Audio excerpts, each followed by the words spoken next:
SFNL football season, bringing you the match of the day with score updates from all divisions. And now we cross to our commentary team for the Radio Eastern 98.1 Match of the Day coverage. Eastland Match of the round. Welcome to Montrose Recreation Reserve. The Demons taking on the Tigers in a big second versus third clash in Division 1. A big afternoon ahead, both sides in some terrific form, coming off some wins. The Tigers there, and then the D's. A loss to South Belgrave as everyone has faced this season. I'm Ryan Long, Media Manager of the Eastern Football Netball League. Joined to the pre-game here with Brett Beston and Blake Tennant. Brett, I'll start with you. Calling the game, we saw the Tigers earlier on in the season, saw Montrose as well, and now we get them both head-to-head today. Yeah, it should be an interesting game. Conditions are obviously going to play a part. I don't need to be critical, but the ground probably hasn't held up as well as some of the other grounds we've been to. Yeah. So it is very, very chopped up. So that's going to make possibly, if either side looks to play a running game, well, they're going to have to probably change their tactics considerably, because it's going to be, it could be a little bit of possibly a bit of a dogfight today. I don't expect it to be too high scoring with the conditions the way they are. Yeah, tough conditions. And Blake, obviously, you're well known here at Montrose. I'm sure you're looking forward to the game, and the club has looked after us already. He got a police escort when he came in. Yeah, well, he's a wanted man down here. Blake, I'm sure you're very excited. Yeah, very excited. I think this is the first time since 2019 the media team has been down here. As best I said, the ground's probably the only thing that's really doing great at the moment. The weather's all right, actually. Must admit about that, but very excited to be here. Down at a good place that I know really well. So. Yeah, absolutely. And it was just pissing down just a moment ago with rain before. I don't know. Can you say that on air? I'm not sure. But probably not. But no, it's too late now. Too late now. It's out there. But we're joined here by the Mitcham senior coach Neil Winton, who's joined us for a chat before the big game today. Welcome and congratulations on the season so far. It's been a great start for your boys. Yeah, we're obviously pretty happy with where we are, mate. But given the fact that we're second on the ladder, lost. What are we, 9-2, I think it is. And we've had, like most sides, I suppose, we've had a pretty ordinary one with injuries. So to be sitting where we are at this stage of the season, we're pretty happy. Absolutely. And obviously, 9-2, it's a great start. But for whatever reason, I think Montrose have probably got the wood on you, won the last four. Is there anything in that? Because they've all been close games. So you've had some winnable chances against them. Is it just the way you match up? I don't know, mate, to be honest. And you never like to make excuses, but there's been a couple of times where we've probably had some key personnel out. It's hard to really work out exactly why they're beating us, but hopefully we can rectify that today. They're obviously a quality outfit, so it's always hard to beat a team like Montrose, but we'd certainly like to get rid of that losing streak today. I suppose not too many things to tweak yet. You're going pretty well at the moment. You've got a very settled team and a very familiar side, a lot of familiar faces like, your Ran, Smythe, these sorts of guys. No Jake Parente today. What's the story with him? Yeah, so Jake's affiliated with the Northern Bullants, so we've only had him for 2 games so far this season. He did play with us last week and actually hurt his knee, so I think he's out for another couple, and whether he comes back through us or goes straight back to them remains to be seen. So, it was obviously really good for Jake that he's gone and tested himself at a higher level, and then, it's left a bit of a hole for us trying to find a 70-goal forward when he decided to do that. Just quickly, we're talking about the conditions just before, and obviously the ground is a little bit soft underfoot, and it is pretty cut up today. It is. Who do you think that's going to suit? Is that going to sort of affect the way you play? Oh, look, you obviously have to adjust the way you play a little bit. Montrose are the number one contested team in the competition, so you would say that they would lap up these conditions, but we've got some guys that enjoy these conditions as well. So, you obviously need to probably just take yardage and stuff at stages instead of chipping the ball around. So, it will change a little bit our game style. G'day, Neil. How you going, mate? Good, mate. Just a quick one. The obvious question in the building here in the Eastern Footy League, the overseas travel. Yeah. What's going on? Like, have you got any boys that are potentially travelling along? Yeah. I know there's a couple definitely around, Montrose as well. Yep. But what about Mitcham? Have you guys had a couple going on? Early on in the season, Bailey Cowman missed rounds 2 and 3 when he went off to Vegas and Cancun. Which is fair enough. I wouldn't mind going there myself. And he's heading back there in 2 more weeks for the remainder of the season. So found a bit of a love interest over there. So good on him.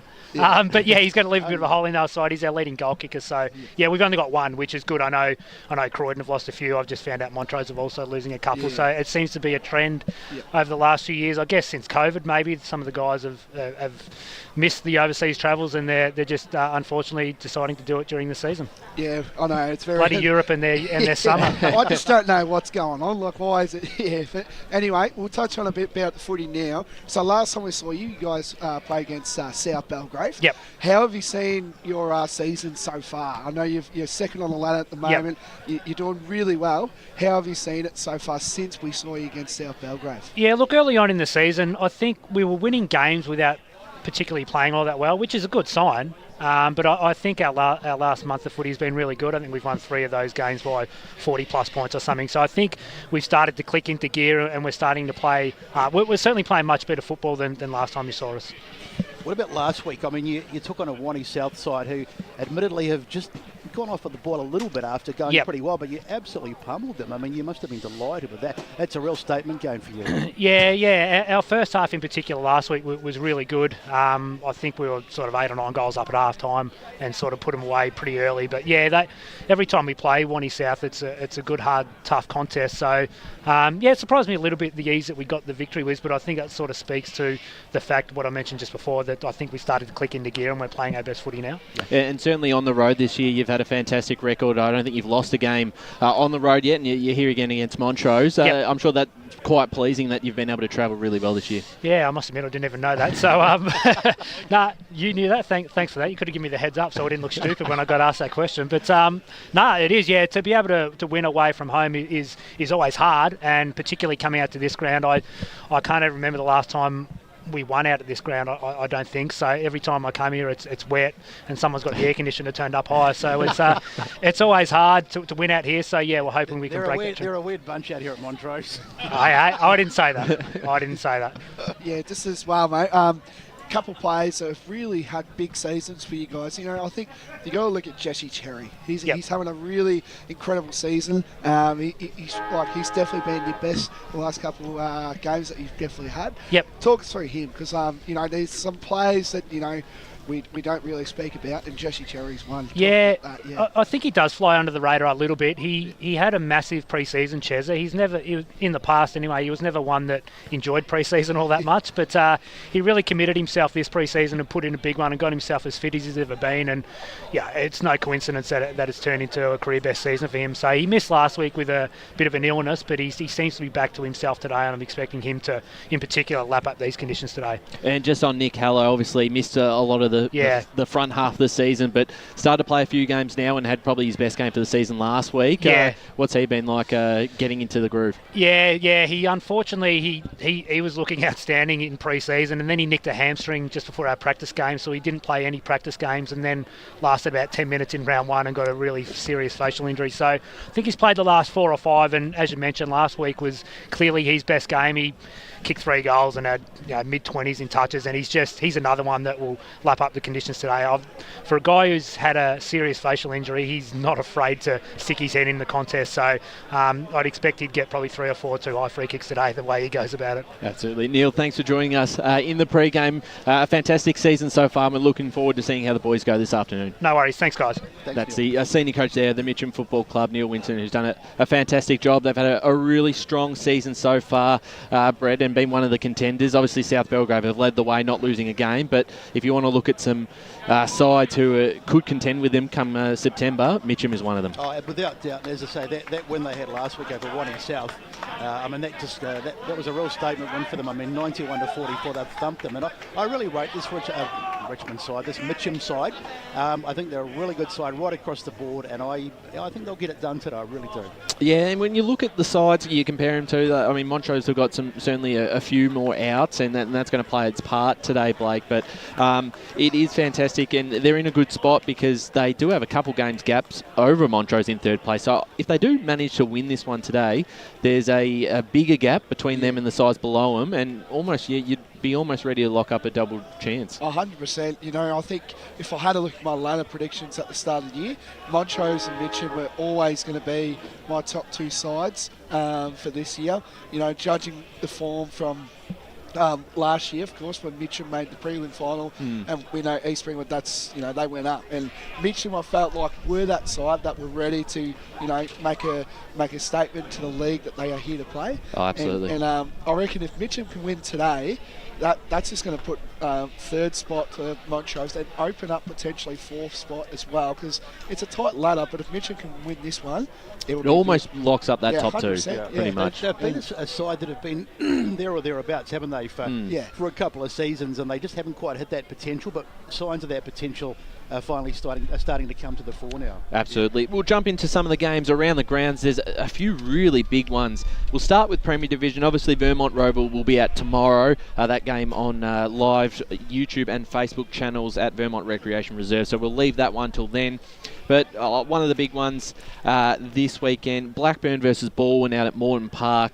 Really important game. Blackburn now sit outside the top 6 in 7th place. But if they can just win one of their next 2 against Baldwin and Noble Park, it really opens them up because then they play pretty much the bottom 4 sides after that. Yeah. So it's a good chance if they... And I don't even think this is necessarily an upset if they beat Baldwin at home, because at the moment, they're probably playing a lot better footy than the Tigers, Blake. Yeah, definitely. You know, like, we saw those sides play at the start of the year, and it was just Baldwin just dominated the whole game and all that. And now Blackburn, they've started to play their footy where, you know, we know that they can play. You know, I put them in my ladder predictions to make finals, and, you know, as they say, it's a long week in footy. You know, it's definitely a long week. And to see Baldwin go from 2nd to about 6th, and then Blackburn from going 3rd to 7th. It's crazy, isn't it? How quickly you can move around. And I know. Brett, you've followed this league a lot longer than certainly me. Have you ever seen the top level of this competition so even? Because it's awesome. It's the best it's been. Like, I mean, you know, in recent years, you've had your Vermonts have dominated. You've pretty much penciled them in for one grand final spot, and then maybe, a Baldwin or someone like that. But this year, I mean, who would have thought, 4 or 5 years ago, that Doncaster East would be up right up there? I mean, they've come up, 2 divisions? Yep. And now they're right up there contending. And East Ringwood. I know, coming up a division. I mean, who would have? No one in their right mind would have thought East Ringwood would have been leading the competition, and even Roval, who went through a series of not so good seasons, made the grand final last year. So it's wide open.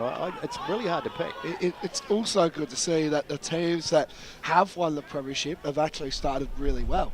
Like, if you have a look at it, East Ringwood come up, they're on top of the ladder. A game clear, which is amazing considering I think only 2 sides in the last 10 years have come up to Premier Division or Division 1 as it used to be known and actually make finals. And also South Belgrave as well, to see them, they're undefeated. But it's more... it's incredible what South Belgrave have been able to achieve this year, and there's a lot to speak about them. But one big game as well that's happening today at Cheong Park, South Croydon take on East Ringwood. A big game for Dano King, 300 games, and all played at South Croydon. So I love that. I love the loyalty in the sort of one club players. It's fantastic. He's a super bloke, and it's going to be a great day, and I hope they really honour him like he deserves. Well, yeah, certainly right. And I was lucky enough to have a chat with him, Blake, during the week, and very humble guy, but he's done everything. And I don't want to embarrass him, but you look at his accolades, he's done everything. There's not much that he hasn't ticked off, and it's fantastic to see, and still going around now and having an impact. And furthermore, he's the champion of the long sleeves. He is, isn't he? No one rocks the long sleeves better. Well, we've got one in the reserves right now as we speak, but there's not many. But to touch on about Dano King, from a guy that, South Croydon were a bit, that lowish kind of thing back before they won the premiership, and he has built that club to premiership captain. I reckon right now where they want to be, which is Premier footy. And I heard he was a bit of a troublemaker at school and all that, so he's got a little bit of cheekiness about him, which you kind of like and all that. And I heard as well that the King family have got a marquee tent today to celebrate it. So that's just great. That's just good for footy. And I honestly hope they can get up for Dano.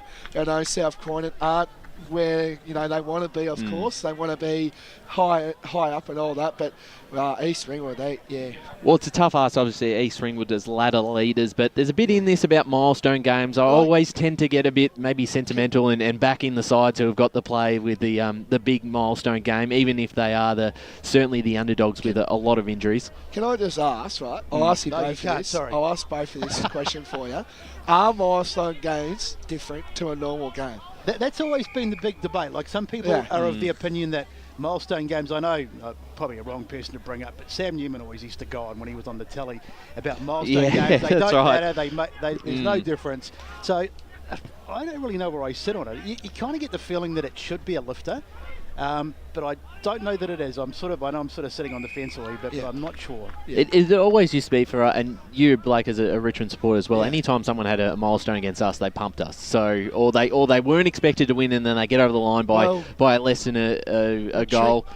I know we're talking AFL here, but Trent Cotchin played his 300th game. Yeah, and we got up. And Tigers got up. So there's something in it. There's something in it. But then, I mean, in saying that, you can look around, and I'm sure there's. If you've just joined us, this is Talking Tigers. We've got to move on, haven't we? Joel, can I just say quickly, Joel Galvin played his 250 if he won. And knocked off Montrose. Yeah, so it certainly does happen. There could be something in it, but it's I don't know. Hard to know. It'd be interesting to go back over the years and work out, how many teams have won on the milestone. We'll be here all day if we talk. We go through all of them. Certainly right. We'll move on because there's another really big game tomorrow today in Premier Division in Doncaster East taking on Noble Park. Both sides have hit some form now. We saw the Bulls a couple of weeks ago and their pressure was just elite against the Ball and Tigers. Gave them no room or time or space to make decisions. And then the guys like Jack Francis down back was just phenomenal, Brett. And they head to Doncaster East at Zerby's Reserve, who are also coming off a win against Baldwin last week, a 5-goal win there, keeping the Tigers to just 5 goals themselves. So coming into this game, it's a very interesting one, and the Bulls won't mind travelling because they haven't lost a game on the road yet. That's right. Well, it's an important game because if either of these sides slip up and potentially the sides behind them win, they start to just drop out. That's about 5th place maybe. But without being biased, Noble were very, very good that last time we saw them, and they're playing pretty well. But Doncaster East got off to a flyer, but they've had a couple of slip-ups along the way. But it is at Zerby's Reserve, so look, I'm still going to pick the Bulls. I think their midfield will probably get them home, and obviously they're very good down back, as you say. So I think the Bulls will get up today, but it'll be close, I think. Blake, your thoughts on this one? Do you have a leaning towards either side or the other? Didn't they play off against each other early on in the year? Is that correct? And Doncaster East beat Noble, I think. Is that correct? I'm not sure. I have to get back on that. But, testing our memory here. I just had a complete brain fade then. So, but honestly, I have those pretty much every fight. But honestly, like Noble Park and Doncaster East, I don't think both sides. I know you don't want to lose, but for both sides, it's crucial because Noble Park, they want to be where they were last year, of course, and Donny East want to stamp their authority to say that they're here to play, and it's really good to see them come up. The Bulls have had an up and down year, haven't they? I mean, there were times when they've gone quite well, but they've also had some real flat patches, and it looked like maybe they were going to drop away, but they just keep coming back, and they've had a little patch of form, which is good, well, from my perspective, and all the... So, I still think the Bulls will get it done, but it could easily go the other way. Good memory, Blake. They did play in round 4 earlier this season, and the Lions did get the job done by 14 points. 14 points. And that was at Pat Wright Senior Oval, which... Noble Park's only losses have come at that ground, which is weird because they were so dominant there last year and really ever. But they're a great away side though, Noble Park. Yeah, that's right. And similar to the Tigers, just undefeated on the road, they get the job done, and that you can't expect much more from a premiership side looking for back-to-back flags this year. We'll jump into some of the Division 1 games. Probably the other big one in this division is Wantirna South taking on South Belgrave at Walker Reserve, and really it's all about the Devils today. And I said this last week against Mitcham, but again, it's all about the Devils because South Belgrave are 2 games clear on top. They haven't lost a game.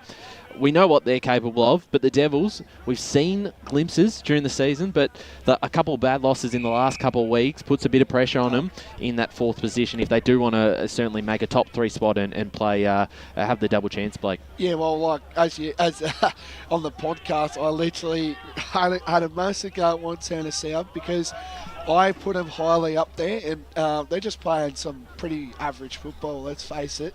And, I don't like, bagging sides and all that. I don't think it's a good thing, but it's needed because they've got the best player in the competition, like in Division 1. Like, he's playing, and he hasn't been in their best players for 3 weeks. Lincoln Wong, yes. Do you think sides are putting more attention on him, and that's putting pressure on the guys around him to really stand up? Because you stop Lincoln Wong, you stop Wantirna South sometimes. Pretty much like one-dimensional, Yeah, but they've recruited well. That's the thing. Like, they've recruited some good players that have come to their club new coach, like, honestly, like, they need to play some better football where they want to be. Yeah, definitely. I mean, the loss last week was a shocker, but even the one the week before when they lost to Mirrabah, who haven't been going that well, so they really need to win today.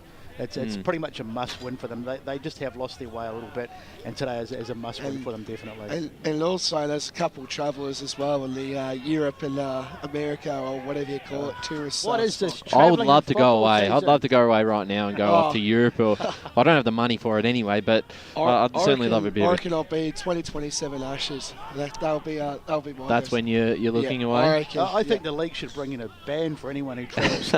You cannot travel during the football season. But Marty Pass took away the passports this year after last year, having players go off to Europe and cost them. Can I just say, right, with all these players leaving, right, this is where your depth comes in. That's how I see it as. I see, you've got to have a good, sustainable reserve side to be, for example, like Mitcham, their reserves were in the grand final last year, and now, the reserves they're winning, but at the moment, it just shows that they've got a 4-4, 28 to 2-6, 18 Montrose at the moment. And just on their reserves, a little shout out to them. No one ever helps me set up the goalpost padding covers there, and I started struggling, and these Mitcham reserves boys came over and helped me set it up. So fantastic to them. I was still the running this morning, so I've got to. I know where you. Yeah, that's fine. Moving on to a couple more games that are quite important. Out of Quamby Reserve, North Ring would take on Moolbark. A game that probably a month ago we would just, there wouldn't have been as much to talk about now. But now both sides have hit some form. North Ringwood have won a lot of close ones in recent weeks. Moolbark knocked off Montana South a couple of weeks ago and now in 5th spot. So it's actually not an elimination final as such, but this is an 8-point game, Brett.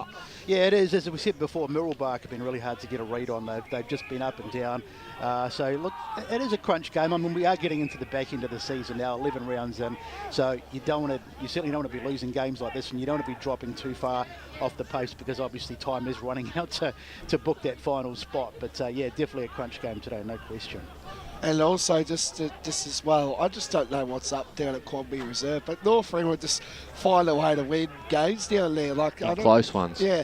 And I don't low-scoring games, you can predict this scoreline. And, I don't think they've won many away games, I'm pretty sure. Either. So I think it is a bit of a fortress down there at Quamby Reserve. And, as you said, but this is a most important game. But the thing what I gather with Moolbark is, right, that game against Beaconsfield, I reckon that we'll see who finishes in 5th spot. Which is in a couple of weeks' time. Yeah, I think that's it. Unfortunately, I don't think North Ringwood will make it.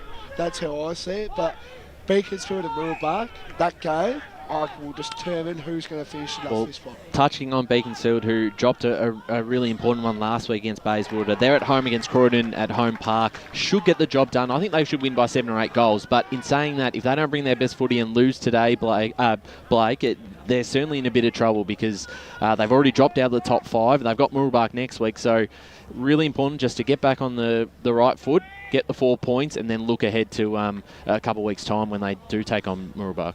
Yeah, and then, it's another game for Beaconsfield. They utilise their home ground really well down at home park. And, I was speaking to a couple of people from Beaconsfield when I was there a couple of weeks ago, and they have to travel every second week. So I know that's not, you can't really use that as an excuse, but they need to come into this game full of confidence. Croydon, we don't know about Croydon. We want them to be, that in the finals, but they're really letting a few. No, well, they're just. I mean, they're in trouble with relegation. It is hard to see them sort of getting out of that at the moment. So Croydon have Beaconsfield and Montana South to come. So they've got Beaconsfield today, and then they've got Montana South after that. Where do you see that with Croydon? Do you see them? Oh, they lose both, I think, on paper, just at the moment. They're just not going well enough. I'd give them a chance against Beaconsfield. I wouldn't give them a chance next week, but having said that, stranger things have happened. But as Ryan said, they really need to win both of those games. Yeah. They're just, and with Bayswater's win last week, it makes more pressure on trying to get out of that bottom two. I think that's just a bit too tough for them at the moment. We'll jump into Division 2, a couple of big games this weekend. We'll start with Baronia versus the Waverley Blues out at Mount Waverley Reserve. The Hawks have certainly provided every challenge, and they've done really well. We actually will touch on this in just a second because we are joined in a moment here by Gary Ayres, the Montrose senior coach. So we'll just get him set up here and have a bit of a chat ahead of a big game. Yeah, Blake's face is lit up, and we're joined here by Gary Ayres, the Montrose senior coach. Gary, thanks for joining us ahead of a big game, second versus third. Pleasure. Yeah, no, great to be on board, and can't wait for Blakey to actually start ripping into me. How has he been at the club during the week? He hasn't stopped talking about this. I'm getting calls each day about it. I'm sure he's been around you a bit and having a chat. Yes, he has. He's actually written in my diary what time I need to come on. So it was 1:40. He said, make sure you're ready. He said, I've got a War and Peace booklet of all the hard-hitting questions, although he might be a little bit down after the Tigers, mate, on Thursday night, eh? I only watch a quarter. I watch the cricket, mate. All good. And on this game, obviously, it's a massive battle between two good sides and two sides that are looking for a top spot and a double chance at the end of the season. But we spoke to Neil that Montrose have actually got the wood over the Tigers, and I think the last 4 times the D's have come on top. Is that anything that you've noticed since you've been here? Is there any do you just match up really well against them, or is it just sort of the way the game's played? Yeah, I think we play a little bit similar, so it's more about what is on the outside, and of course we back our skills and we want to sort of get that running type game, although that's going to be probably somewhat harder to do today, even though at the minute there doesn't look like much rain. But yeah, there's a little bit around, I guess, in the evenness of the sides, and clearly we played them twice last year, and even this year they jumped out of the blocks in that first quarter at Mitcham's ground, and were able to just change a couple of things ever so slightly, and then of course we got a little bit of momentum back, and that's what these games seem to be. And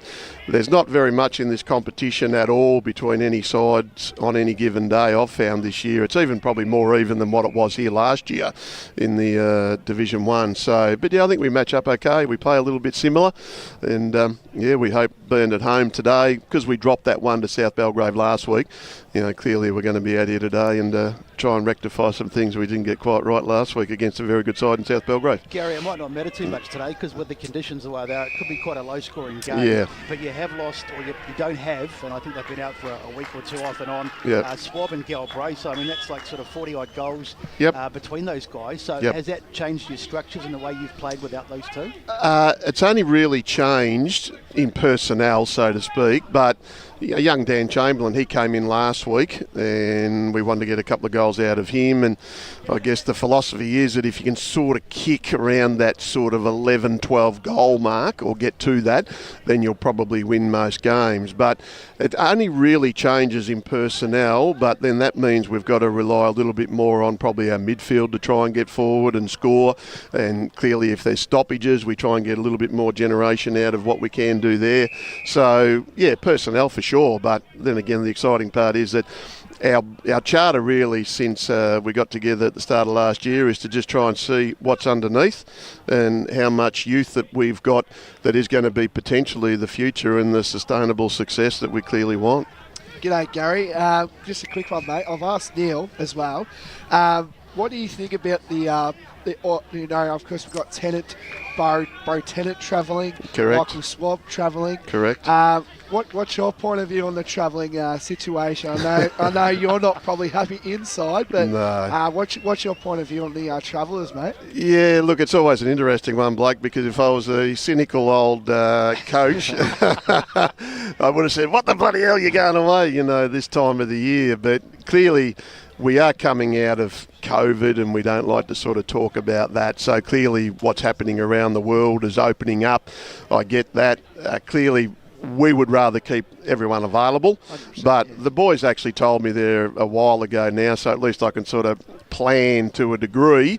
But they're young boys, and clearly there's a lot of experiences that we talk about, not only on a footy field, but also too in outside world, potentially. So my hands are tied, Blakey. I can't do much about that, mate. So I always say they can't help us win, lose or draw.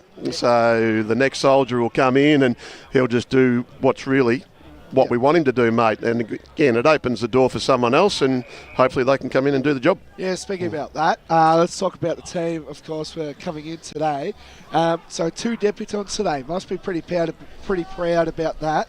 And seeing, Langdon coming into the side, who's been here forever, you would say, apart from this one centred heap one, of course. But yeah, talk about your team. You got a couple of big ins with, obviously who's come in, Luke Jenkins and, of course, Jimmy Wales from Churnside Park, Team of the Year last year. Do you want to give us an insight to your team for today's game? Yeah, well, we sort of earmarked Jimmy for that pacey sort of half-back and could possibly do a lockdown role, but every week we've got excited about his form. He's then end up getting injured, so of course it's a little bit hard to play him when you got an injury, but he's been able to manage that and get it right in the last sort of month.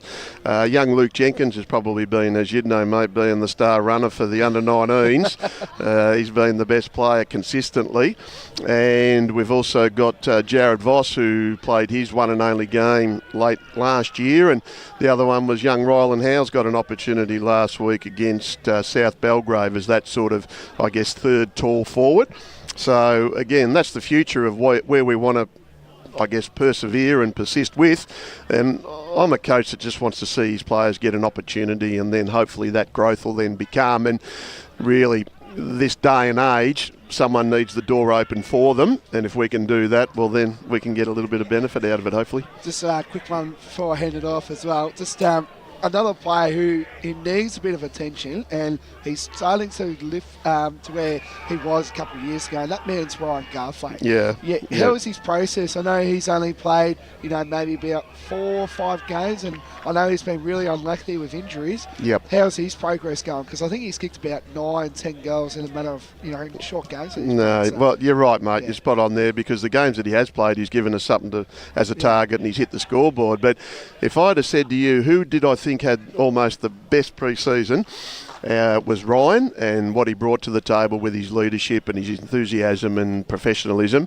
And then sort of January, he just got a couple of little niggles, and then he got a bit of an issue against Bayswater, just a bit of friendly fire collision, and he just hasn't had that continuity. So it's really great now to see him come back in last week against South Belgrave, hit the scoreboard, give us a target, and then today he gets a follow-up game. And as we all know in footy, continuity is the key. So we hope that now continues for the rest of the year and beyond. And just one player I wanted to touch on, Greg Lord has come to the club and been really fantastic so far, been in the best 5 times. And just can you sort of touch on him and sort of his role at the club? Because I've heard a bit from a few people who have played with him at former clubs. What sort of his role like today in a game like this? Yeah, look, we identified Greg last year. We played against, obviously, Upper Gully twice. And anyway, he didn't play the second time out there, but he played 34 possessions. I think it might have been against us here at home in round 4. And I just feel that defenders that have got that vision and that ball use and can take the game on through the corridor,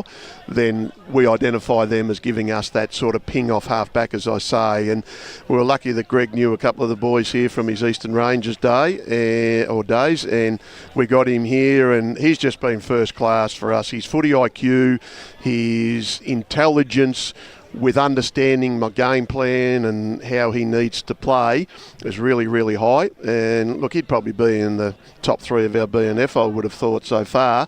He missed one game, but other than that, he's had a couple of injuries and a little bit of courage too to get over the line, because he probably was doubtful coming into the match, but was able to get over and do what he needs to do. So yeah, I think we're pretty blessed to have him here, to be honest. One bloke you don't have today, I'm not sure what the reasoning is, but Jack Garthwaite, he's been a reasonably solid performer on your side, not playing today. Yeah, he's actually got that dreaded lurgy. Oh, he has. Yeah, so I could imagine Big Jackie just laying on the couch with his little hat on and a scarf around his neck, breathing into some sort of eucalyptus mix, I'd imagine. Hopefully he's doing that and not having a six-pack. No, it's Jack, though. Yeah, that's right, exactly. Yeah, you could, but look, we tried to leave it as late as we possibly could, but considering he just hasn't been well enough all week, it'd be a risk. And what I'm sort of finding is that guys that have sort of come out of COVID or been sort of laid up with an illness, then they're prone to possibly a soft tissue injury. Yeah. So we just got to be a little bit careful because, it might only be just this week and then we'd expect him to be back next week. Gary, really appreciate your time No problem. this afternoon. You've always been very generous with it, and we'll take care of Blake and sort of keep him under control. But all the best for this afternoon. Good stuff. Hopefully we can give everyone a really good show today. Thank you. Thanks very much. Gary Ayres there, the Montrose senior coach, and there's no better coach there in the Eastern Football Netball League. Fantastic to have someone like that. Obviously, we know his credentials too. The best thing you want to do when Gary Ayres is coaching is be on the boundary, because the way he gets around his players, he doesn't raise his voice, he doesn't get emotional, he just goes around. I was mesmerised the day that I was on the boundary when we did the last Montrose game. He just goes around, he's calm, he's composed. Brilliant coach, absolutely sensational. If you just a quick one as well. If you actually seen him, he actually comes out of the box here, walks down and actually has a chat to the players on what they can do better. So he's fantastic. I've actually listened to a couple of podcasts of his that he's been on in just in the lead up of this game today. But we're going to go to our first break here for the Eastland Match of the Round. As Sarah opened her best friend Jackie's wedding invitation, she was overcome with a wave of emotion. While her two young boys wrestled on the floor, tears of happiness rolled down Sarah's cheeks as she saw the words she'd been longing to see. Please note, this wedding will be a child-free event. Well, Sarah, looks like we're off to Eastland for a new frock and some heels. And let's book in that babysitter. For all of life's little moments, there's Eastland. Eastland. Live real. Sprained your ankle, bursting through the banner? Broke a finger, high-fiving the ruckman? Or did you run into the goal post again? For bumps, breaks or bleeds, be seen sooner, close to home at Knox Private 24/7 Emergency Department. The preferred provider of emergency care to the Eastern Football Netball League, you'll generally experience shorter wait times. You don't need private health, but there is an out-of-pocket fee. Be seen sooner, close to home at Knox Private 24/7 Emergency Department, 262 Mountain Highway, Wanturna. Do you feel good about your bank? Because there is a bank you can feel good about. They share their profits to fund big community projects, small community clubs and vital emergency services. They've given $250 million to help Australian communities thrive. They have all the products and tech you expect from a big bank, with service you don't. It's Bendigo Bank. Feel good about who you bank with. Try Bendigo. Search bendigobank.com.au or search Bendigo Bank near me. Tobin Brothers Funerals wear their heart on their sleeve. Their clear and easy-to-use website and Memory Maker app make it easy for families to make an informed decision. Here's James McLeod, Managing Director of Tobin Brothers Funerals. We pride ourselves on being the most transparent funeral company. All pricing on goods and services are available on our website. It's all there for you to see and make very informed decisions when planning a loved one's funeral. Visit tobinbrothers.com.au. Tobin Brothers Funerals, celebrating lives. At Yarra Valley Water, we know reducing your shower time, or show time, to 4 minutes can save you an average of $200 a year on water and energy bills. Shower shorter. Save water. Authorised by the Victorian Government, 1 Treasury Place, Melbourne. Sprained your ankle, bursting through the banner? For bumps, breaks or bleeds, be seen sooner, close to home at Knox Private 24/7 Emergency Department. You'll generally experience shorter wait times. Knox Private 24/7 Emergency, 262 Mountain Highway, Wanturna. You are listening to Radio Eastern FM 98.1. With live and exclusive coverage of the EFNL football season. Bringing you the match of the day with score updates from all divisions. And now we cross to our commentary team for the Radio Eastern 98.1 Match of the Day coverage. Welcome back to the Eastland Match of the Round out of Montrose Recreation Reserve. Montrose versus Mitcham, a big game ahead. At the moment in the reserves, it is the Tigers 7-7-49 leading Montrose 3-6-24, and it was the under-19s and a close one. Montrose getting over the line by less than a goal, a late goal kick there with about 5 minutes to go. The winner there in tough conditions. We spoke to both coaches already from both sides, and we will touch on the game a bit further on, but just quickly going through around the grounds again. A couple of big games. We do have to sort of mention last night's game as well. There was Friday night football for those who weren't aware, and it was a Heathmont out at Jubilee Park winning 14-4-88 to the Ringwood side, 3-8-26. Hanson kicked 4 goals. And Blake, you were down at H.E. Parker during the week. Did you pick up on anything? You spoke with both Scott Hamill and Jordan Haynes. What did you sort of take from that? And did you sort of see this sort of result coming? I think you were actually at the game as well. Yeah, I was at the game. I to be honest, I only watched in one corner because there was just so many people and all that kind of stuff. But social butterfly, this guy. Come on, hey. He watched the race from the bar. So, yeah, obviously I did go down to Heathmont and I spoke to Scott and Jordan Hayes, club captain. And what I gather with Heathmont, they don't listen to the outside noise. They listen to what they're capable of, and it's all about them. You know, they don't care about anyone else at the moment. They only care about them, and they're on a mission this year. I can just definitely taste it that they are on a mission to be where they are, which is top 2, top 3 kind of sort of side. And yes, they've had a couple bad weeks. They admit that. But last night's game was just all about them. Yeah, fantastic win. And look who snuck on the mic just secretly there. Wayne Brasher for the first time this afternoon. Thank you, Ryan. I just thought I'd swan in and make my presence. Ho, Besto. Hello, Blake. How are you? How are you, Besto? Good interview with your coach, your mate there. What'd you get out of him? Any good gold or what? I honestly could talk to Gary, but we don't have much time. No. So, but no, he's a good bloke, good fella. We've spent the last 5 minutes wiping the drool off Blake's chin after speaking to Gary. Oh, Gary! Oh.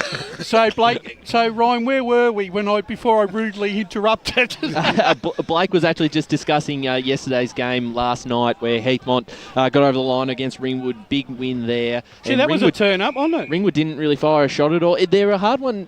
Someone messaged me earlier saying they're the most unpredictable side in the league at the moment because no one would have picked that. They had that loss against Knox 2 weeks ago. Then thump Templestowe, not even just beat them, they thumped them, kept them to 3 goals, and then only provide 3 goals their own at their home deck today. Ringwood's unpredictability is going to be the thing that costs them that final spot.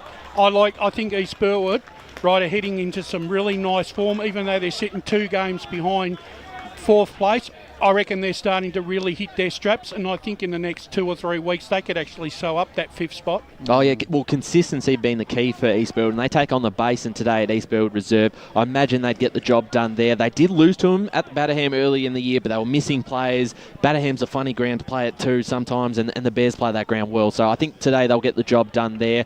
Knox take on Mulgrave at Knox Gardens Reserve. A little bit more interesting with Knox winning a couple in a row. I still think there's just way too much on the line for Mulgrave that they just won't drop this. Knox are battling. If they get a win, they may be able to get out of that relegation battle. But I think Mulgrave. Mulgrave, I think, won there by 50 points last year in that corresponding contest.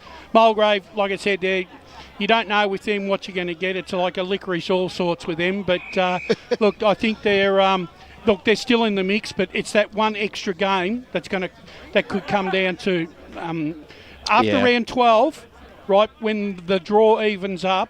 That's when we'll be able to make a considered opinion on the top 5. And, well, one side that will be affected with that is the Waverley Blues, who, as well as Mulgrave, have played that extra game. I think that's next week that they have the bye off the top of my head. Correct. They host Boronia today at Mount Waverley Reserve. Really important game for the Waverley Blues. We know what we're to expect from Boronia. They're sitting on top of the ladder. Got a bit of a gap on their fellow teams at the top there. Last week they thumped Heathmont and Waverley, East Burwood, Waverley... Templestowe and Heathmont all obviously lost, so they got a bit more of a gap on top. But for the Waverley Blues, they've lost now 3 close ones by less than a kick against some really strong sides. Again, last week against East Burwood, Blake, where Mariani kicked the match winner there for the Rams.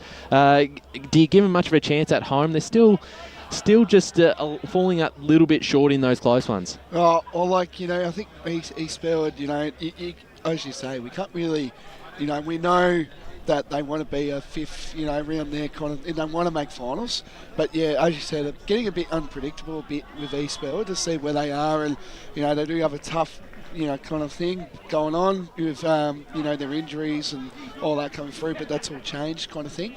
But yeah, I just can't really get a read on East Melbourne as much. So, yeah. But for the Waverley Blues, though, because... But they need it. The Waverley Blues, but they need a win. I was going to say, we're talking about Waverley Blues and Baroni, unless I switched off. Well, where do you think this game goes? We saw them early in the year. I think you were there at that Tormore Reserve where Baroni should have been 8 or 9 goals up at half-time, but kicked inaccurately and let Waverley Blues come back in that game. So I think the 10 points probably flattered them. It wasn't their best footy. No. It's a very tough ask. They're back at home, but again, you wouldn't, if it's close late in the game, you'd be backing Baronia to hold on. I had big tickets on the Waverley Blues earlier in the season, and I thought they were literally unbeatable, but they've just hit the skids, and on the other side, Baronia were a bit patchy, but they seem to have hit some form, and I think they'll get it done today. I think it'll be close. I don't think it'll be a big score, a big score, but I think they'll get it done today. Brash, your thoughts on this one? Look, I actually think that Baronia will win this game because I think I've mentioned this before. And Ray Baird made a very pertinent point about a month ago. He and I agree with him. I think Waverley's defence still needs work. I think they still leak too many points. And the thing is, Baronia's got a very, very disciplined back six, and they've got a lot of weapons in that forward line. I just think that Baronia might just.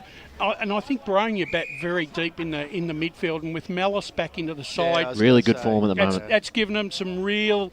It's given them some grunt again, and the fact that when we spoke to Clarkey, they're running 10, 12 guys through that midfield. Even you can have the best side on the planet, but you're not going to be able to overcome. A midfield where you've got 10 players or 12 players that can rotate through that area. And one of the key things in that game, in that first half, they were just bombing it long, and it was just making it so easy for a Jared Lake or a Burgess or even Bolton just to be able to cut that ball off. And they did change it in the second half in the way they moved the ball forward. So there's a bit to learn from that first time they played, and they've got to be able to certainly capitalise on that. 100%. That did my head in that day, because all they were doing is, and they just made the same mistake time after time after time, and you just wanted to go out there and saying, for goodness sake, lower your eyes, and because it worked in the second half. When they changed the game plan finally. The one big plus that Baronia have got is if you open up the forward line and leave Robertson one-on-one. He's a very hard one-on-one match because he knows how to use his body to outmaneuver opponent in a one-on-one contest, but he's also very good on the lead. You give him 5 yards and you hit him on the chest. His conversion rate is around 60-70%. That's a good ratio for a full forward. 100%. Yeah, absolutely. And then obviously the 2 Perry boys will make a difference. They didn't have them early in the season. They're key, especially with some of the tools that Baronia have, if they are to get the job done today. We'll jump into Division 3, a couple of games to look at. You'd imagine Donvale will beat Whitehorse, but it's a special day for Whitehorse, their Indigenous round. And Dylan Smith, who's behind me somewhere, did a fantastic job going out to the club this week and having a chat about the jumper and the design. So if you want to check that out, that is out on our social pages. And then Ferntree Gully take on Oakley at a Wally 2 Reserve. A bit more of an interesting game now, I think. I think the Eagles at home are going to be too strong, but just a bit of form, a bit of consistency, Blake, from Oakley District has put them into 3rd position on the ladder. And if they can, create a bit of an upset in maybe tough conditions down there at Wally 2, it would lock them in for a finals place, which would be fantastic to see how far the club's gone. 100%. And I feel like with Oakley, right, there can be a few upsets around in the competition, and but with Oakley, I feel like if they can win today and upset Ferntree Gully, but then the next couple of games that they have, I think that after Ferntree Gully, I think for them they've got Whitehorse after that. So you'd imagine they'd probably beat Whitehorse on form. So maybe a bit there, but I do see him finishing 3rd. To be fair, I think. I think Bart Simpson Oval down at Whitehorse this afternoon. I can see Donvale having their own little party down there this afternoon. And look, I think for as good as what Oakley District is sitting 3rd, there's actually, to be honest, there's big gap. There's chasms between 2nd and 3rd. Yeah. Oh, there is. In this, and the thing is, and look, whilst on paper the Gully's form doesn't look all that wonderful, they're still winning, and they've only dropped 1 game, and that was to Donvale in recent times. So I can't see, and they kept Whitehorse Pioneers to 20 points last week. So, Oh, they're a very, very strong side defensively. So, and look, they were right in it. They were right in that game against Donvale for at least a quarter and a half. But it was just that Donvale bats a little bit deeper than Furniture Gully. And I just think the top two sides today, I think, get another opportunity to put another win on the board and basically make sure that race for either a rare final spot or a relegation spot, because that's what half of these sides are looking at. It's a unique you're division. either playing for a Final Four spot or you're playing to get relegated. Well, it's funny you say that. I mean, Coldstream, who've had just a nightmare of a season, still mathematically could finish fourth. Looking at the ladder, the top two, as you said, are streets above. I'd be shocked if that's not the grand final. But in saying that, it all it takes is one bad game, bit of wet conditions on a preliminary final, and one of them could fall short, and it can happen. And you've probably seen that over the years where you looked at sides as a lock for a flag or a top two finish in a grand final, and it just doesn't happen. I look at that. For me, the match of the round, really, I know it's fourth playing last, but that Sylvan Coldstream game for me today is an 8-point game because it's a big one. I don't think Coldstream's disregard what happened last week. Donvale their previous two performances, Coldstream, have been pretty encouraging with players coming back into the side. Sylvan, on the other hand, they've plateaued a little bit. Since that Ferntree Gully loss, where I thought, they'll take that in their stride, but it just seems like that they've just they've plateaued a little bit. And I think that still gives Coldstream a bit of a chance this afternoon. Could be an 8-point game, but Sylvan certainly want to arrest the slide, and this is their chance this afternoon, but it won't be easy, Blake. And it's also rivals as well, because they've pretty much, when Coldstream were in Division 4 in 2021, I'm pretty sure it was, Sylvan were knocking on the door of Coldstream, so another rivalry game, I say. Yeah, it's an important one. It is, I think, that if we had some odds on it, Sylvan would be heavily favourites, but in saying that, Coldstream are a real chance. Away from home, it will be difficult. No Darcy Fritsch, I'm pretty sure, but if they are able to bring their best footy and Sylvan are off a little bit, you never know what can happen there. Exactly. And then the final game in Division 3, Fair Park take on Warrandyte at Fair Park Reserve. This one, I don't even know what to tip on this one. The Lions have been really good in the last couple of weeks, Brett. But in saying that, I think this is a close game. I don't see this going more than 3 goals either way. I think both sides are the way they're going is Brush always talks about the blood bank and how close Warrandyte losses and wins have been this season. They had the draw. They've most of their games have been less than a kick. It's an interesting one again. They bring back Ryan Phillips, but I don't have enough confidence in either side at the moment. No, it's a tough one to tip. I mean, it wasn't that long ago that Warrandyte were flying, and they were one of the top sides, and they've just gone really off the ball. They are very Ryan Phillips reliant, and they have been for a couple of years. So they'll certainly be good having him back. But he may not. I mean, it may not be a day for him today because of the weather. No, that's a good point. It's not going to be a day for big forwards. It's probably going to be more the ground ball, the smalls, and it could be a bit of a slog. And if that happens, it could play a bit more into Fair Park's hands. But Warrandyte, for me, probably should get it done, but who knows? The hardest thing I think about this game is the fact that I'm trying to actually remember when Fair Park put 2 wins together in a row, and that's been their Achilles heel. They'll win one, and then all of a sudden they'll lose one, or lose a couple and then win again. Yeah. So it's really hard to get a form line on that. I think they beat them in the first round this year. I think Warrandyte got him by a kick. Yeah. I think. Yep. So, and that was down at Warrandyte. Yep. Fair Park at home, it'll be a different kettle of fish. But this game for me is a 50-50 game because if Fair Park win, that puts them in finals calculations. So there's a lot on the line for them. And also, does that draw for Warrandyte? That actually buys them half a game against the bottom 2. If we could not talk about draws this afternoon, I don't. There's a Cats man speaking here. What, did you get a draw last night? Yeah. I must have been on another planet. Brash was falling asleep early on the couch. I was already asleep. I slept through the earthquake the other night, so how well am I going? Mate, it was a horrible game of footy, it really was. It's not so, I think, though, that Fair Park at home, I think, should get the job done, but I'll tell you what, I think it's only going to. It's going to be another one intensive care result, I reckon. I think so, and they've had a few already this Get the season. respirators out. We'll jump into Division 4. A couple of games to speak about here. Croydon North played Chirnside Park. I think we all are tipping Chirnside Park there. Kilsyth host Scoresby. This is 1v2 now. The Magpies with Surrey Parks lost last week. They're now on even games, so they're officially in second spot with the same amount of games as Surrey Park. And back at home, you'd give them a chance. I think off air, Brash, you were saying that you still think at Kilsyth are just the better side at the moment and should get the job done today. I really was very impressed with Kilsyth last week because, Surrey Park have been in some good form, but Surrey Park looked a bit light framed on and Kilsyth had some very well-developed players bodily-wise, and I thought they out-muscled Kilsyth, even though they really... I thought Kilsyth out-muscled Surrey Park, but didn't have enough on the scoreboard to show for it until that last quarter. Yeah.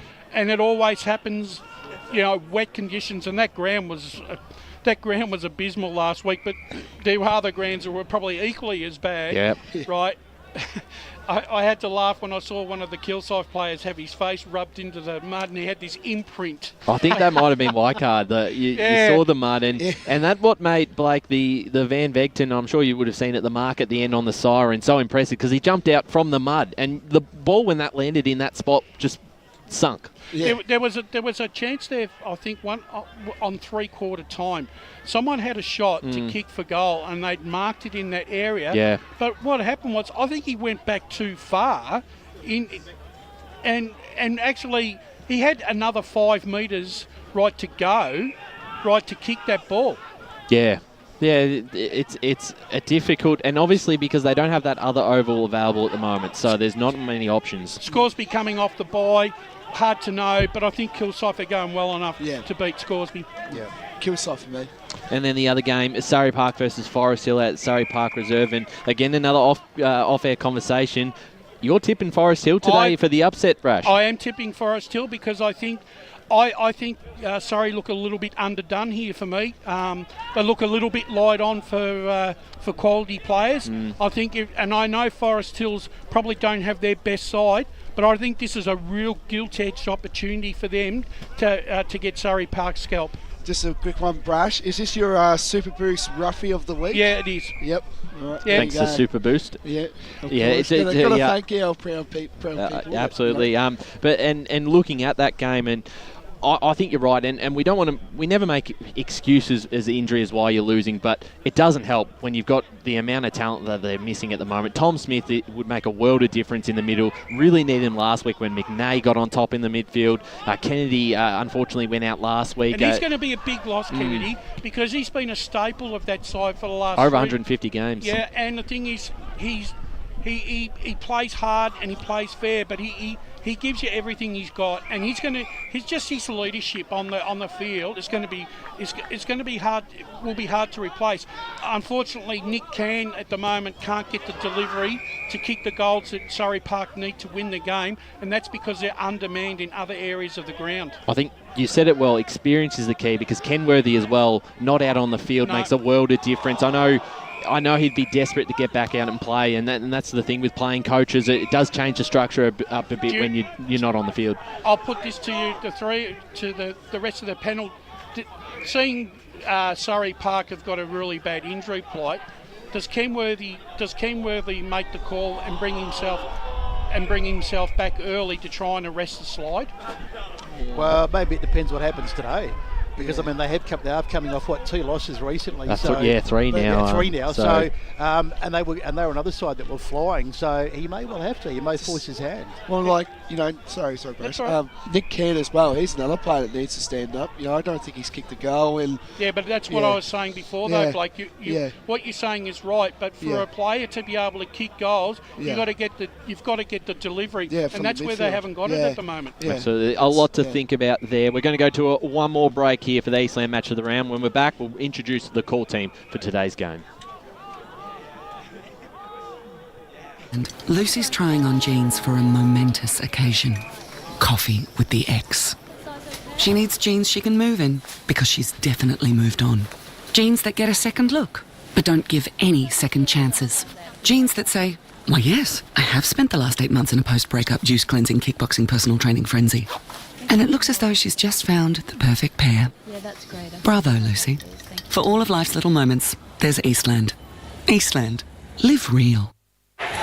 Sprained your ankle bursting through the banner? For bumps, breaks or bleeds, be seen sooner, close to home, at Knox Private 24/7 Emergency Department. You'll generally experience shorter wait times. Knox Private 24/7 Emergency, 262 Mountain Highway, Wanturna.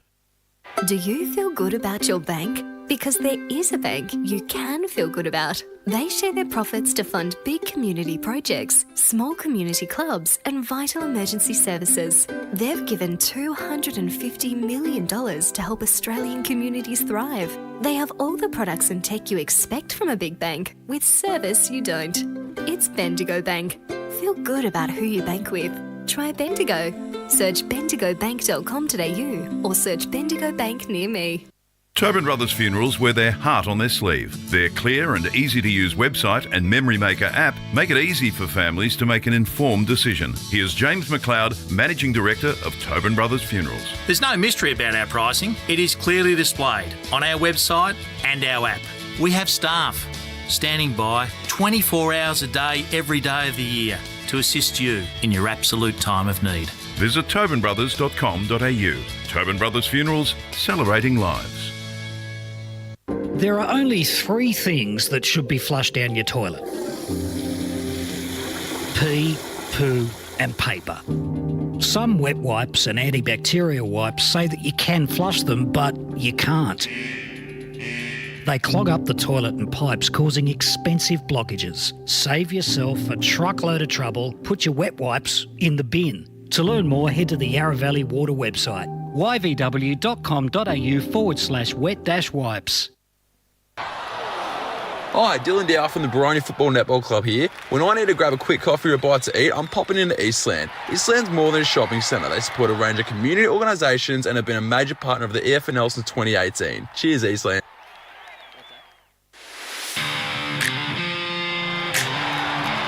You are listening to Radio Eastern FM 98.1. With live and exclusive coverage of the EFNL football season, bringing you the match of the day with score updates from all divisions. And now we cross to our commentary team for the Radio Eastern 98.1 Match of the Day coverage.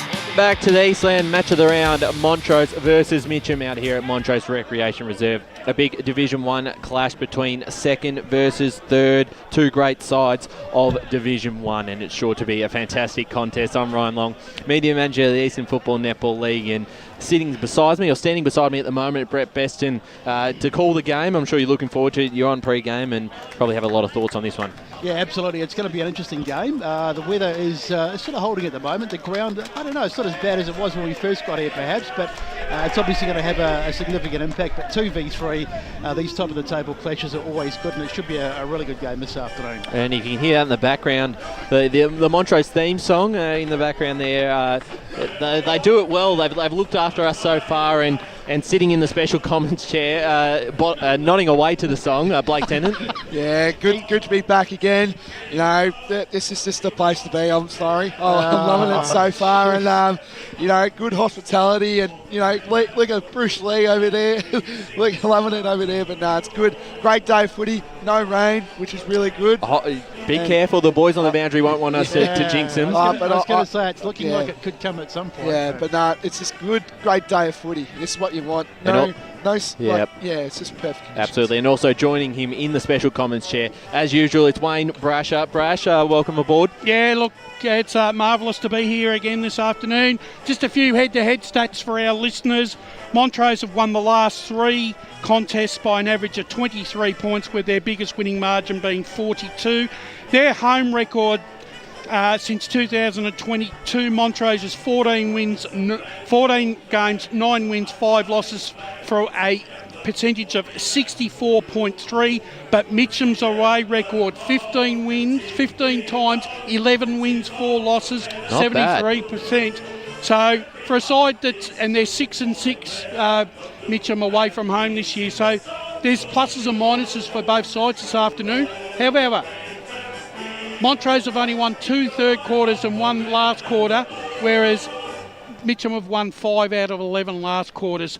and I think that's where the difference could be this afternoon. Yeah, it will certainly be interesting. And also, for the first time this afternoon, Josh Ward, who will be in the score centre, updating us around the grounds. But an interesting matchup, and obviously Montrose with the wood over the Tigers, but the Tigers probably come in with the more experienced side and look probably the favourites for this afternoon. Yeah, they do, and I'm looking forward to seeing Montrose for the second time this year, and Mitcham as well. This is actually my first time seeing Mitcham. It's really exciting, and it's as Besto said, these top of the table clashes are always really good contests. There's a bit of akka-daka. They've got it all. This is the song that Blake has been warning us about all week, that it comes on before. Is this a tradition each game? This is the tradition, actually. Is this a surprise, Blake? Yeah, there you go. Welcome aboard. Oh, God. Brash is having a dance here up on the balcony. If you're behind us, it's the typical Bogan song. Does that say something? Yeah. Don't forget, you're of my ilk. You're part of my age groups, so it's not bogan, mate. This is good stuff. And also joining us this afternoon on the boundary line, Dylan Smith and Jared Beanland. I think Dylan has the microphone there. Welcome aboard, boys, and the conditions down on the ground. And I don't know if they can hear us. I don't know if they can hear us with the music behind us at the moment. I don't think that. Neither of them got their headphones on. Boys, put your headphones on. I don't think they have their headphones. I don't think they have their headphones on. I don't think they're ready. We'll cross back to them a bit later, but... Well, they haven't learnt their lesson yet, have they? No, they haven't bought an umbrella with them either. Well, they didn't last week, and they had to huddle into the coach's box. You watch them make a run for it if this rain comes down. Well, we'll see which side. Soft. We'll see which side welcomes them aboard for the afternoon. It wouldn't surprise them. They said, "Get out of here." just on this game, Brash, we talked a little bit of it, but just your thoughts on it, because it really is very important for Montrose to get one here, because if they lose to Mitcham today, they'll be 3 games behind second spot. Yeah, look, it's an interesting contest actually for both sides. I've rated, look, at the start of the season, I've had Mitcham, Montrose and South Belgrave in my top 3, and so far they haven't let me down. Where it comes down to me is the fitness levels between Montrose and Mitcham. Montrose have got some key outs this afternoon, which doesn't help their cause. Mitcham get 2 mid runners back into that rotation in Cherry and Smythe, and Mitcham's last quarters, they've won 5 out of 11, and that's coming from behind and beating some quality sides. So I'm going on the fitness levels this afternoon, and I think Mitcham will get the job done, but I think it's only going to be about a 10 or 11 point victory. We'll go to Brett, because Blake's bobbing along to the song here. Your thoughts on the game and tips, Brett? Yeah, pretty much agree with what Bryce said, and I think Mitcham will get it done today. A couple of big goal-kicking options out of the Montrose side today.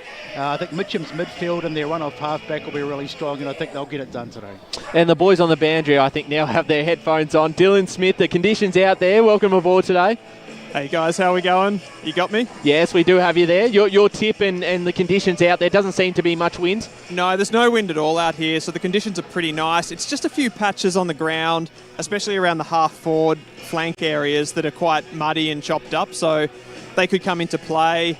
Other than that, pretty much perfect conditions. Boys, you got a couple of late-ins down there, I can see. A couple of young boys. Are they late-ins, are they? Yeah, a couple of guys. They just jumped in here for Montrose, joined the party. And they need a bit of extra help. So. Jared, I've got a question for you, mate. You've done lots of boundary riding. How come you haven't got your umbrella yet? It's in my bag, but I figured I wouldn't necessarily need it today. Oh, that's famous last words.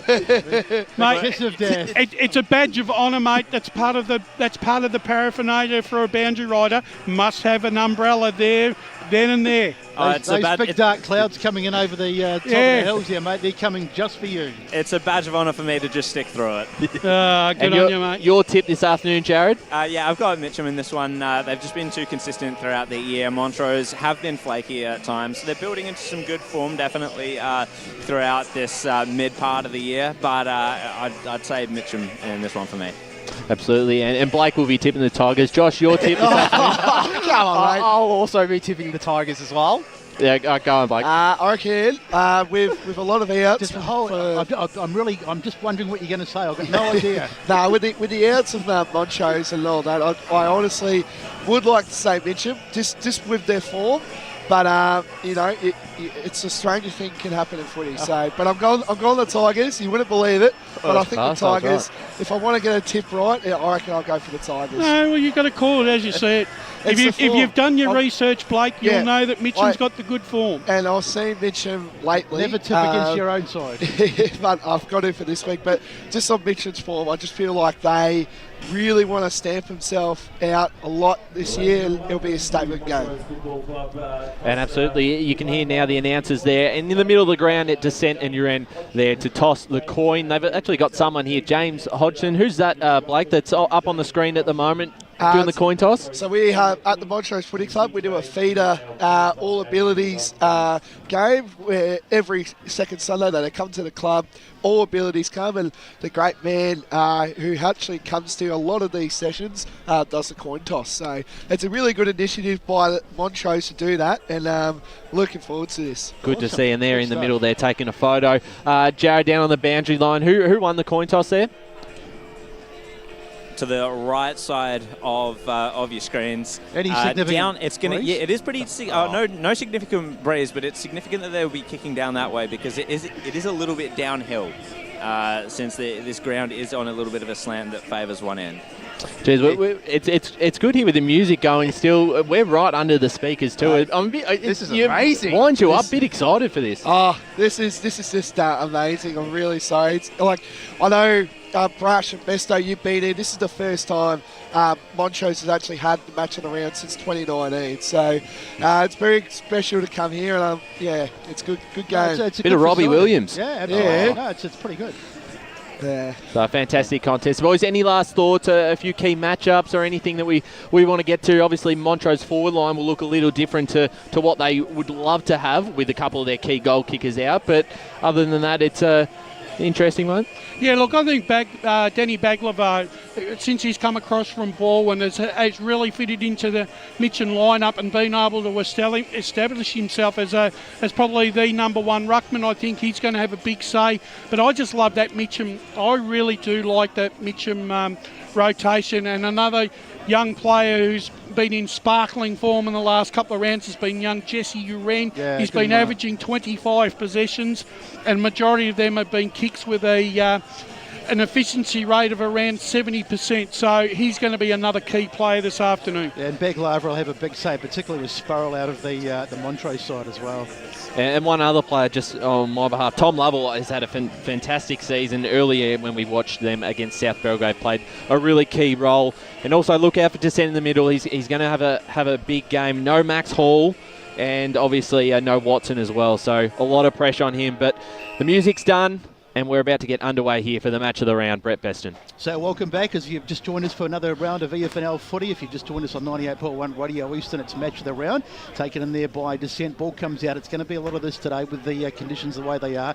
Mitcham have got it. Little handball inside goes astray. Montrose have got it, and they send it forward to around about half forward. Attempted punch away. Falling for Montrose as they go inside 50. A one-on-one contest in the goal square. Is that a mark? Taken, I think, by Garthwaite it was. Just couldn't hang on. Slippery conditions. And it's into the tight stuff, and I think we'll have a ball up. Garthwaite will be disappointed he dropped that one, but not an easy one nonetheless. Just a quick one as well. Good confidence there, up in the air for Garthwaite there. Unfortunately couldn't take that, but it would have been good for his confidence. So managed to get it out, Mitcham, for the moment, but it's probably going to come back. Little handball off there, and they come back inside Montrose. It's around about half forward. Mark is taken, and this will be a shot at goal. He's backing himself here. So it's Heap who takes it. It's going to be a long kick, but this will be the time of the game to kick it because the ball is going to get progressively heavier, you would think. Is Bailey Smith from the Western Bulldogs his idol, mate? He does love it when you guys actually bring that up. Tell you what, he's got the hair to go with it. He just needs to diet. Taj Heap it is. He comes in, he'll be kicking from just about the arc, or in fact just outside the arc in the end. He's made pretty good contact. That's but it's a good kick. Fall short in the goal square. Ball comes to ground. Can they get a crummer? No, they can't. It's still there. Trying to pick it up. There was Garthwaite, and he's wrapped up, and we'll have a ball up in the goal square. So here's a chance for the Demons to get their first ball up right in front of their goal. Tapped out. Dangerous spot here. Mitchell will want to rush this through, and instead it is just a minor score there for Montrose. They're on the board, one behind Mitcham yet to score, coming up to 2 minutes gone on the Bendigo Bank scoreboard. So the Tigers will bring it through, back into play through Wex. So Wex, short kick, finds Cherry. Been a very important player for the Tigers all season. Goes back, looking for Wex. Does well to take the mark. Looking to switch the play towards us on the broadcast wing. Long kick up, looking for Carney. He'll go just over the top of his head. Might be a chance here for Montrose, who through Bailey White. First shot on goal, right through the middle. If it holds its distance, punched on the line, and just a minor score. Well done there by Josh May to rush that through. So 2 behind, so Montrose. Mitcham yet to score, 2.5 minutes score on Bendigo Bank scoreboard. All the attacking so far in the Montrose forward 50. Mitcham yet to have the ball past centre half forward. So Jesse Uran, he'll be a key today off the half-back line. Takes the ball, he goes out wide. He might have overcooked that. In fact, in the end, the mark is taken. Is it still in? Yes, it is. I thought it had gone out for a moment. It's Lovell. Talked about him pre-game too. Very good player for Mitcham, one of their big stars. Goes in board as we get a bit of sun just coming out. Down the line, up they fly. Ball bouncing around towards the boundary and seen across off the hands of Jimmy Wells. And we'll have a throw in around about the half-forward line for Mitcham. So just a couple of behinds early. But Mitcham haven't seen too much of it down there attacking in, but here's an opportunity for them maybe to go inside 50 for, I think it'll be the first time in the game as the ball comes in. Knocked down there into the hands of Lachlan, who's taken it a heavy tackle, and the umpires found a free kick, I think. Taken quickly, they play on in the hands there of Mitcham as they go inside 50. The kick is a bit of a funny one. Bouncing around, it's still there, under a bit of pressure, taken there by Potter. He's wrapped up on the ground, and the umpire says we'll have a ball up. So just the 2 behinds for the Demons at the moment. 3 coming up to 4 minutes gone in the first quarter here. Punch forward there by Lovell to a dangerous spot here for the Demons. They were first to the ball. A short kick there by off the ground by Heap. Gets it out of their back half, clears it. Couldn't quite pick it up there. Was Jenkins, who was coming to the side late. I think a late replacement for Hall. Debutant there, Luke Jenkins, great tackle Debutant, there. and they've done well here. They've got a mark inside the middle of the ground through Howes. Howes will send them inside 50, the direction of a teammate here on the chest, Matthew Langdon. And he'll have a set shot here for looking for the Demons first of this afternoon. These last 2 weeks has really lifted for Montrose. Bailey White, he's been best on ground twice in 2 weeks, so he's definitely going to be a player to watch out for. 39 possessions last week for Bailey White, so he really is in form at the moment. Yep. Kicked 10 goals to the season, Bailey White lining up for the Demons first this afternoon. Trots in right on the arc. Good looking kick, but doesn't quite make it back, so just a minor score. 3 behinds for the Demons. Mitcham yet to score. Just coming up to the 5th minute mark of the first quarter. Probably the inaccuracy again is what's going to kill Montrose, which has been the last 2 years really. So Mitcham to bring the ball in, still waiting for the first goal, but there's been plenty of opportunities. Up they fly, and the umpire's found a free kick going the way of Mitcham. So in the hands of Lovell. He's going to just chip it out wide. Finds a teammate in Hallow with the Nick variety. Of course, Jackson's also playing today. He's Nick Hallow. Puts it forward to about half forward. Great kick. Great mark. Fantastic kick mark. well. Is that taken there by Smythe? One of the key members of this Mitcham side. Ball goes to ground, and they'll work it out of here, but nice little handball over the top finds Hams, and they're on the run. Montrose to go forward again. They've seen plenty of it inside their own attacking 50, and they'll go in again, and that's a beautiful kick. And the mark is taken there by that man White. I think Blakey was just talking about before. Mitcham too loose in that back 50 at the moment. They're giving their opponents too much latitude. Montrose leading to the ball. They're getting that extra 2-3 metres, and in conditions like that, it's making it impossible for Mitcham to defend. Just a quick one as well. Good use there by Halo to prevent that. So Bailey White, he's the kick. He kicked from just inside the arc, and he struck it beautifully, and the goal umpire didn't move. So we finally have our first goal, and Montrose, for all their attack, have got their first goal finally, and probably well worth it too. And they lead by 3 behinds to a goal, so 9 points to no score on the Bendigo Bank scoreboard. And we've had 6 minutes gone on the first term. Just a quick one as well. As I was talking to, that's good signs for Jackson Halo. We know, of course, where he's a great player player of the Eastern Footy League. And again, I think what I'm seeing as well, you can probably help as well, Brush, with this. The one-on-ones, Montrose are causing them at the moment, and maybe Mitcham might need to get a loose back to try stop those one-on-ones. Well, the delivery inside 50 so far has been fantastic for the Demons. Bit of an awkward kick there from Nagel going forward. Chance here for Hallow to get the touch. Handled it over the top to Cherry, who will send the Tigers inside 50. Went over the top of two teammates there in Smythe. Out the back for Cowman. Couldn't quite control it. Demons get back with some numbers. Looking to escape their back half. Smythe went in. Couldn't quite take it. Out the back here, Chance. Might just roll out of bounds, but into a good position here for the Mitcham. Normally you would want the sides to go through the middle, but today I think the best ground is going to be playing the wide expanses of Montrose, because I think it offers better opportunities for disposal and be able to kick to advantage. So tap out there from Lovell, got to his teammate who was caught high. So a free kick here will result in a set shot on goal and a chance here for Nathan Crampton for the first of the Tigers. Yeah, look, it could be it's really, if Mitcham happened to score this goal, it's probably a goal against the grain here, because Montrose have dominated the opening seven minutes with 1-3 on the scoreboard. They probably would have liked to have been maybe 2-1 or 2-2, maybe, Blake. I think you're right. Just the second inside 50 entry here for the Tigers. So Crampton comes in, lines it up, and just a minor score. So just one behind, but they are on the board now, Mitcham, to Montrose 139, coming up to 8 minutes gone in his first quarter on the Bendigo Bank scoreboard. Blake Tennant. As Brush has been saying, the last 10 minutes it's been a Montrose way, but if you're a Mitcham point of view here, you want to try and lock it in your 450 as much as you can. So Garthwaite takes it on the halfback flank, goes down the line, trying to hit a target. Up they fly Chamberlain. He did pretty well in the end, but couldn't quite get it, but they've still got it. Ball, a quick hands from descent. Now they go inside 50 again. Here's the kick at goal. I tell you what, that's a goal. 30, that's a beautiful 52. kick. And it's come off the boot of Voss it was. So Voss has kicked the goal. So a couple of quick ones for the Montrose side, and suddenly they kick away to a pretty handy lead, 15-1. 2-3-15 plays one behind on the Bendigo Bank scoreboard, and we've had 8.5. Yep, good start there, Jared Voss. He's come from the 19s at Montrose. I've had the privilege to play a couple of games here and there with him when I was at Montrose, but great use there.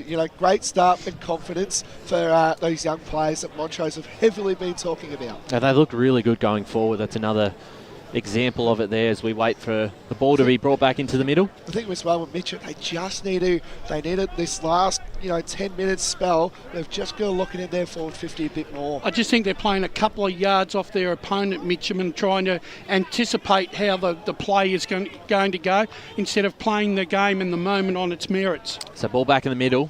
They'll look to get their centre clearance here. Tap out from Lovell, went to Crampton, couldn't quite control it. Ball hits the deck.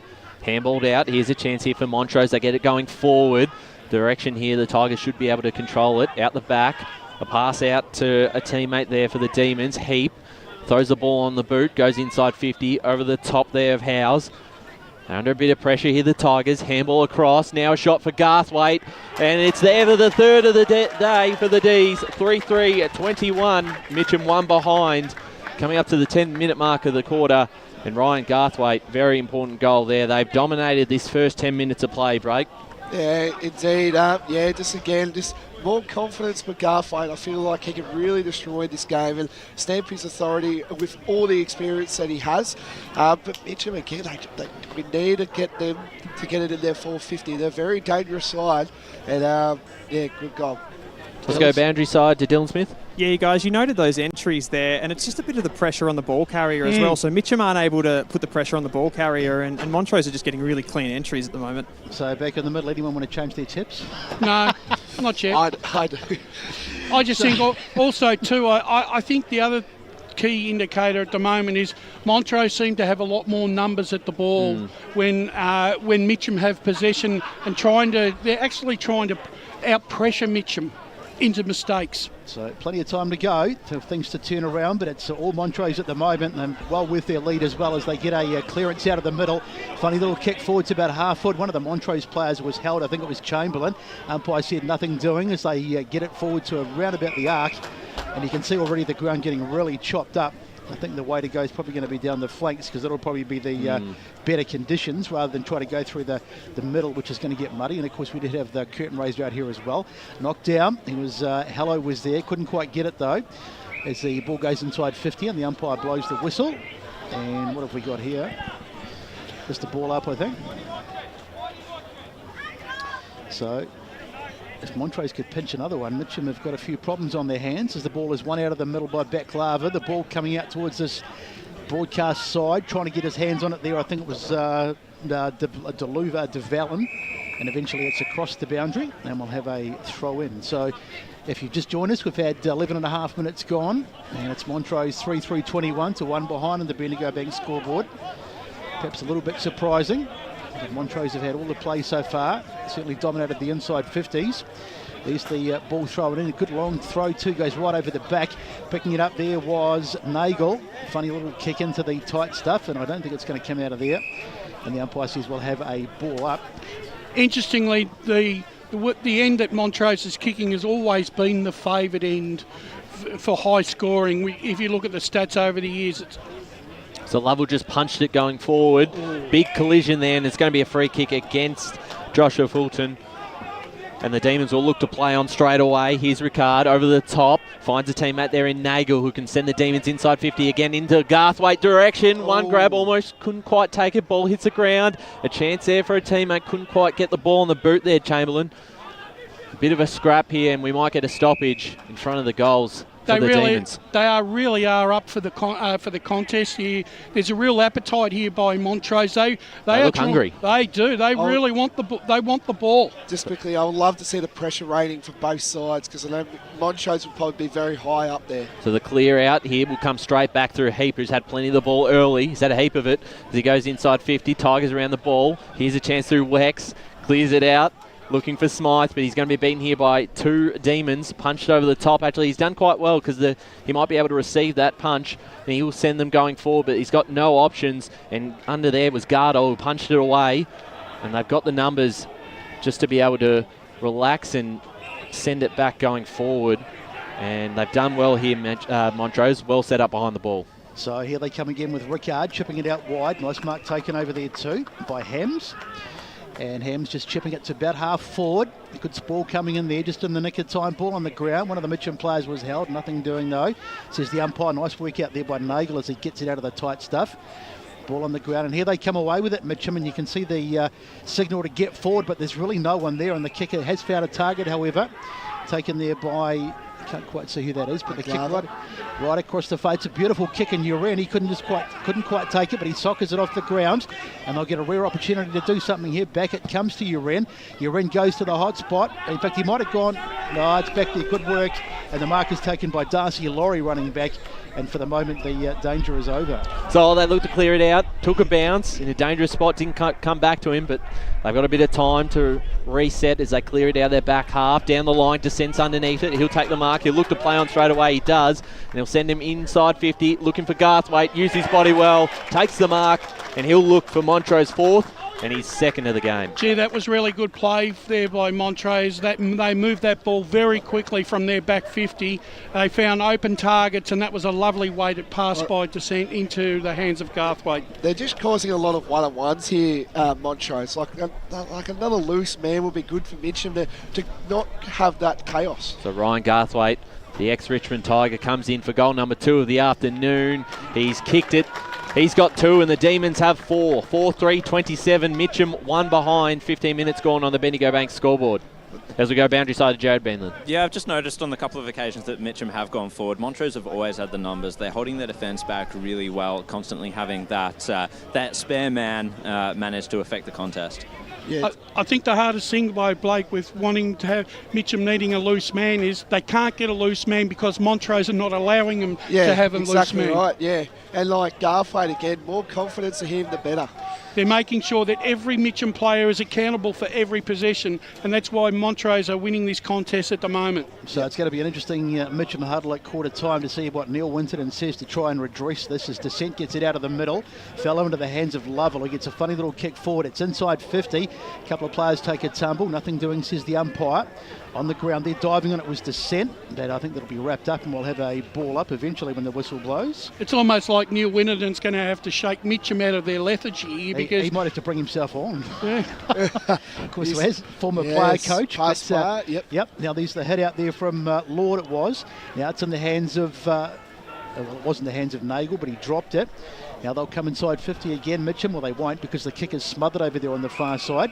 And the big tackle comes in. And the umpire's whistle goes. So we've got about plenty of time to go. So only 16 gone. So there's tons of time left in this first quarter.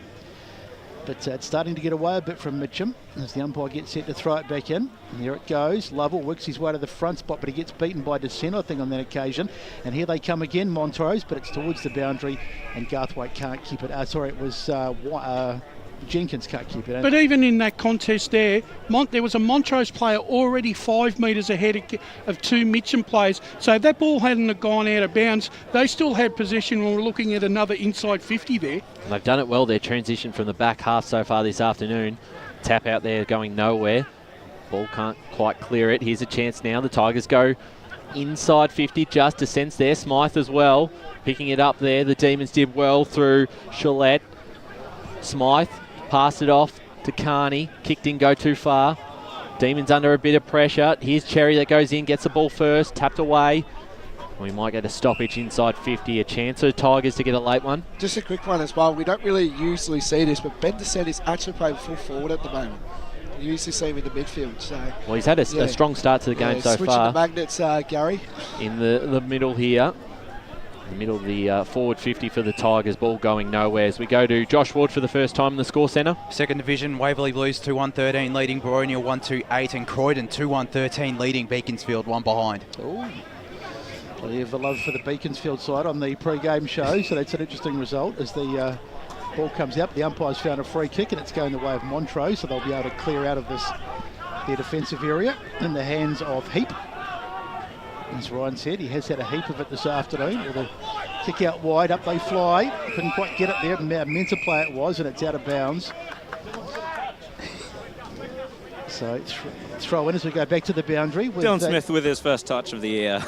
He was a bit quiet before that. Yeah, it was quality too, Dylan. He got a couple last week too. He just about got best on ground as the ball comes in. There's a little handball through it. Punch forward though by Montrose, and it's going to go out of bounds again. So a little bit of a stalemate. They're right in front of our broadcast area here. Plenty of Mitcham players moving around. They need to get this ball from the clearance. They could really do with a goal before quarter time. But it's won nicely by Descent out of the ruck. He's had a terrific first quarter. Now the kick forward to no one. Trying to pick it up there was Lachlan, but he went without it. Difficult conditions though. In fairness, not going to be done. There's a bit of how's your father on the ground there. A couple of players having a wrestle. But I think it's all handbags at 10 paces, and I don't think too much is going to come of that. He was a bit unlucky there, the Montrose player, because he actually slipped. Probably had the perfect tackle ready, but he just slipped and just accidentally went into Lachlan's back. Yeah, certainly nothing malicious in it or anything, just a bit of an accident. But a chance here for the Tigers, steady. We're coming up to the 20-minute mark of the first quarter, and they have one behind on the board. Well, Montrose have kicked 4 goals, 4-3-27. Lachlan goes down the line looking for Lovell over the top. No mark taken. Jesse Wren's there. We'll put the pressure on. A tackle there. The ball goes out of bounds. Right in front of us here on the boundary side, Blake Tennant. Just another one as well. Guy Loftwood, I think his name is. He's a player that really stood out when we were down there last time. He's a player that needs a lift. So ball brought back into play. There he is, Lachlan. Got his tap forward to Baglava, punch forward there by Lovell. Didn't quite get the right connection of the ball. His Descent. Just handballs over the top of his head. Might just fall into the wrong position. Nick Hale's there, who was tackled after getting rid of it. And I believe he'll get a free kick for this. He will. So Nick Hale, bit of an opportunity. I don't know what Ryan Garthwaite's doing in getting in the way there. They're lucky not to give away 25. Is the umpire having a chat there to Sam Carney, just tell him, calm down. Actually, you've got possession of the ball. He was lucky that there wasn't a 25 there, Garthwaite. He dodged the bullet. Halo's kick inside 50, out the back, couldn't quite make a target. That was Lachlan. This ball is wrapped up and we'll get a stoppage here. 21 minutes gone into this first quarter. Montrose with a 26-point lead. Just looking at Garthwaite when he came off too. The boys on the boundary, you can keep an eye on. He looked a bit proppy, so whether it's just a bit of a whack and he should be okay, but they wouldn't want to afford to. They can't really afford to lose him. Ball inside 50 now. Crompton. In fact, it's a goal, is it? Yes, Crampton. it is. It is Crampton. So it was just a bit untidy, and the ball came in, and somehow they've squeezed it through. We'll just watch the replay as to see what happened. As just fell out the back there into his hands. Fell at the back a little bit fortuitous, but Crampton's got the goal, and that was the one that they needed desperately. And it was a smart kick too. He didn't try and kick the cover off the ball. It was actually well judged. So that gets it back a little bit to a more manageable 20-point margin, and it'll give them a bit of confidence as we go boundary side with Dylan Smith. Yeah, this is actually Jared. Oh, Jared, sorry, that's Jared. okay. That's all good. You're both sound the same. Ryan Garthwaite seems fine. He's not getting any attention from the trainers, so it's pretty good news. Just looked a little bit when he was hobbling off, but maybe just a whack as the ball comes forward again. If Mitcham get another one before quarter time, they would be absolutely delighted. They forced a stoppage in a dangerous position. Gee, I think Smythe was a bit unlucky there because he was getting a lovely bear hug around the neck there. He's just on the wrong side of the umpire. So up it goes. Ball goes to ground. Lovell was there, couldn't get hands on it. Ball comes out, socket off the ground. It's getting really hard in that area. You can see it getting really cut up, something terrible as they go forward again. Chasing after it was Fulton, but he couldn't get there. But it'll be a stoppage in the right forward pocket. Just the last couple of minutes, Mitcham have just swung a little bit of momentum back their way. They've just won a few little 50-50s and a couple of 1%ers have just gone their way. But still a long way to go, but they've still got to work hard. Indeed. Well, they've just shown us some signs to get themselves back into the game. So for the game's sake at least, that's good. Margin is 20 points. Here it comes in. Lovell was there, but he managed to knock it back. They've got a chance here. Gone. That's ball, surely. Does the umpire pay it? He's allowed the play to go on. Rickard was there, and they'll have a stoppage, I think, eventually. It probably didn't pay the second one, too, because the first one may have been there. Well, I think at least they're consistent.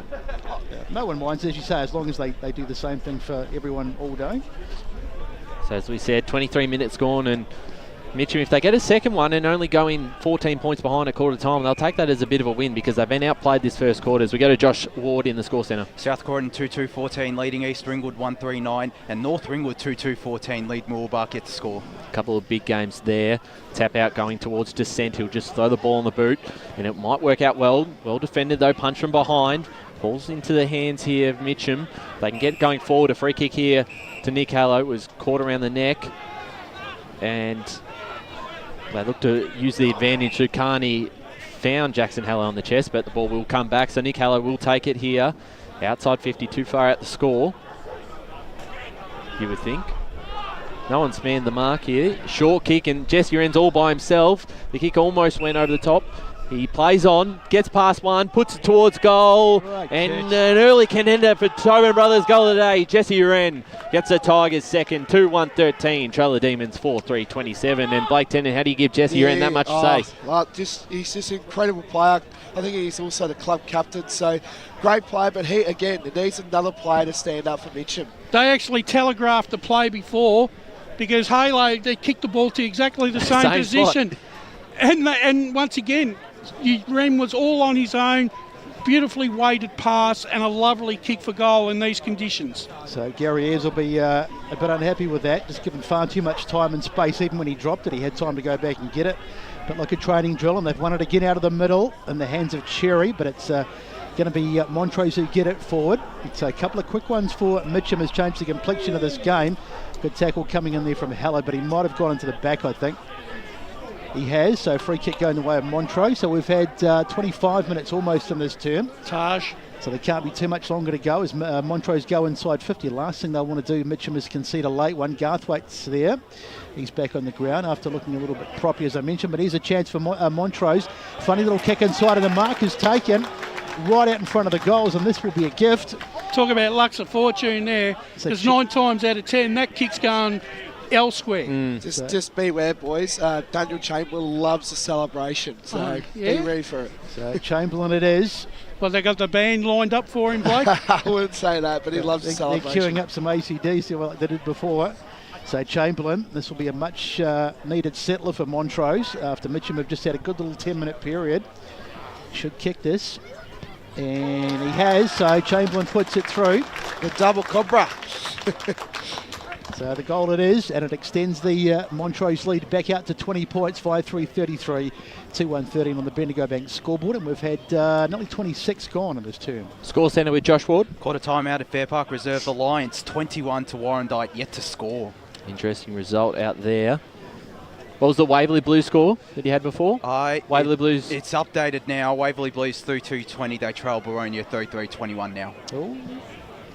The ball. Should have done that game, Rhino. And Bayswater as well. Well, we did earlier this year. And and do it again. And Bayswater 3-4-22 lead Lilydale 1 behind. A couple of interesting results there. Back at Montrose here, it's the Demons by 20 points. I'm going to make the call on that Bayswater game. I reckon it's all over. That's early even for you, Brash. So Paul back in the middle here. Baglava in the ruck, got tapped out to Halo. Short pass off, couldn't quite get the kick going. Pass there by Lucas, now out the back to Wex. Wex comes right off the side of the boot and out of bounds on the full. So the Demons might be a chance for another late goal. They've already kicked 5.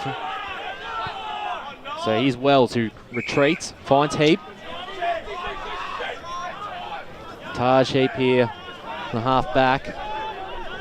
Might just go down the line, and he does. Big pack of players here. Baglava's at the front. Ball falls out the back. Wex is there to pick it up. Nice kick, but it's a turnover in the middle of the ground. It's all Demons players. 1, 2, 3.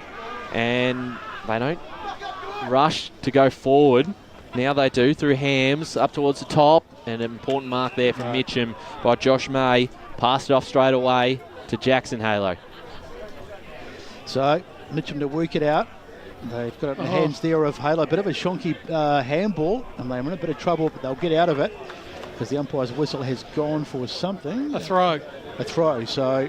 Looks like a throw to me. They may not get out of it because Montrose is going to go inside 50. That's 50. And there's a 25. whistle, so 25-metre penalty coming up.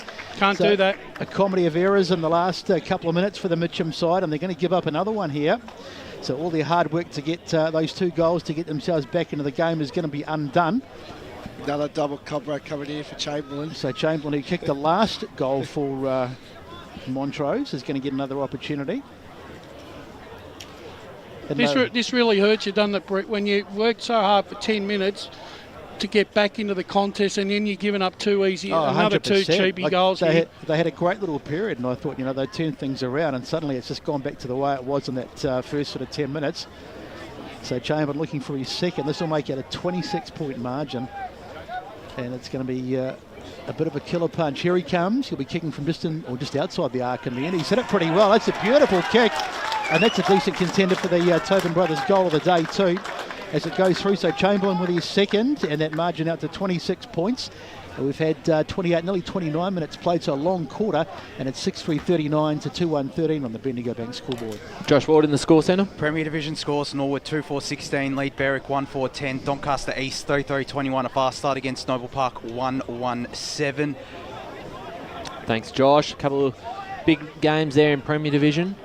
And one big weekend in Premier Division. And 1/3 division score: Donvale 5-2-32, Whitehorse yet to score. And there is the siren for quarter time. There's been all the Demons 6-3-39 to Mitcham 2-1-13, and Brett Beston has the goal kickers here for the first quarter. So Montrose's major goal kickers, it's been Garthwaite with a couple, Chamberlain's got a couple, and singles to White and Menterplay. No major goal kickers for Mitcham, but a very interesting first quarter, but it's been Montrose who have dominated for the most part, and they lead 6-3-39 to 2-1-13. Time for a break, and we'll come back and bring you the second quarter and a little bit of analysis from the first right after this. As Sarah opened her best friend Jackie's wedding invitation, she was overcome with a wave of emotion. While her 2 young boys wrestled on the floor, tears of happiness rolled down Sarah's cheeks as she saw the words she'd been longing to see. Please note, this wedding will be a child-free event. Well, Sarah, looks like we're off to Eastland for a new frock and some heels. And let's book in that babysitter. For all of life's little moments, there's Eastland. Eastland. Live real. At Yarra Valley Water, we know reducing your shower time, or show time, to 4 minutes can save you an average of $200 a year on water and energy bills. Shower shorter. Save water. Authorised by the Victorian Government, 1 Treasury Place, Melbourne. Sprained your ankle, bursting through the banner? Broke a finger, high-fiving the ruckman? Or did you run into the goal post again? For bumps, breaks or bleeds, be seen sooner, close to home at Knox Private 24/7 Emergency Department. The preferred provider of emergency care to the Eastern Football Netball League, you'll generally experience shorter wait times. You don't need private health, but there is an out-of-pocket fee. Be seen sooner, close to home at Knox Private 24/7 Emergency Department, 262 Mountain Highway, Wanturna. Do you feel good about your bank? Because there is a bank you can feel good about. They share their profits to fund big community projects, small community clubs, and vital emergency services. They've given $250 million to help Australian communities thrive. They have all the products and tech you expect from a big bank, with service you don't. It's Bendigo Bank. Feel good about who you bank with. Try Bendigo. Search bendigobank.com.au or search Bendigo Bank near me. The first time I met the team at Tobin Brothers Funerals, I felt like I'd known them for years. They're so caring, honest and passionate. James McLeod, Managing Director of Tobin Brothers Funerals, sums it up best when he says, Every day our people get out of bed to assist client families in their absolute time of need. Our people love what they do, and you will not find a more highly trained group of people than those at Tobin Brothers. Visit tobinbrothers.com.au. Tobin Brothers Funerals, celebrating lives. Hi, I'm Ben Desson from Montrose Football Netball Club, and when I need a new kit for a night out, I head over to Eastland. But Eastland is more than a shopping centre. They support a range of community organisations and have been major partners of the Eastern Football Netball League since 2018. Thanks, Eastland. You are listening to Radio Eastern FM 98.1. With live and exclusive coverage of the EFNL football season, bringing you the match of the day with score updates from all divisions. And now we cross to our commentary team for the Radio Eastern 98.1 Match of the Day coverage. Well, welcome back to Montrose Recreation Reserve at quarter time here. This is the Demons 6-3-39 leading the Tigers 2-1-13. A big first quarter. We're going to get an interview down on the boundary. But first, Josh Ward in the score centre has some scores around the grounds this afternoon. Let's go with Premier Division first up. South Corin 2-2-14, lead East Ringwood 1-3-9, Blackburn 3 straight 18 over Balwyn 2-1-13, Norwood and Berwick 2-4-16, the Norsemen lead 1-4-10, Doncaster 1-2-8 to Park Orchards 3 behind, and Doncaster East 3-3-21 over 1-1-7 against Noble. Division 1 have obviously got the game out here. Beaconsfield and Croydon still hasn't changed. South Belgrave 7-14 over the Saints leading out there. In second division, East Burwood 3-1-19 over the Basin, 3 behind. Waverley Blues 3-2-20 to Boronia 3-3-21, still no scores from Knox, Mulgrave, Templestowe, Upper Gully. Division 3, still no update from Sylvan Recreation Reserve, Ventry Gully 3-1-19 to Oakley District 1-3-9. Fourth division, Kilsyth just 2 behind to Scoresby 1, and Surrey Park 7-5-47 to Forest Hill 2 straight 12. There you go, Brash. Well. Your Super Boost Roughie of the Week. That's right. It's early. Our Super Boost Roughie of the Weeks rarely get up as usual. But some interesting results there, Josh. Do have a score from Knox Gardens. Knox 1-3-9, Trail Mulgrave 6-3-39. Yep. So for all that, giving some hope for Mulgrave, just for Knox, it didn't quite happen. But Brash, your thoughts on that first quarter? Was really impressive by Montrose. They just wanted the ball more, it seemed like. Yeah, look, for about 10 minutes there, Montrose controlled the contest. They had numbers around the ball. Their delivery into their forward 50 was far superior. Let's go boundary side to Jared Beanland. Gents, I've got Neil Winterton, coach of Mitcham. Neil, you identified a couple of fairly basic principles during that address that you guys need to work on during this quarter. What were those? Oh, look, just like at the end of the day, when you play footy, you got to want to compete. And in that quarter, you know, we didn't want to compete, and Montrose really did, and that sort of got them the ascendancy, and then just the work rate out of the contest was far better by Montrose. There was a 10-minute patch there, the patch of the game where you kicked 2 goals. What changed during that period of time, and then what changed back? I think our work rate and just our want to compete got better. Yep. And we were a bit smarter with our ball use, and then we sort of that last 5 minutes we let them back into the contest. So we've now obviously dug ourselves a bit of a hole, and we've got to get out of it. Are you tempted to pull the boost back on yourself and get out there and have a run? No, we're not that desperate. Thanks there to Jared Beanland. Josh Ward. One score from Templestowe Reserve. Upper Ferntree Gully 3-4-22, lead Templestowe 2-2-14. Interesting, very interesting result out there. But we're about to get underway here for the second quarter. Brush, just continue on your points. Pretty much summed it up there, Neil. I think also Neil Winterton stole my thunder there a little bit. The willingness to compete.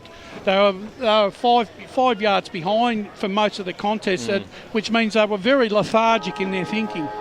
So we'll see if the changes that Neil's put in place can manifest themselves into a better performance as they win the ball out of the ruck. Lovell it was, he got the tap and they get the first clearance. Mitcham, they go forward. Bit of a messy one though, and it's marked. I think it's marked, but maybe not. Might have just bounced. And the umpire says we'll have a ball up. So some early territory at least, if nothing else. Up it goes. And up they fly. Nicely won out of there by Lovell again, but nothing doing in terms of getting it out. Getting really choppy in the middle of the ground there, which is going to make it hard to score as Lovell gets about his third head out in about 30 seconds. Ball on the ground again as they go in and try and get it out. In there was meant to play, but it's still a bit untidy, and the umpire says another ball up. And so margin is 26 points. Up they fly. There's Lovell again. He's having a field day in the ruck at the moment. Knocks it down, but again they can't get the clearance. He's clocking up those points there, isn't he, Brett? Yep. Just again, like having no Johnson and no Sparrow for Montrose, Mitcham can try utilise to get a couple clearances out here. So we talked about Sparrow being out and how it would certainly affect him, but it's one thing to get a head out though, but it's got to transcend into the clearances, and for the moment it looks like Mitcham have got a free kick. Yeah, well... No, Montrose descent. Descent, sorry. Yep. But just a quick one. Like that's another thing that that Neil Winterton can use in his toolbox to try utilise the ruck situation with Montrose not having key ruck. So Ben Descent with the ball, a free kick here for holding the ball, I think that was. So he'll look to go to the far wing this time, far side, switches the play down the line. Few players fly there, a couple of demons. Ball hits the ground, they've got some numbers, and they'll look to go down the line on the wing here, inside 50 in the direction of White. Punch from behind, here's Wex. Might get the ball here, picks up well, puts it on the boot and towards a teammate here. Punch from behind from the Tigers here on the half-forward line at the Demons' end of the ground. They lead by 26 points in the early stages of this second quarter as we go down to the boundary. Dylan Smith. Yeah, just listening into Gary Ayres at quarter time, he just talked about Mitcham's inability to locate post-stoppage, and the Montrose players really doing well at being able to get space and get free, and that's how they're creating all of those inside 50s and one-on-ones.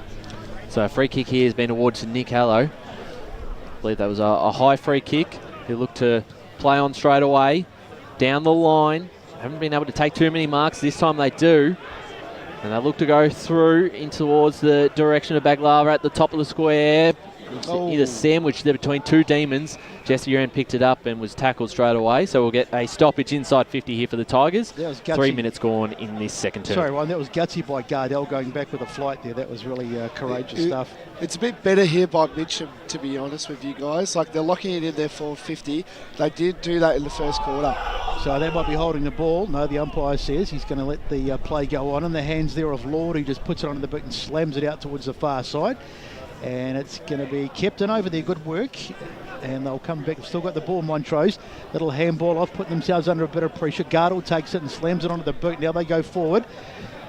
No one getting their hands on it. The handball across to Caulfield. Haven't called his name too much in the early stages. Goes into the middle of the ground, but he's turned it over. And they'll come forward again, Montrose. And the kick to full forward on the ground there. And a good tackle. Caulfield taking the ground. And he's been pinged for holding the ball. He looks at the umpire and says, "Who, me, ump?" And he's done 25 for Descent. That was poor play. So not only is he given away the free kick, it probably would have been a goal anyway, but it's a certain goal now. Just in discipline, it's going to cost you every time. And Caulfield goes away looking a little bit sheepish. And the simplest of goals, and it's put through by Ryland Howes. And it's the first goal of the second quarter, so 7-3-45 plays 2-1-13. Not the start that Mitcham wanted in the second quarter. Just a quick one as well. That was Ryland Howes. He made his debut last week for Montrose, and that was his first ever goal in senior footy. So well on to the great man. So well on, Ryland. So a big lead now here, 7-3-45 to 2-1-13. 5 minutes gone in the second quarter. We go to the score centre with Josh Ward. Sylvan 4-5-29 lead, Coldstream 2-1-13. So ball back in the middle. Tigers need a response. They need the next one, need the next 2 or 3 to get themselves back in this game. No, they're certainly capable of it. In the middle, Lovell got tapped down, looking for Halo. And he wraps up Where the Tigers in the tackle. Where the Tigers are missing out, they haven't got a key forward to play through at the moment. They're being forced wide. I know that's where the better ground is, but their key forwards are not leading to the right positions. And obviously, as you said, Jake Parenti not into the side this weekend. Played last week, just the 2 games to the Tigers with some VFL duties this year. Lovell in the ruck did well, just took it and sends it inside 50. He's had a good start to the game, almost a one-handed mark there. Kick off the ground and he'll come back to him. Here's a shot on goal from Cowan, and that is out of bounds. But probably a better result than a behind here, so they'll get another chance. The idea was right there by Mitcham, just the execution let him down at the last minute. Yeah, it certainly was. The handball there was the right option from Smythe. The ball to be brought back into play inside the Tigers forward 50. They trail here by 5 goals. Here's a chance at Jesse Cherry. Hand passes it backwards to Jackson Hallow, who throws the ball on the boot, and it will just hold its line for a goal. An important one for the Tigers. 3-1-19, trailing the Demons 7-3-45. 6 minutes gone on the Bendigo Bank scoreboard in this second quarter. Say they needed that goal was an understatement, really. 100%, yeah. But well done by obviously Cherry there they've struggled in that area of the ground, and just to be able to get the hands out. Jackson Hallow made the most of his opportunity. So good to see Jackson Halo there as well. He's another impactful player for the Tigers. So as good as it is, they need 2 or 3 in a row, so that's a start. The other thing that Mitcham got to do in their forward 50 is they're going to make a conscious effort to be in front. The ball's going to drop, and they need their runners at the feet of these bigger players down there. Scoreboard giving them an extra goal here. It's one way to catch up as they win it out of the middle, Mitcham. Out towards the wing, little handball off, but it's being turned over. Getting his hands on it there for a moment was Laurie, but now it's in the hands of, I think it was May, gets a little kick forward. It's a really untidy piece of play here. Running away from the contest was Hams, did well. Gets it out wide. Can he hit a teammate? Not at the moment. Ball on the ground over there, and they've got a little handball off. That was well done, and it's Bowringer.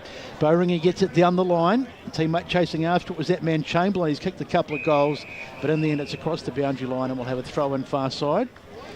So margin is 45, well the score is 45-19, so 26 points. I'll just ask you this question, quick one. Yep. Is this a better performance this quarter by Mitcham than what they served last quarter, do you feel like? It's better, but they're still not being deliberate enough. They're still getting caught out on the turnover, Blake. Yeah.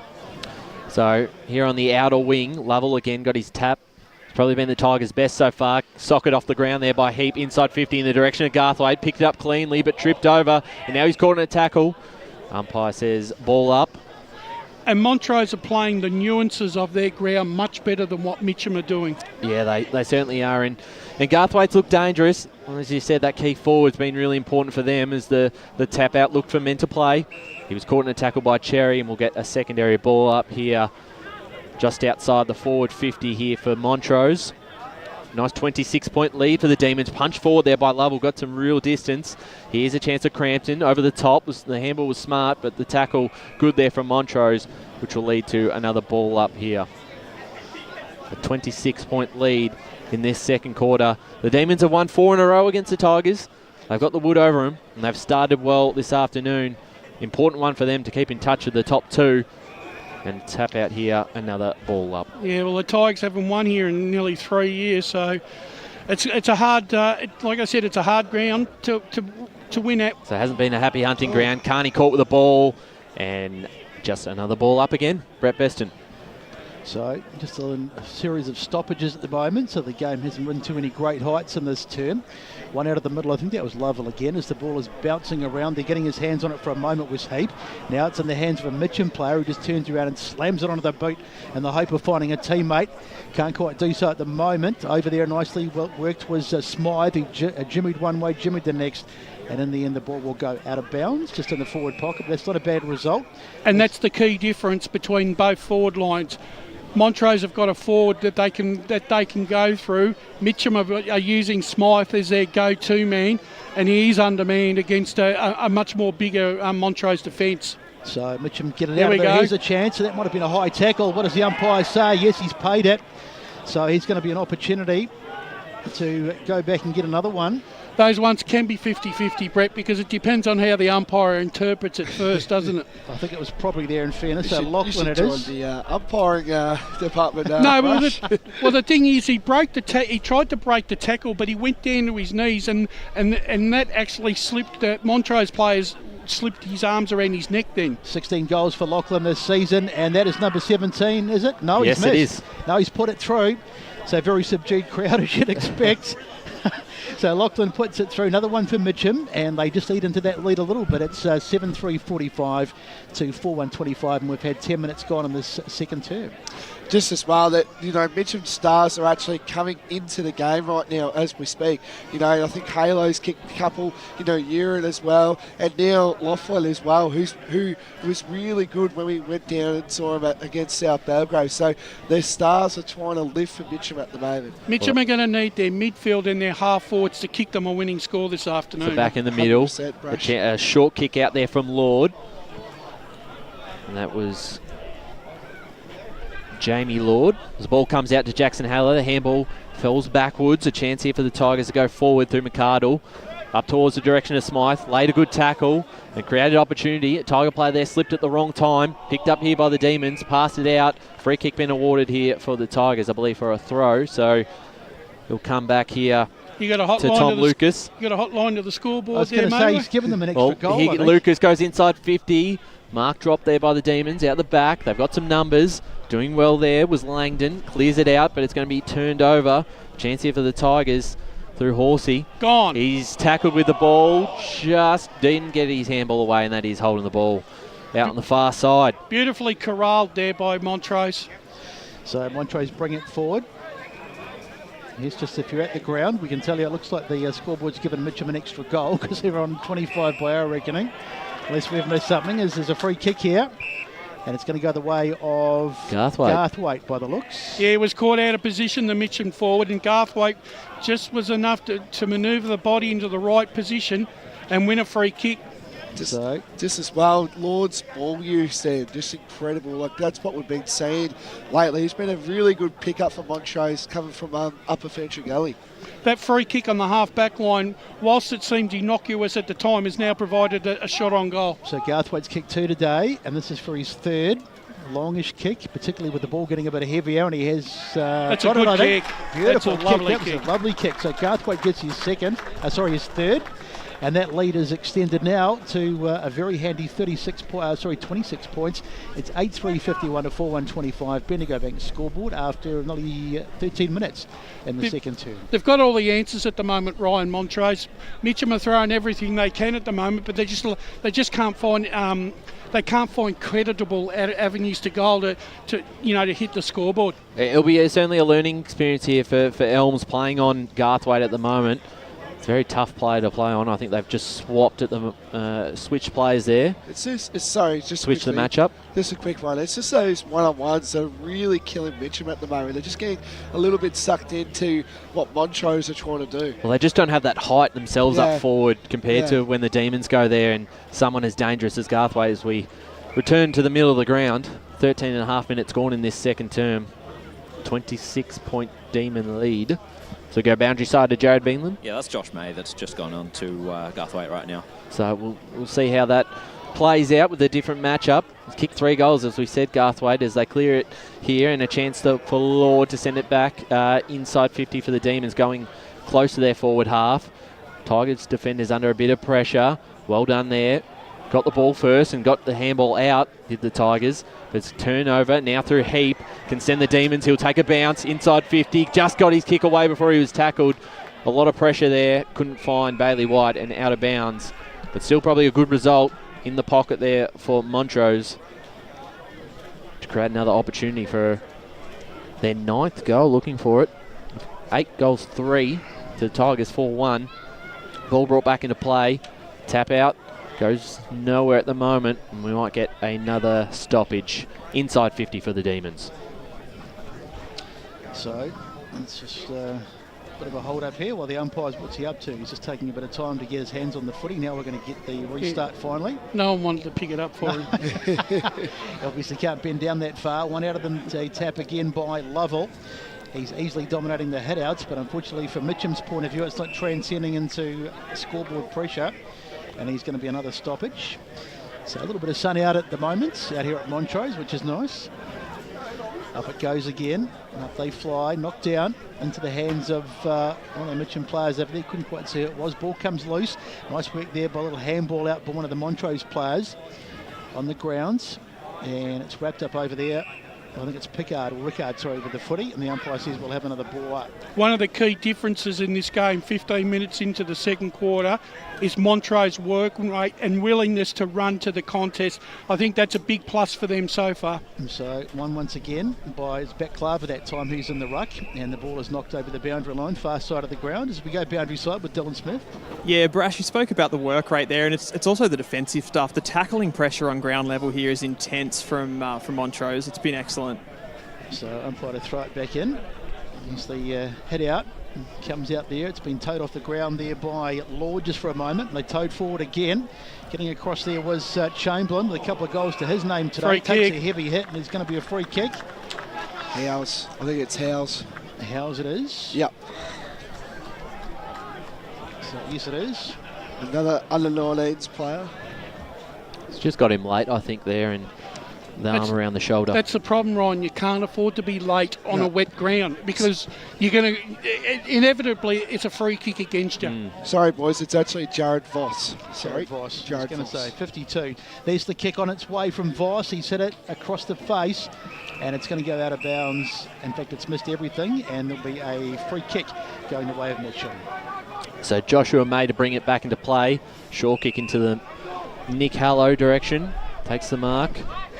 He'll send it towards us on the broadcast side. Good kick. Found Beglava. Beglava just goes down the line. They just don't have any height, so this ball doesn't usually work out too well for him. Lovell flew. Couldn't take the mark. And wrapped up in a tackle there was Jamie Lord.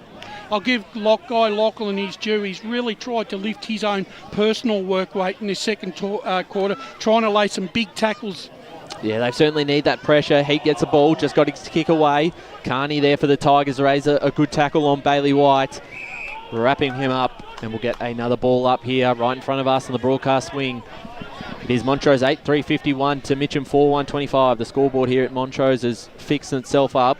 Tap out here in the direction of Halo was pushed by White and ends himself a free kick in the back. It's what he does good with afternoon it. so far, Nick Halo. Inside 50. The kick is a good one in the direction of Great a teammate. kick. A strong hands and a chance here for Bailey Cowan. Look to kick the Tigers' 5th of the afternoon. Just a quick one as well. How good is that kick by Halo there? Just to lower their eyes, have concentration and focus, and a great kick to the leading goal kicker from Mitcham at the moment. So it's certainly a tough kick, bit of distance. He'll be kicking right on the arc, Bailey Cowan, with a bit of an angle. Good looking kick on the way. The wind will hold it through for a goal. That is a contender for the Tobin Brothers goal of the day. Bailey Cowan kicks the Tigers' 5th, 5-1-31 to Montrose 8-3-51. It just kept going and going and going.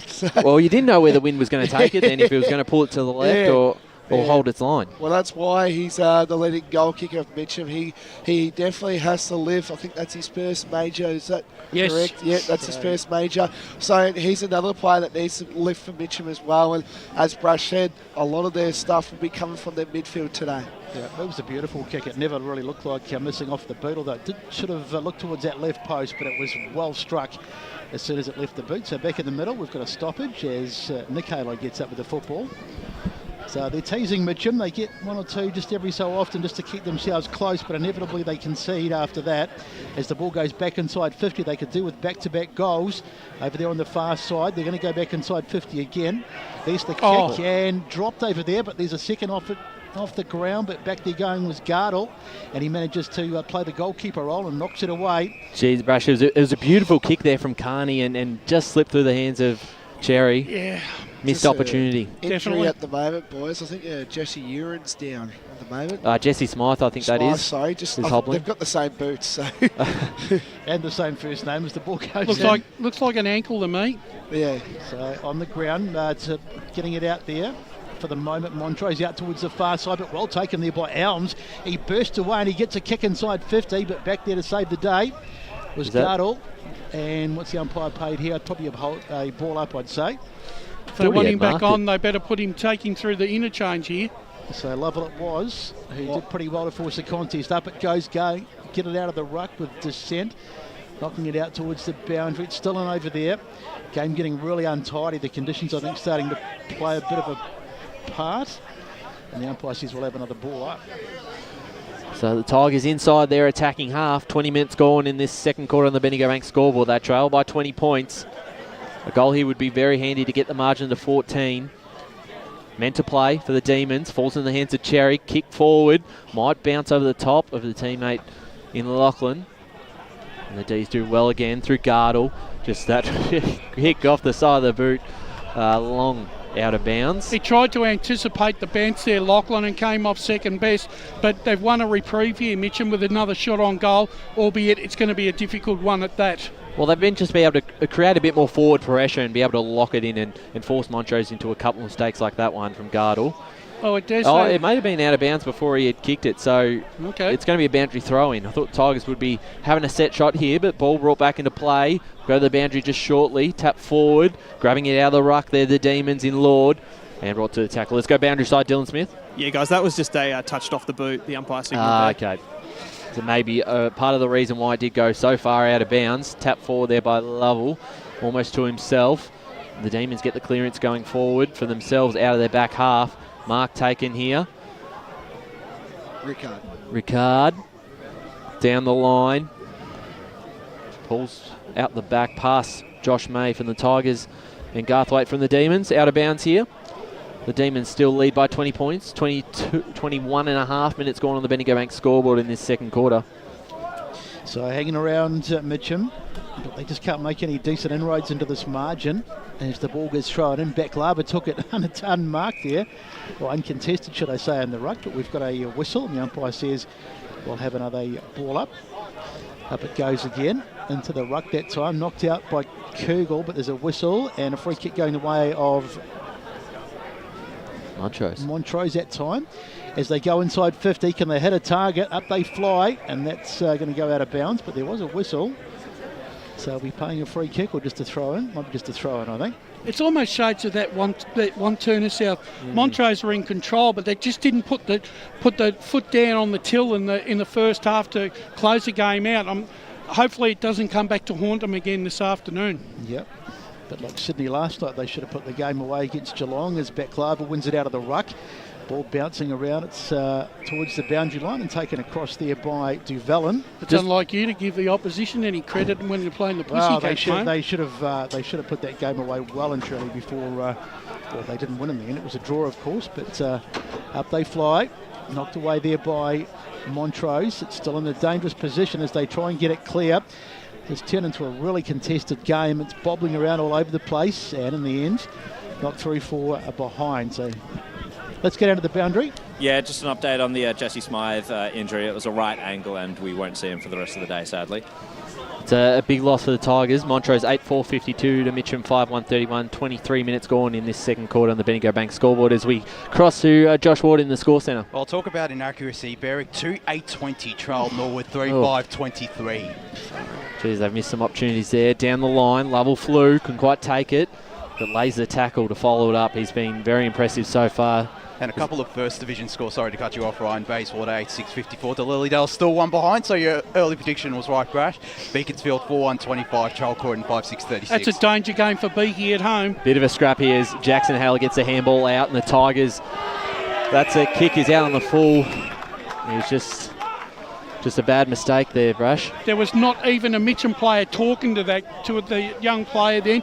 He had a couple of yards, but they didn't tell him he had it. Descent goes inside 50 for the Demons. Big pack of players fly out the back here. Could be a chance. Heap just got a tap going forward. Chance of Ricard got the ball in the boot. Cut off. It was smothered. Jackson Hallow with it and brought down in a tackle inside 50 for the Demons. Very important few minutes of the Tigers. Don't want to concede one.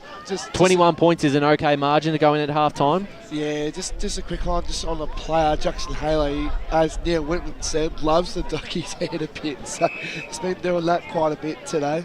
I don't know. I didn't see a duck there, I saw a Blake. duck, yes. Oh, I don't know about that one. Is there a ball up inside 50 here in the Demons forward half. Tapped out by Lovell. Descent, as usual, just dominant force, but this time he's brought up into a tackle there by Nick Hallow. And we'll get another ball up, coming up to 25 minutes gone in this second term on the Bendigo Bank scoreboard. And so up it flies, one out of the middle, by Lovell again, a bit back into a contest.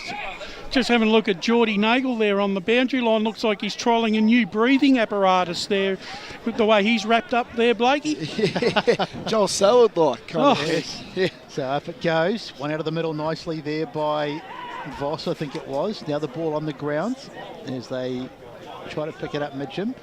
Can't do so at the moment. One of the Montrose players shoved out of the way and just waiting for the inevitable whistle here. Just a quick one, sorry, Besto. Just see when the ball, just when it goes in that mud pit, it just stops. Yeah. Kind of like what happened last week, I'm pretty sure. Yeah. Is that correct? It's like watching a goal shot when it goes into the bunker and it just plugs as they win it out of the ruck. Again, Mitcham out towards this far side of the ground. Can they get hands on it? No, they can't. And it's out of bounds just in front of us here in the commentary position. So we've had 25 and a half, nearly 26 minutes gone, so getting close to half time. And if we wondered what Neil Winton would say at quarter time, we'll be wondering even more about what he's going to say at half time, because they've just been able to not make any inroads at all. Margin currently 21 points, gets right over the back, beat Dirksen there. And it's going to be another stoppage.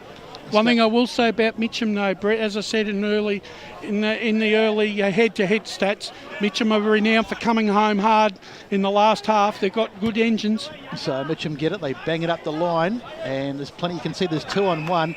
Not much chance of anything happening there. Good ball from Langdon, and the ball out of bounds, and we'll have another stoppage. This game's going to set the world record for stoppages, I think. But the thing as well, like they're 20 points down. Like that's, it could have been way worse for Mitcham, and for them to keep it up, as Brush said, they are a good, strong finishing side. Yeah, they'd certainly want one more as Langdon here brought into a tackle and another stoppage. Yeah, if they go in 14 points, 15 points down, that's a big result. I'd be delighted. Because they haven't been able to play their best footy yet. Lovell with the tap out to Lachlan, inside 50, slipping over at the wrong time there, Cowan. Ball hits the ground, well Cherry did quite well, kept it moving, and a free kick here towards the Tigers. And that is going to, yes. Is it Cowan again? No, this time it is Zach Horsey on the siren here for the Tigers. They trail by 21 points. This kick would bring the margin back to 15 points at half-time as the wind picks up just in time for his set shot. I'd be going inside right goal post here. Well, let's see what he does. He takes his time for the set shot. Left to right, you reckon? Right to left, I reckon. Chance to bring the margin back to 15 points. Little bit of Zach Horsey. And that kick is well and truly off the side of the boot, and that is out of bounds on the full, so no score. And at half-time it is Montrose 8-4-52 leading Mitcham 5-1-31. And Brett Beston has the goal kickers for the first half. Garthwaite has 3 for Montrose. Chamberlain has 2. There's singles for White, also Jared Voss and Howes. And for Mitcham, all single goal kickers for them. It's been Cherry, Crampton, Lachlan and Kelman. So it's all Montrose at the moment. So Mitcham with more work to do as they did at quarter time. And it's Montrose in front, 8-4-52 to 5-1-31. We'll take a break and then we'll come back and introduce the team for the halftime show, analysing all the action from the first half and looking ahead to the second half on EFNL Match of the Day. As Sarah opened her best friend Jackie's wedding invitation, she was overcome with a wave of emotion. While her 2 young boys wrestled on the floor, tears of happiness rolled down Sarah's cheeks as she saw the words she'd been longing to see. Please note, this wedding will be a child-free event. Well, Sarah, looks like we're off to Eastland for a new frock and some heels. Let's book in that babysitter. For all of life's little moments, there's Eastland. Eastland. Live real. Sprained your ankle, bursting through the banner? Broke a finger, high-fiving the ruckman? Or did you run into the goal post again? For bumps, breaks or bleeds, be seen sooner, close to home at Knox Private 24/7 Emergency Department. The preferred provider of emergency care to the Eastern Football Netball League, you'll generally experience shorter wait times. You don't need private health, but there is an out-of-pocket fee. Be seen sooner, close to home at Knox Private 24/7 Emergency Department, 262 Mountain Highway, Wanturna. Do you feel good about your bank? Because there is a bank you can feel good about. They share their profits to fund big community projects, small community clubs, and vital emergency services. They've given $250 million to help Australian communities thrive. They have all the products and tech you expect from a big bank, with service you don't. It's Bendigo Bank. Feel good about who you bank with. Try Bendigo. Search bendigobank.com.au or search Bendigo Bank near me. Tobin Brothers Funerals wear their heart on their sleeve. Their clear and easy-to-use website and Memory Maker app make it easy for families to make an informed decision. Here's James McLeod, Managing Director of Tobin Brothers Funerals. We pride ourselves on being the most transparent funeral company. All pricing on goods and services are available on our website. It's all there for you to see and make very informed decisions when planning a loved one's funeral. Visit tobinbrothers.com.au. Tobin Brothers Funerals, celebrating lives. At Yarra Valley Water, we know reducing your shower time, or show time, to 4 minutes can save you an average of $200 a year on water and energy bills. Shower shorter. Save water. Authorised by the Victorian Government, 1 Treasury Place, Melbourne. Sprained your ankle bursting through the banner? For bumps, breaks or bleeds, be seen sooner, close to home, at Knox Private 24/7 Emergency Department. You'll generally experience shorter wait times. Knox Private 24/7 Emergency, 262 Mountain Highway, Wanturna. You are listening to Radio Eastern FM 98.1. With live and exclusive coverage of the EFNL football season, bringing you the match of the day with score updates from all divisions. And now we cross to our commentary team for the Radio Eastern 98.1 Match of the Day coverage. Welcome back to the Eastland Match of the Round, the halftime show live from Montrose Recreation Reserve. We've got second versus third in Division 1 between the Demons and Mitcham, and it's the home side that lead 8-4-52 to Mitcham 5-1-31. Heading into the half-time break, the goal kickers Ryan Garthwaite with 3 for Montrose, Daniel Chamberlain with 2, singles to Rylan Howes, Jared Voss on debut, and Bailey White as well. For Mitcham, all singles, Jackson Hallow, Nathan Crampton, Jesse Uren, Guy Lachlan and Bailey Cowman. Josh Ward here alongside our 2 boundary riders, Dylan Smith and Jared Beanland. What's been the game down on ground level? What have you made of the contest so far, fellas? Well, it's been high pressure by Montrose all game. Mitcham have started to bring that pressure a little bit in the second quarter, but it's just not the work rate has not quite been there. It's something that Neil Winterton definitely acknowledged at quarter time. I'd be interested to know what he would say at half time. Still think there's a lot of room for improvement there for the Tigers. Yeah, absolutely.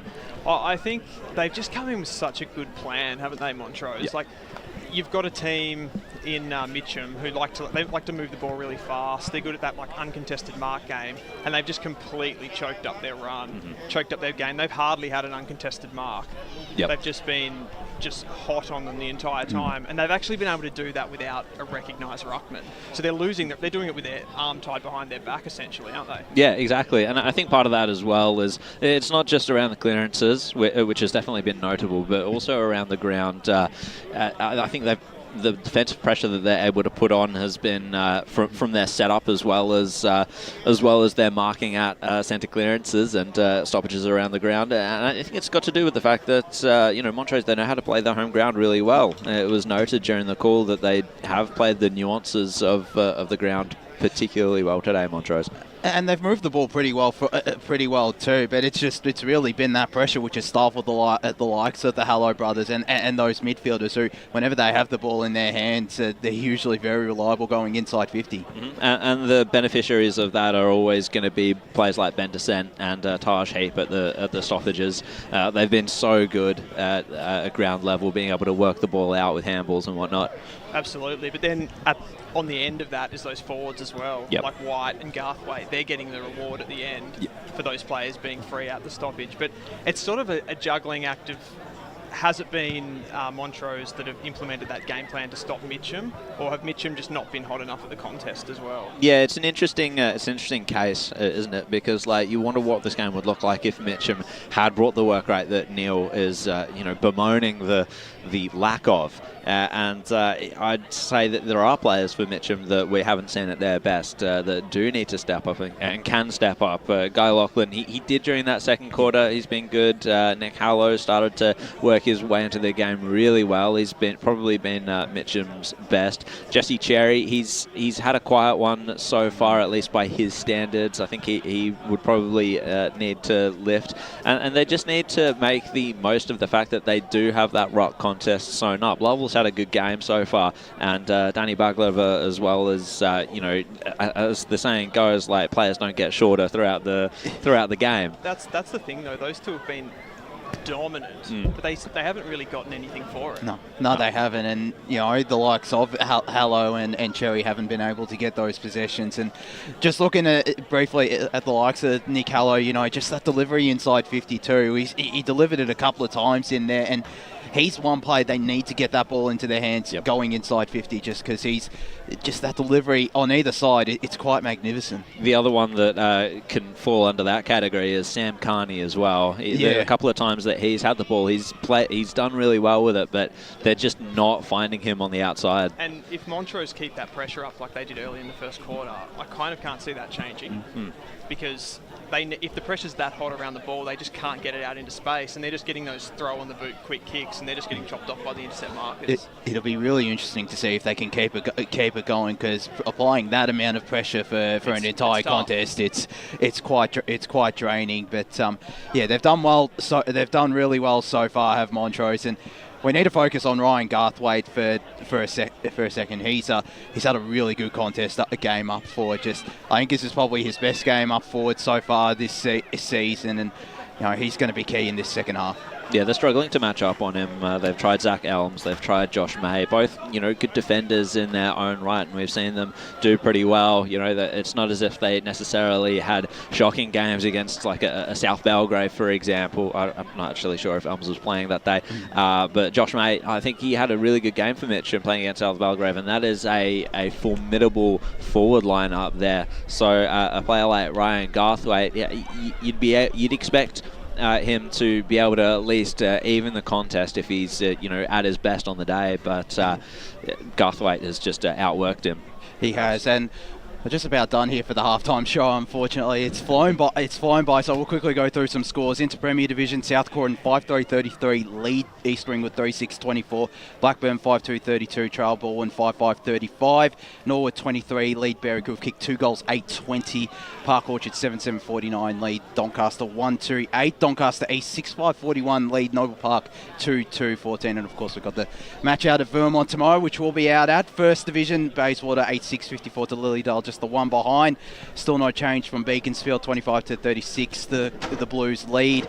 North Ringwood still no update from there. 20-8 was last count out there. The Saints leading. South Belgrave 4-5-29 lead Wanturna South 1-2-8. We're going to go to a break here on the Eastland Match of the Round. When we return, we'll bring back the rest of the call team ahead of a massive second half out here at Montrose Recreation Reserve between the Demons and the Tigers. Today at Eastland, Lucy's trying on jeans for a momentous occasion. Coffee with the ex. She needs jeans she can move in, because she's definitely moved on. Jeans that get a second look, but don't give any second chances.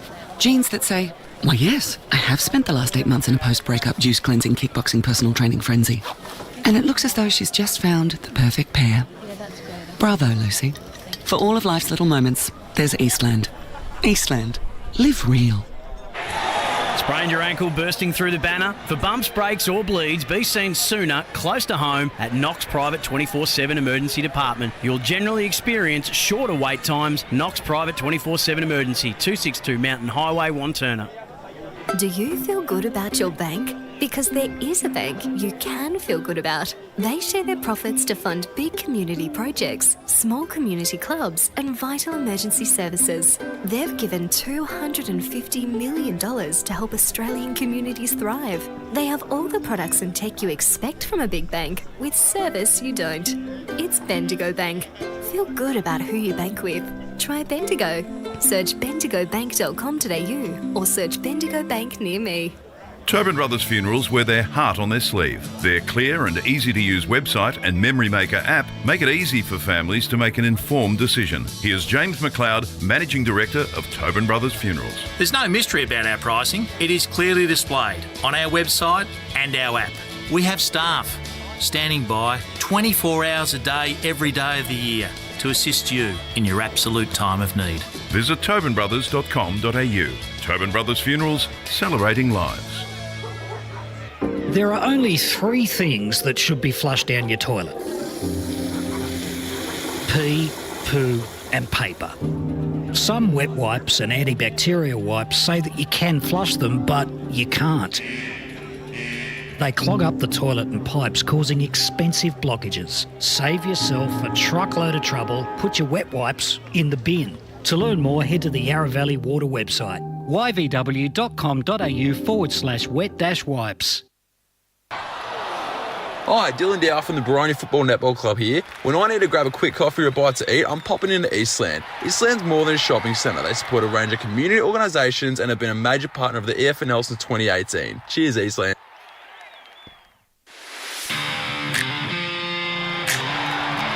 You are listening to Radio Eastern FM 98.1. With live and exclusive coverage of the EFNL football season, bringing you the match of the day with score updates from all divisions. And now we cross to our commentary team for the Radio Eastern 98.1 Match of the Day coverage. Well, welcome back to the Eastland Match of the Round. Montrose versus Mitcham. At half-time, it is the Demons 8-4-52 leading the Tigers 5-1-31. The Tigers back on the ground, just waiting for the Demons to re-enter. Josh Ward around the grounds in the score centre. Just a couple updates so you didn't quite get to at half-time. Into second division, half-time out at Eastburwood, 41-21, the Rams lead. Mulgrave a comfortable advantage, 64-25 over Knox. Boronia 37 to Waverley Blues 27, and Templestowe 48 over Upper Ferntree Gully 23.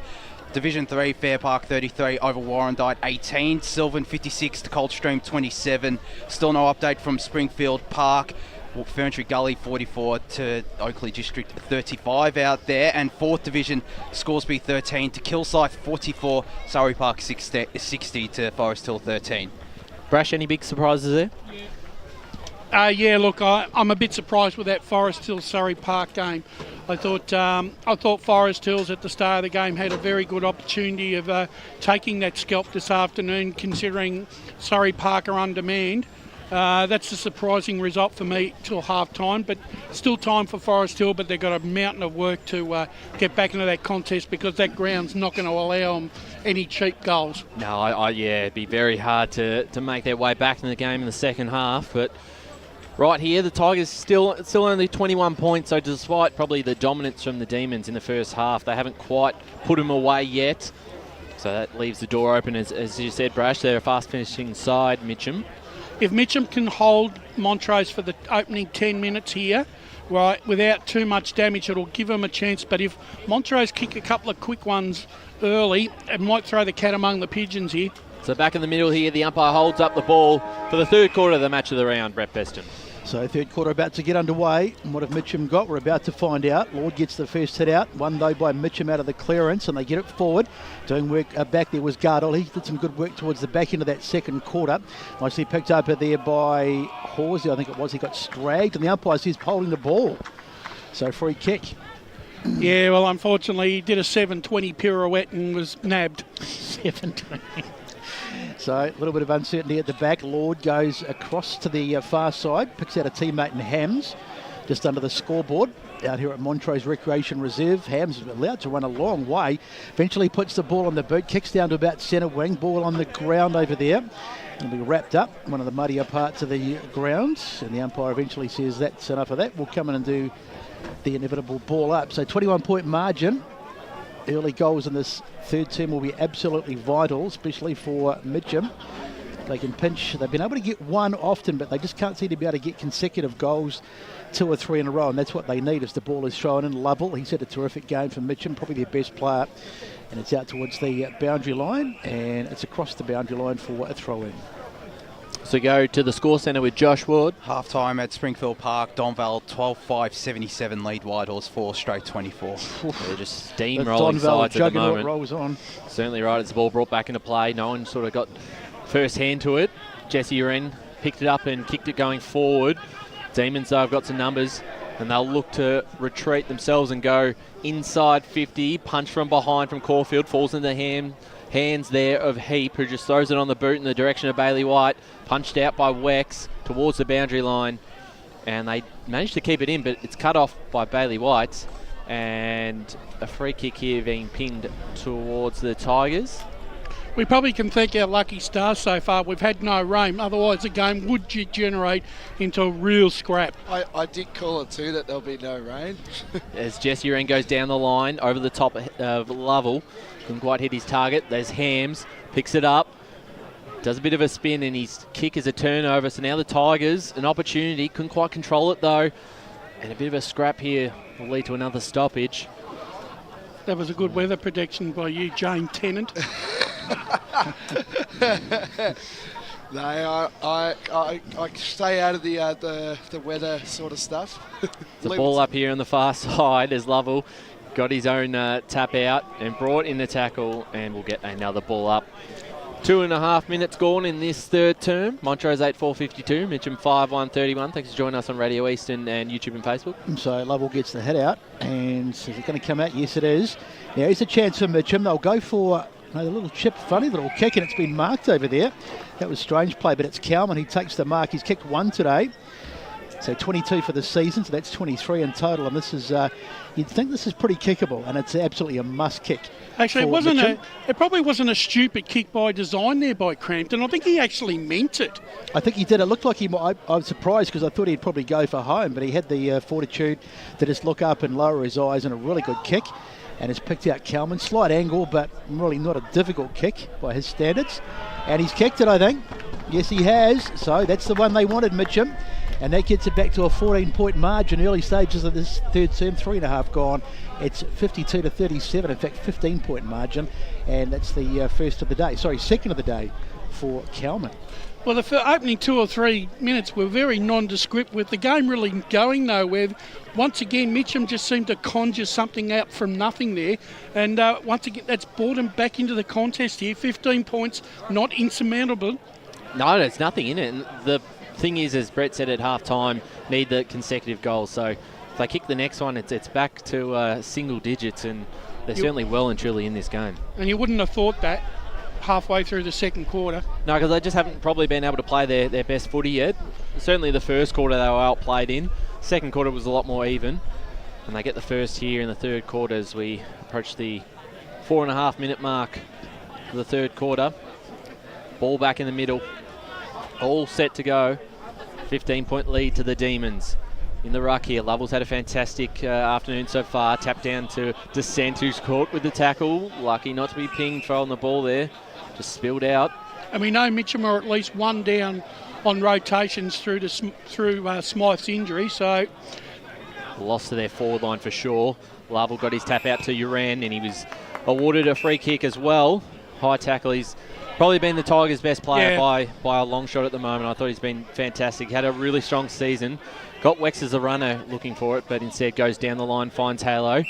Jackson, Halo that is. They telegraphed that same play just a minute ago, even though it didn't count. So Halo to send the Tigers inside 50 again, deep towards Baglava. Punch from behind. And the defender there from Montrose did very well. And we'll get a boundary throw in inside 50 for Mitcham. So looking a lot better, Mitcham here. And if they could get another one, as we've said, their big problem this afternoon has been getting consecutive goals. So another one here, and suddenly it's all on. It'll be down to a 9-point margin. But it's got to happen yet as the ball comes in. Ruck contest, the ball on the grounds. Baglava it was, he got the head out, I think, but it's not going to come out of there. But they'll get a second opportunity. In one of the rather soft patches out here at the Montrose Recreation Reserve. Very much middle of winter conditions as Baklava gets the head out again. And it's out towards the boundary line, and in fact it's out of bounds in the pocket. So good win there for Mitcham. So they'll be happy with this, Mitcham. They're not scoring, but they're keeping it locked in their forward 50, and that's all that they can do at the moment. And eventually, if they do it for long enough, the goal will come. Ball comes in. Lord it was who got hands to it there, but it's knocked out of bounds again. So certainly a day for ruckman today. They're getting plenty of opportunities as we wait for the umpire to throw it in.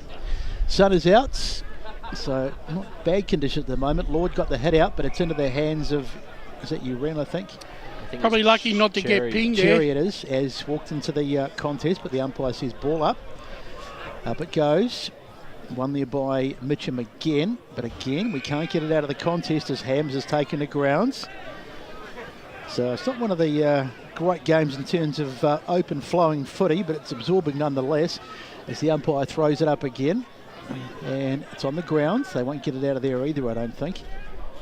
There's stacks on and another stoppage.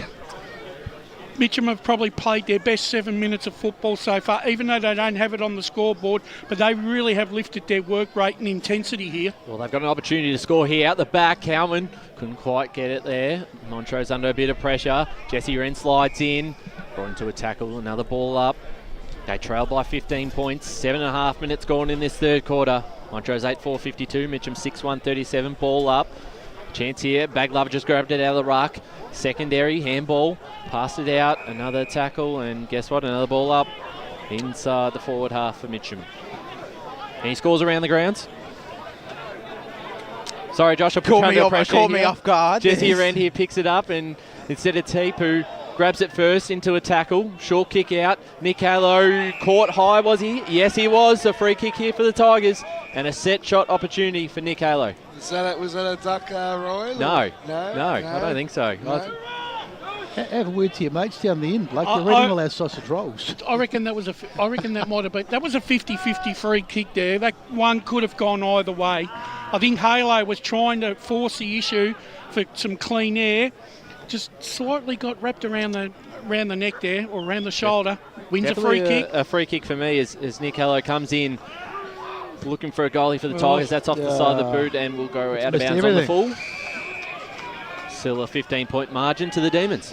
So they really could have done with that one. That would have got them within single figures, which is, it's been a long time since they've been that close as the ball goes out towards the wing. Mark almost taken over there by Lucas, but he can't hang on to it. Getting hard to identify some of the players too with the mud on the Guernseys at the back. Sort of takes the float out of your sails a little bit when you've worked so hard and you see a kick like that. Yeah, no, it was not a difficult kick, although I suppose today we cut the players a bit of slack as the ball comes back in on the ground. Nicely won out of there. I think that was Dirksen who took it away, and they go out towards the far side again. Dropped over there by one of the Mitcham players. Gets a handball away to Cherry, who faulted it. No, I think I was right the first time as the ball goes to ground. Good tackle. And it's a free kick. So free kick paid, going the way of Mitcham. Elms it is. Chips it down the line. Mark is taken. So can they get get something going here? Funny little kick into the middle of the ground. It was awkward and it wasn't taken in the end. Tough one though as the ball goes to ground. And the umpire will come in, I'm sure, and ball this up. So Rickard it was on the bottom of that. And the umpire says we'll have a ball up. So right about the middle of the grounds. Mitcham are starting to really make those tackles stick at the moment. They are indeed. They're having a good little patch, but they just haven't been able to put it on the board in terms of score. Now the ball is knocked away, coming forward, and Mentor play it is who tries to get his hands on it there. He's still on the ground, Mentor play fighting hard as some other players coming over the top. And we'll have another stoppage. They're certainly not getting the time and space they did in that first quarter, the Demons. The pressure is lifted from the Tigers' perspective. Yeah. So up it goes. There's the hit out, falling, and it's been hacked down the grounds. Little handball out the back, and they've got it out of the contest for the moment, Montrose. They go down the grounds. Over there trying to get his hands on it and did well was Nick Halo. Nick goes down the line, but his kick is not that good, and in fact it's out of bounds on the full. It's 2 for him in two minutes there, Nick Halo. 2 out of bounds on the fulls. So a free kick here to Montrose. Out of bounds on the full, a short kick in. And takes a mark here on the far wing. They haven't gone inside 50 yet. This will be maybe the first time this afternoon. Might just fall short. Big mark there from the Tigers. Well done there, Guy Lachlan, standing on. Take a strong mark, defensive mark there. And we'll just send it right where it's come from in the direction of Lovell. Goes over the top of everyone. The boundary line might be their friend here. The Demons got some numbers and they'll get to this. They keep it in. Go backwards to Wells. Kicks it down the line, almost a mark. Kept it in front of him. They trap it there, the Tigers. Will get another ball up on that far side. 11.5 minutes gone in this third quarter on the Bendigo Bank scoreboard, and just the one goal kicked As we go to Josh Ward in the score centre. Beaconsfield 6-3-39, Charles Croydon 6-6-42, and South Croydon 7-3-45 lead East Ringwood 4-9-33. And a free kick here to Taj Heap, holding the ball on Crampton. So Montrose will get it forward again. Little chip, funny little kick. Mark is not taken. In fact, it's taken by one of the defenders. Cherry, no, in fact, it's Hallow over there on the far side. Hallow goes down the line. Good mark. Taken there by that man Lovell, who's played particularly well this afternoon. Lovell goes forward, but it's intercepted. Great defensive mark over there. Lord, and for the moment, the danger is over. Lord, he's played pretty well for Montrose this afternoon. He's been a good pickup, Greg Lord from Upper Gully. So in the hands of Montrose as they get it down the line. Ball goes to grounds. Trying to get over there, and there's more Mitcham players than there are Montrose players. But in the end, it's across the boundary. No, it's still in over there. Montrose, they can go forward. No, in fact, it is come out. back. The players were off, but the umpire had decided that it was out, so we'll come all the way back to the far side of the grounds. They've stopped running Montrose in this so far in this quarter, and their experienced players need to really start lifting again to try and get themselves back into the contest. Darcy Laureate was, he thumped it forward, and it's going to go out of bounds, beating everyone over there on that far side. So margin is 15 points. We've had nearly 13 minutes gone in this third term, so they're close enough if they're good enough, Mitcham. They've been able to hang around all day as they win it out of the ruck situation. Ball out towards the boundary line, and over she goes. See, Descent's gone out of the game a little bit. He's been tagged now by Jackson Halo, and he's done a fair job on him in this third quarter. So 13 minutes into this third quarter. It's probably been a quarter that Mitcham have probably dominated more of it, but they've only had the one goal on the board.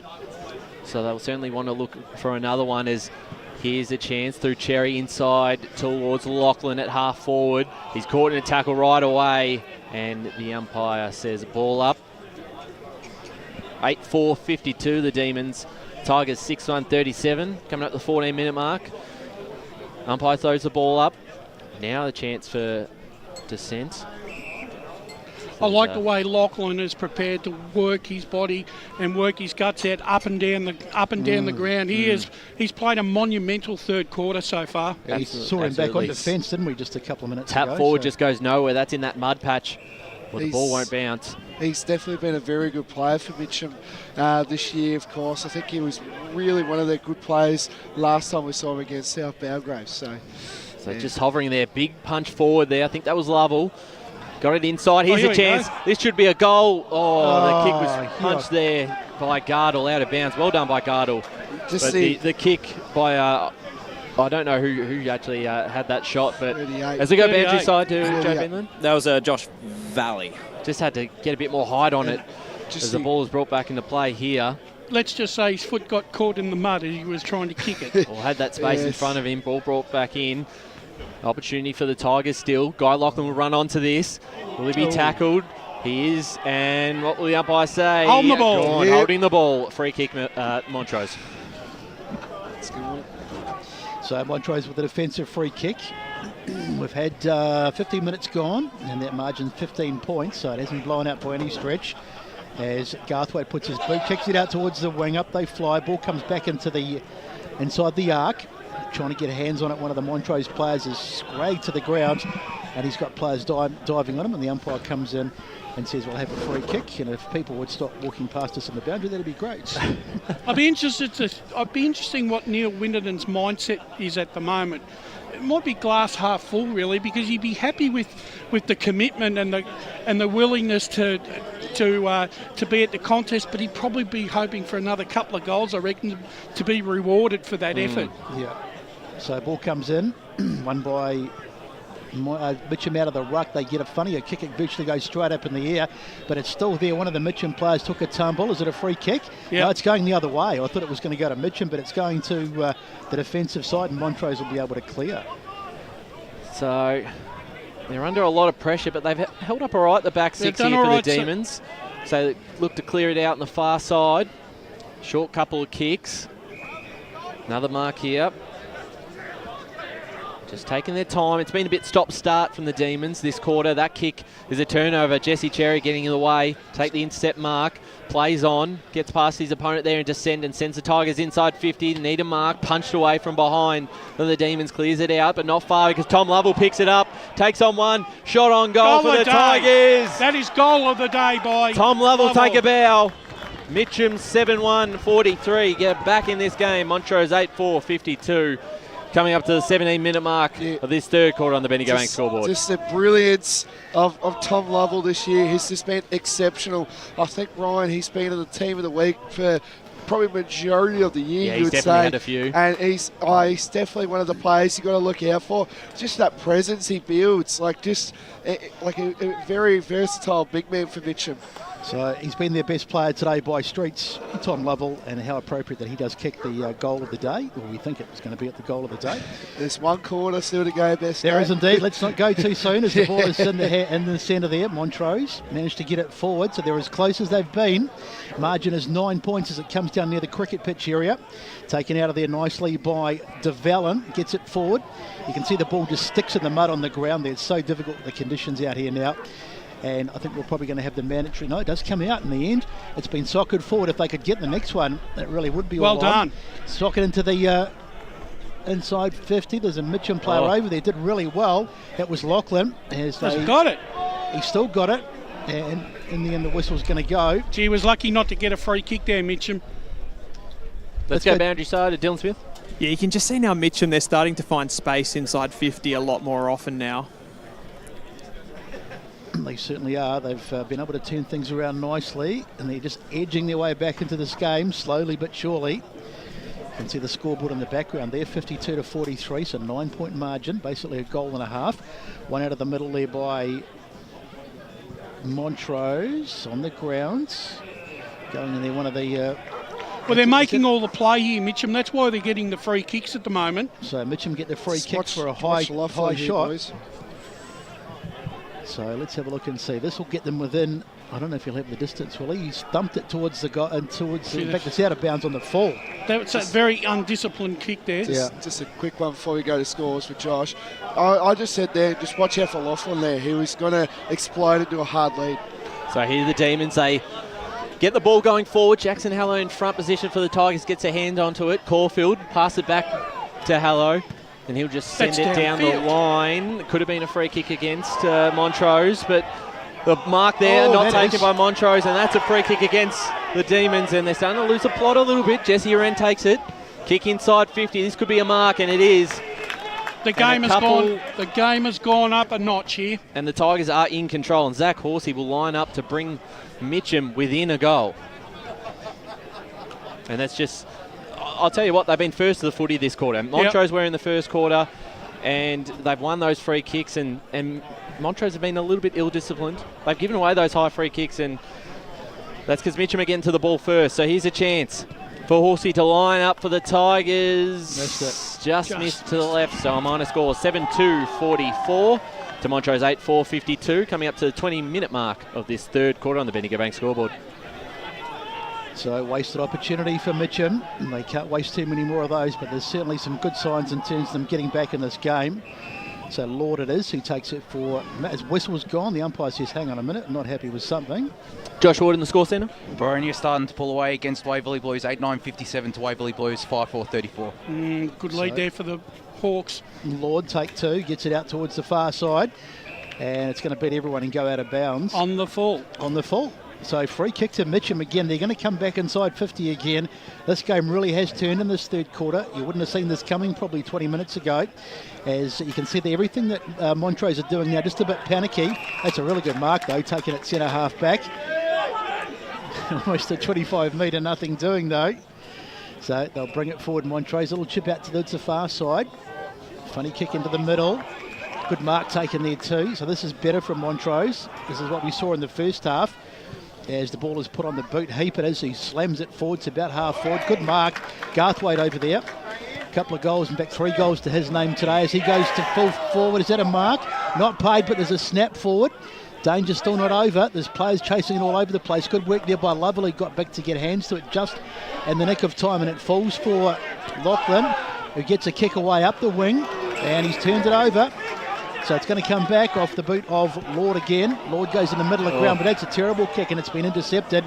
Well done there by Crampton. So Crampton for the Tigers.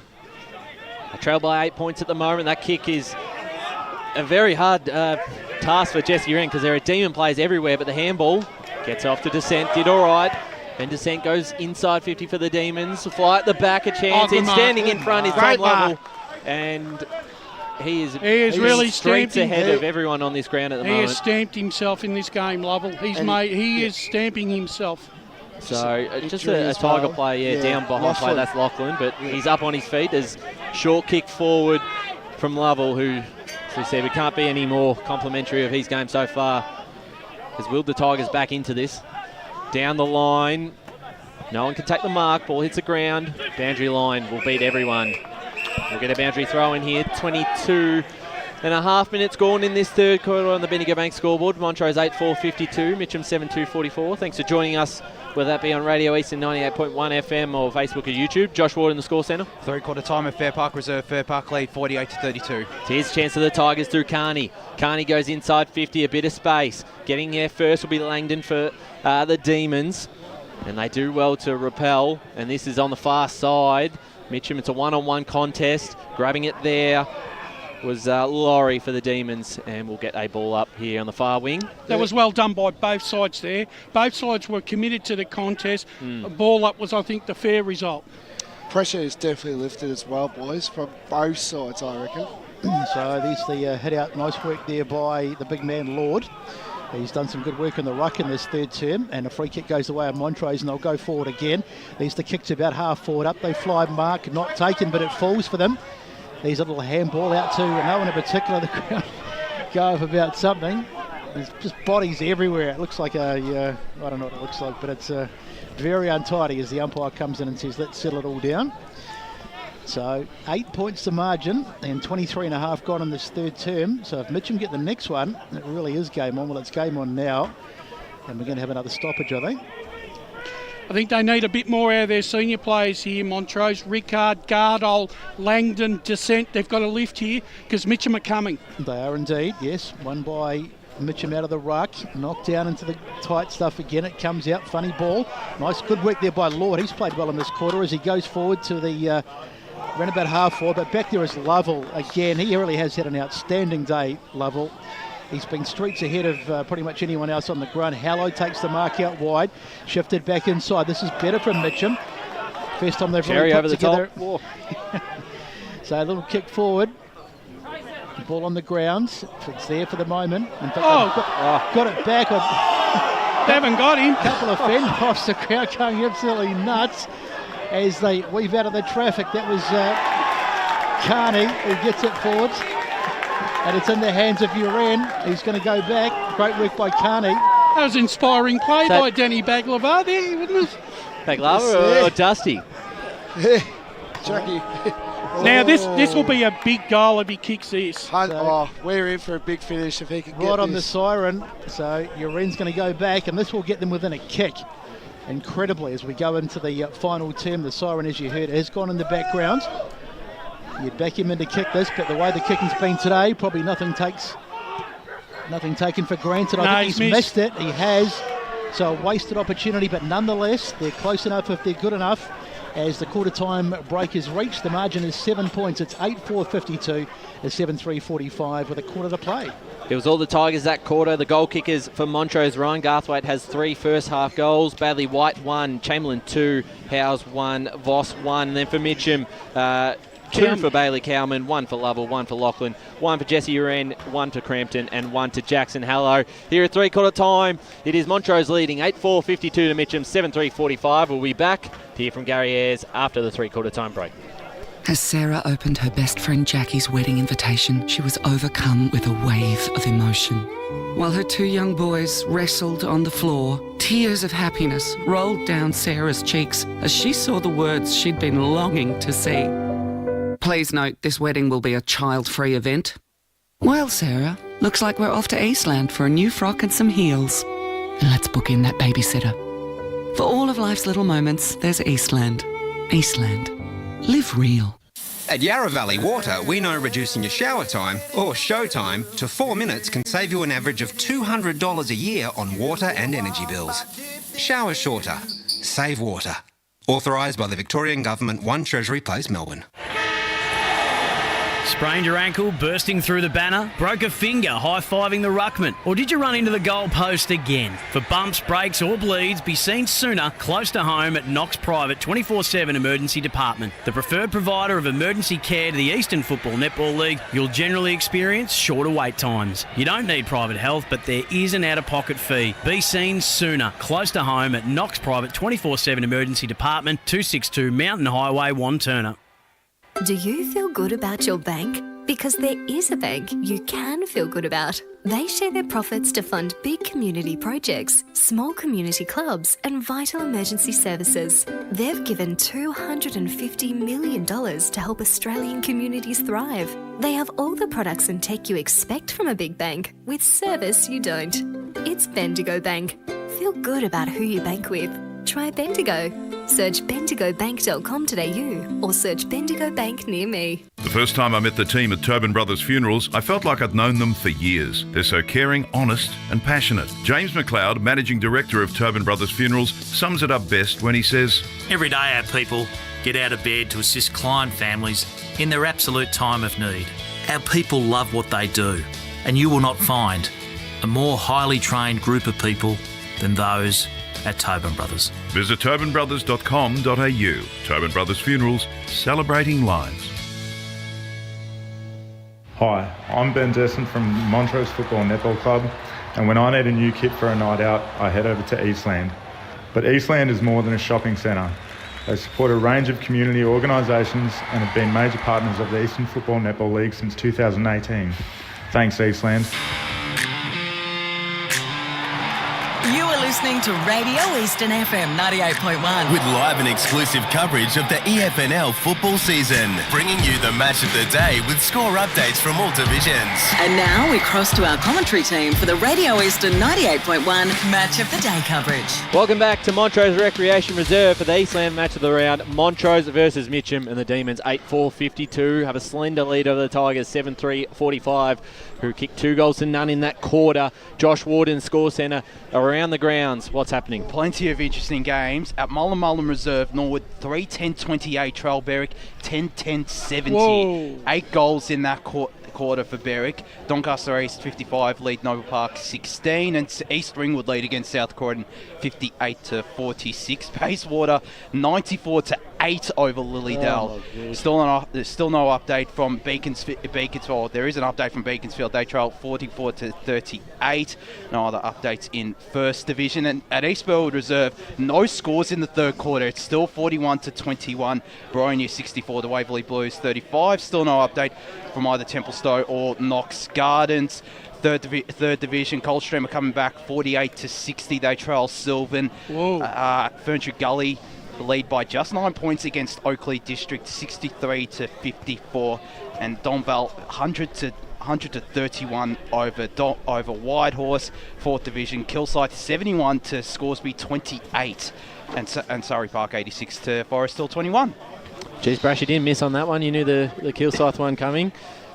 Yeah, well, I think they had the form on the board. I've always hard for a side coming off the bye. And look, and Scoresby ground would be one of the better grounds in the competition this afternoon. So that's a good point. As we just look at here, Gary Ayres keeping the boys in for a bit longer. And I think Dylan Smith will be down there to have a chat with Gary Ayres. So once we're ready, we'll cross down to the boundary side. Thanks to Dylan Smith. Take it away. Yeah, guys, I'm down here with Gary Ayres, senior coach of Montrose. Gary, I thought your pressure was huge in that first half, and you were able to cut off their game style and really play it on your terms. What happened in that third quarter that sort of shifted the momentum? I think it became a bit of a stoppage game, to be honest. There was a lot of repeat starts, and I think we got away from our game and we allowed them to actually get field position, and they just dominated. We didn't actually have anything across our half-forward line that could actually stop their rebound and run, and of course they got pretty busy around the stoppages, so yeah, it was pretty much a stoppage game. We probably lost our boldness, I reckon, to a degree, but you know, we got 7 changes from last week, so I'm pretty proud of what they've done to this point in time, and what is it, 7 points the difference.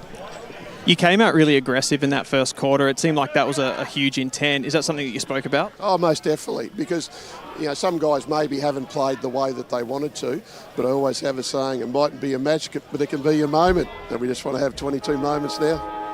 Yeah, absolutely. And what was your message to the boys? What do you have to do to win this game? Oh, pretty simple. Play similarly to how we did in the first half. So straight out Thanks, of the middle, Gary. it's won by Mitcham, and they go inside 50 again. What priced the first goal of this last term? It's towards the boundary, and it's taken across. So it'll be interesting to see. Mitcham had all the momentum in that third quarter, and often a break can stop the momentum, and it can just be it could be Montrose's best friend. But at the moment, the game's continued on in the early stages of this term, just like it did in that last quarter. And it goes, one out of the middle there by Hallow, who got a kick. I thought he missed a footy, to be honest, towards the boundary, and Jesse Cherry taken over. In fact, the ball is eventually out of bounds. Actually, free kick to Cherry. Free kick to Cherry.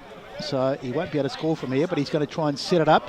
There's the kick towards the hot spot. Mark. Great mark coming. That's a fantastic mark taken there by, I'm just trying to see who it is. 60, it's Darcy Laurie. Yeah, Laurie. A bit hard to see the numbers, as I say, with all the mud on the back sometimes. As the ball is kicked back into the centre of the ground. One there nicely. Good work by Bowringer. As it's Bowringer again. He got pushed off the footy though. Mitcham get it. They take it inside. And up they fly. Good work by Lordies, but it's good in that third term. And eventually the ball is out of bounds as we go down to the boundary with Jared Beanland. The Mitcham huddle, Neil was very happy with the intensity of that quarter. He was very happy with the communication. He just wants them to hold their forward structure. Montrose have only one last quarter for the whole year, so Mitcham are really backing their fitness in this one to win the day. Well, let's see. They get the ball going forward through Lovell again. Punched forward. Doing well there was Hams, who'll clear it for Montrose. He's had a good afternoon himself. Kicks in the direction of Garthwaite over the top. Out the back here. May's got to do very well for the Tigers. He does. Gets a handball in front of Wex. He can run onto this. Got the boundary line there. Keeps it in. Kicks it going forward. Ricard for Montrose. Picks it up cleanly. Kick inside 50. Garthwaite. Couldn't quite take the mark. And he's been awarded the free kick. Front position. Believe that was a hand over the shoulder. Yeah, you got to pay him. If they're there, you got to pay him. And well done by Ricard there, just to pick that ball up so cleanly. Just the experience of Ricard. Yeah, he's been there since probably his whole life, really, a 2013 Premiership player. So, and that's one of Gary Ayres' 22 moments just there by only 21 to go. Only 21 to go. So Ryan Garthwaite kicked 3 goals in the first half. He's played at the elite level. So you know he can certainly back himself in here. Coming through a patch of mud. So he lines up and kick on the way. Montrose get the first of the last quarter. 9-4, 58 to Mitcham, 7-3, 45. And Ryan Garthwaite has 4 goals. Very crucial goal there, Blake. Indeed, and it kind of was a panic attack for Mitcham when that ball was getting in there. It kind of like they panicked. Where the third quarter they didn't show that Mitcham. They wanted to kind of take that game on, but Garthwaite, just the experience there. That's his 4th major today, so he's looking likely to, maybe even get this game alive for Montrose. So almost like a 12-point goal, that one, because Mitcham at the other end possibly has got a score. They turn over, go down the other end, and Mitcham score. Montrose scores. The ball is one out of the middle. Good strong tackle taken there by Lovell, and the umpire comes in and will have a repeat stoppage. But also too, Montrose had a rare 2-on-1 going into their forward 50 just then. So the margin is 13 points. So Mitcham need to get the next one. As Montrose it is though that come forward. There's the kick forward, bit of pressure going back there on the defenders. It's taken on the ground there by Bowringer it was, and the ball, it's all a bit untidy. Screams from the spectators as Garthwaite takes it. He snaps it on the right boot. This will be goal of the day if it goes through, but it just misses. My word, that would have been a fantastic goal. Opportunist, he's already got 4, but he just misses, and it's through for a minor score. They all count though, and the margin now out to 14, 9-5, 59, 7-3, 45, and we've had 4 minutes last term. And you have to be a contender for probably the best player on the ground for Montrose, just because he's been able to kick those goals, and a lot of players haven't at the moment. As we go to score centre with Josh Ward. East Ringwood 65 to South Gordon 46, Baldwin 66 to Blackburn 34. So Tigers long down the line, mark not taken. There's Carney, got the handball off to the running Jesse Uren. As the ball goes down line, good pick up there by Guy Lachlan, pass it off to Cherry. He's got a player open. Here's a chance of Crampton, who'll run into a goal to the left, a minor score, so missed opportunity. 7-4, 46 the Tigers, Montrose 9-5-59 as Blake Tennant cops a few from the locals. His fan base down there. That was great play by Mitcham, but they just couldn't finish it off as the ball goes out towards the wing, juggling it over there. And the marker's taken, I think that's Lachlan over there. So it's going to be back in the hands of Mitcham as they go inside 50. Downfield. Downfield, free kick. Oh, no. That is a killer. You can't do that. And that was a soft one too. So it was following the ball, so I didn't see what happened, but there's a downfield free kick. Is that Lachlan with the free kick? I think so. He's got a really tough kick here. He's right in the pocket. So free kick against Bowring, I think. Gee, that's crucial. So we think this is Lachlan. He's going to kick around the body because he has to from this angle. There's no point in going for a drop punt. If this goes through, they'll bring the house down. He has. He kicked it. What a goal! Lachlan, I tell you what, that was fantastic, and that's another contender for the Tobin brothers goal of the day. And it gets it back to a 7-point game. It's 9-5-59 to 8-4-52. This game really starting to come to light now. Lachlan gets his second. As we go to Score Centre, thanks to Josh Ward. First Division, Beaconsfield lead against Croydon 51-44. Out of Quamby Reserve, we finally have a score from there. North Wingwood 74 to Moorbark 30. Ooh. And Montana South 40 lead Trail South Belgrade 58. Well, Bowringer just gave that moment back, a -1 moment there. Oh, the Water Boys had a little trip. So that's back to 22 moments now for Montrose. So back in the middle. Lovell with the tap out, goes forward, descent there. Actually, it was Ricard who got it to descent, and then to Hams, and then inside 50. Punched in front there from the Tigers. I believe that was Kogel towards the boundary line. Garthwaite won't be able to keep that in. Do you feel like the tempers have definitely flared around this quarter's game? There a lot of stuff going around. So, did you feel that, boys? I don't know. Hard but fair. I think it's a really hard but fair contest out there, Blake. Yeah, I think so. It's just a bit of tension, I think. Yeah, certainly both sides have really gone at it hard. Punched there by Lovell down towards Carney. No one can get a clear possession. This time Montrose do, and then goes long towards White. At Elms punches it into the post, so we'll get a throw in here. Yeah. It's deep equally inside Montrose. It's equally important for Mitcham because Montrose have had the wood on them in recent times, so Mitcham will want to get one back, whereas Montrose will want to keep maintaining that psychological advantage as they keep moving forward. And also both sides are the top three sides as well. So likely to meet again maybe later in the season as the ball goes in. Correct. Knocked to grounds. Over there trying to get hands on it was meant to play. Taken to the grounds. I tell you one move that Neil Wintonen's done in the second half. He's rotated the two halos on descent so that he doesn't get any free ball or any sort of yardage on his opponent. So Mitchell have it out of the ruck. Lovell it was who I think got hands to it. He's had a terrific game as the ball is up in the air. That comes out for a moment and it's been sort of half by put forward. Picking it up over there was Heap and he just happy to scramble it across the boundary. We don't ever really give the Sportsco Eastland Player of the Day to the losing side, but if Mitcham lose, he'd still be a fair chance, Tom Lovell. I reckon Lovell. He's been everywhere. Yeah, absolutely. It's a bit like Nathan Buckley winning a Brownlow, isn't it? So that margin is 7 points as we have wait for the umpire to throw it in. Gets nice and high. Up they come. Lovell, that man we just spoke about, maybe didn't get that one, and it goes to ground, and the umpire says holding the ball, so free kick goes the way of Mitcham. So it's going towards Jesse Wren. He's had plenty of it. That kick was smothered. Well done there by Montrose. And they rewarded with a free kick, high tackle, play on advantage, inside 50. Looking for a teammate there in Howes. And he's got it. He's taken the mark just on the boundary lines. We go boundary side quickly, Jared Bendler. That was Jaden Bowringer perhaps making up a little bit before for the infringement before. Well, there you go, Brash. He's got the moment back. Yes, he has. That was very important, and this is a shot on goal to bring the margin Could be back out to 13 points. A 12-point play here, I think. Very tough spot. Bit of an angle. The kick's looking pretty good. It holds its line. It's there. And Montrose kick clear again. 10-5, 65 to Mitcham, 8-4, 52. Margin back out to 13 points. And every time the Tigers look close, they've got the answers. Gee, that was a good kick. Whoever that was. Rylan Howes. Howes, that was 9.5 minutes. Under 19s player too. He's kicked a couple of clutch goals this afternoon, Howes. Yeah, definitely. The talent and the future is what Gary's been talking about, and it's definitely thrived at the moment. Well, it's their younger players who've probably stood up this afternoon. Yeah, they have. With all the experienced players that are out as well. I've liked Voss's game. Yeah. Yeah, they got a bit to.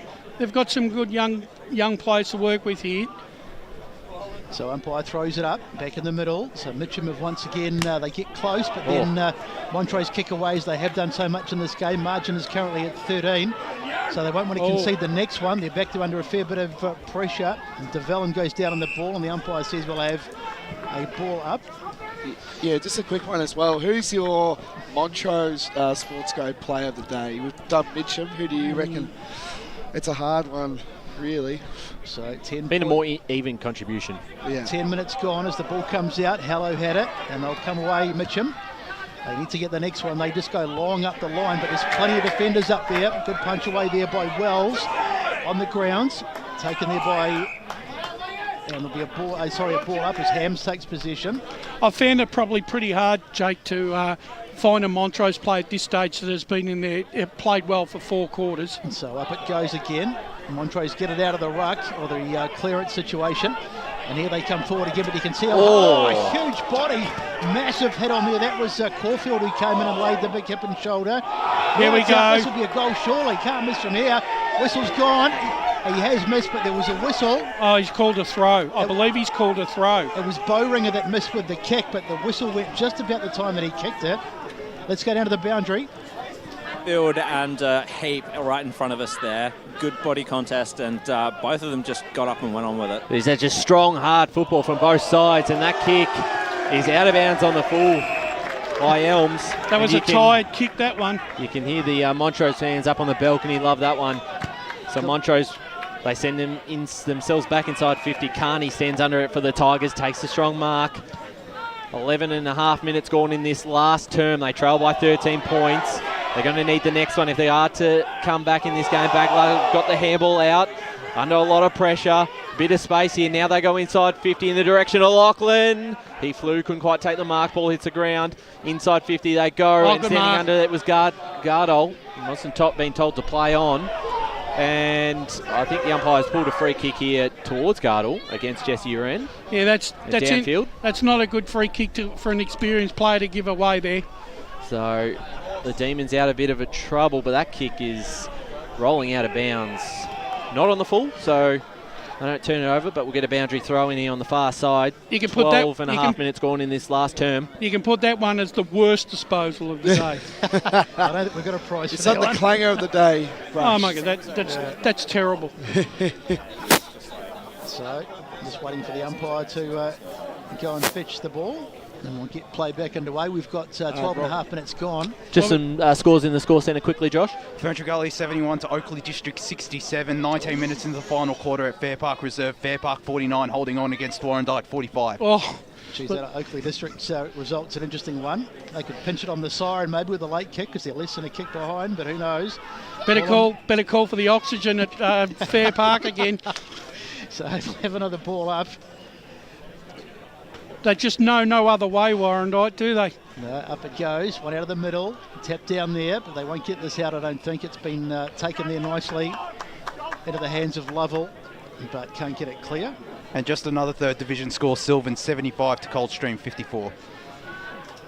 The Cats just kick away there a bit. Pity they hadn't kicked away last night as the ball goes up in the air. Comes to grounds. Hooked away there off the boot of Lord. It goes virtually straight up in the air. Good work there by Caulfield. He smacks it over towards the boundary. It's still in. Taken over there nicely by McCardle, and eventually it is across the boundary. Right, should the Tigers be a little bit frustrated because they've been probably the better side after quarter time. They've kicked, I think, 6 goals to 4 after quarter time. Their delivery into their forward 50 hasn't been as good. Yeah, certainly the difference with Garthwaite up forward, who's been able to kick 4 goals himself, as the umpire pays a free kick here to Taj Heap at the half back for the Demons. 14 minutes gone. They lead by 13 points. I think just one more goal would seal it for Montrose. This would be a big win for them. But I don't think Montrose can't afford to go defensively. They're going to have to keep attacking the game because Mitcham won't go away. No, that's 100% right. There's almost a mark taken. It looked like a big fly at the back. Kick going forward for the Tigers. Lovell throws it on the boot towards Cowman, went past him. Out the back here, Montrose have got some numbers.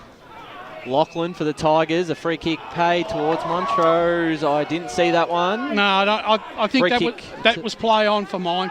So a free kick here to the Demons in their back pocket, and they'll send it down the line. So time continues to tick away. They need a goal, and they need one pretty quick, Mitcham, as we have another stoppage. So you think that they're going to be quite hard to beat now, Montrose, because the clock really is against Mitcham. 15 minutes gone and the margin's 13, so they've got to kick 3 goals to win it. They take it away from the stoppage. Vale it was, who did pretty well, but it's going to come back. There's a whistle, and what's he paid here, the umpire? It's played a throw. I reckon he's paid a throw. I think it's a push. I think it's a push. Looking at the signal. Yeah, umpire Lee Green to my right, signalling the push. And he never gets it wrong. So they'll go inside 50 again. Little chip up, a great mark. Beautifully done there by White. There was a lack of composure there by Cherry. He should have probably taken a shot. So they'll work it out of defence again. Great kick. Oh, beautiful kick. Taken there by Menta play. He's been all right today for Montrose until that time when he kicks it out of bounds over on the far side. A lot of tired players on both sides here. Disposal efficiency for both sides has dropped immensely in this last quarter. Well, particularly with the heavy ground too, Brash, it really takes it out of you. Some tired legs as the ball goes inside 50. Was if someone's hobbling over there. Looks like it might be Kugel. He doesn't look well as the shot for goal, and it's been touched right on the line. My word, that was been, Cherry. Cherry back to, he almost had the crucial goal that they needed, but great work, and it's been touched through for a minor score, but it makes it a 2-goal straight game. So 65 to 53, and we've had 16 and a half gone in this last turn. So Hams clears it out for the Demons in the direction of Garthwaite, and in front is Lord, Jamie Lord, and a free kick here pinged. Free kick to the Tigers. Was that shepherding? It's going in the direction of Josh May, I believe so, against Garthwaite. So May loads up and sends the Tigers inside 50. They need a mark at the back almost. Ball hits the ground. Hams gets a handball, and they look to clear out. Smother there on men to play. Falls to Baglava. Handball into pretty much no one as the Demons got some numbers down back. And they'll try and clear this out, but that kick out of bounds on the full. So it's going to come right back. It was a handball in hope for Danny Baglava, but he still managed to get a stoppage and a outside. So inside 50 they go, and Jesse Wren standing under it takes the mark. He missed an important one on the 3/4 time siren, just has to kick this, and if he does, it's back to 6 points, and they'll be in striking range. Well, he needs to back it up on what he did last quarter to kick this one. This is a huge one. Still reckon it's that inside that right goal post, Blake. Yep. The wind has died down again. I know there's no wind, but yeah, there seems, I don't know, kick it straight, it just seems to veer away at the last minute. Well, let's see how it goes. Jesse Wren looking for a goal here for the Tigers. Makes no mistake, and this game is alive. 9-5-59 the Tigers. Montrose 10-5, 65. 17 and a half minutes gone in the Bendigo Bank scoreboard. About to lose my voice, Blake Tennant. Might need the strepsils. No, we're in for a grandstand finish, boys. I'm telling you right now, we're in for a grandstand finish. And, yeah, let's go boundary side with Jared Beelan. Yeah, we've been talking about the fatigue of the players out there. It's starting to come through. It's worth noting, of course, and reminding ourselves that Jesse Smythe is out of the game. So Mitcham are down one rotation, but they're also going downhill to the scoring end this quarter. So what price the draw? We saw a draw last night, but at the moment, the next kick, if Mitcham get it, would bring us level, but there's still plenty of time to go. You know what? I reckon both sides will be disappointed if this was a draw. Yeah, absolutely. So as the ball is slapped away, nothing like a good draw as the ball is hooked out towards the boundary. It's good. Taken over there. Must be holding the ball, and it is. It's Crampton who gets taken, and he's been done for holding the ball. So free kick to Montrose. Josh Ward in the score centre quickly. Final score, Fair Park Reserve. Fair Park win by 5 points, 50 to 45. Oh. So Rickard as he takes the mark at half-back for Montrose. He's got no one to kick to at the moment, so he wheels around and eventually just decides to thump it up the line, trying to find one of the big boys. Up they fly, and a good sprawl coming over the top from Garthwaite. Boundary. Boundary side, Jared Beanland. Yeah, that was one of those 22 moments Gary Ayres was talking about. Riley Hams, we haven't called his name too much today, but that holding the ball free kick was, that tackle was his moment. So Montrose holding on here, coming up to the 20-minute mark of this last quarter. A 6-point lead. 10-5, 65 to 9-5, 59. Ball brought back into play. Baglava in the ruck, punched it towards the boundary line. They do gain some ground. Won't go out just yet. Now it will. seen over the line, so we'll get another boundary throw in. Well, Still alive. Tell you what, this has turned out into an enthralling contest here. Both sides are throwing the kitchen sink at this game, especially in the last quarter. It's going to be the survival of the fittest, I reckon. It's been very tough last quarter from both sides. Who's going to want it more? Baglava pushes his opponent out in the ruck and kicks it forward. Mark taken. No, it didn't. Ball hits the ground. And we'll get another stoppage. Closer towards Mitcham's goals. We tick past the 20-minute mark. I reckon Baglava and Lovell, the two big men from Mitcham, have really controlled the air this afternoon. They've had great games so far. Tap forward. Montrose under a lot of pressure. And a free kick here in danger. So the ball going in the direction of Greg Lord, who's come to the club this year and has been fantastic. The youngster just sends it long down until it's the middle of the ground. A player standing under it from the Tigers couldn't quite take the mark. Ball hits a debt Bowringer. Handball out. Here's a chance. Inside 50. Garthwaite's overread it. And out the back is Josh May. Takes the mark in defence. Well done there by May. Could have easily read the ball very well. Could have easily lost his nerve there. I'm just trying to cast my mind back over the years. Have we ever had a draw in a game of the day? I can't, not in my time anyway. Lee might remember. No, he's not sure. I can't. So, free kick to Mitcham. They thump it out towards one of the Mitcham players. Took a tumble. What's the umpire say? Nothing doing. Eventually the whistle goes and it is going to be a free kick for a throw. So Mitcham will have another opportunity. There's still time to go as they go down the line, but there's plenty of Montrose players and the marker's taken over there. Terrific work by Carney it was. He needed to attack the ball, Crampton. He stopped. Now towards the boundary, another great mark taken over there. That was Lovell. Oh, sorry, not Lovell, it was Descent. It was very good early in the game. He's sort of gone out of the game a wee bit, but he still had a very good first half. And he's going to get a chance to pump it inside 50. There's the kick on its way. Even a point would be good because it means that Mitcham have to score twice. As the ball falls into the hands, a snap at goal. It is going to miss. Handy point, though. There is the Handy point. Bowringer it was, so that makes it 7. So that probably takes the draw off the table, and it means that Mitcham now have to score twice. And we're 22 minutes gone on this last term. So Wex to bring it in for the Tigers. They trail now by 7 points. 22 minutes gone in this last quarter. Turned out to be a fantastic second half here. Just sends it towards a pack of the players. Baglave, but in front was Jesse Uren, who took the mark. On the broadcast side here, we'll just have to go down the line. Hopefully get another mark for their sake. Punch forward. Here's Lovell. Hit the crumb, pass it forward. That was very smart. Off to Cowman. They link up through Carney. Now here's a chance. Fulton keeps it in. Still in. Inside the forward half of the Tigers. Picked up by Lachlan. He was caught high. And that is a free kick. Oh.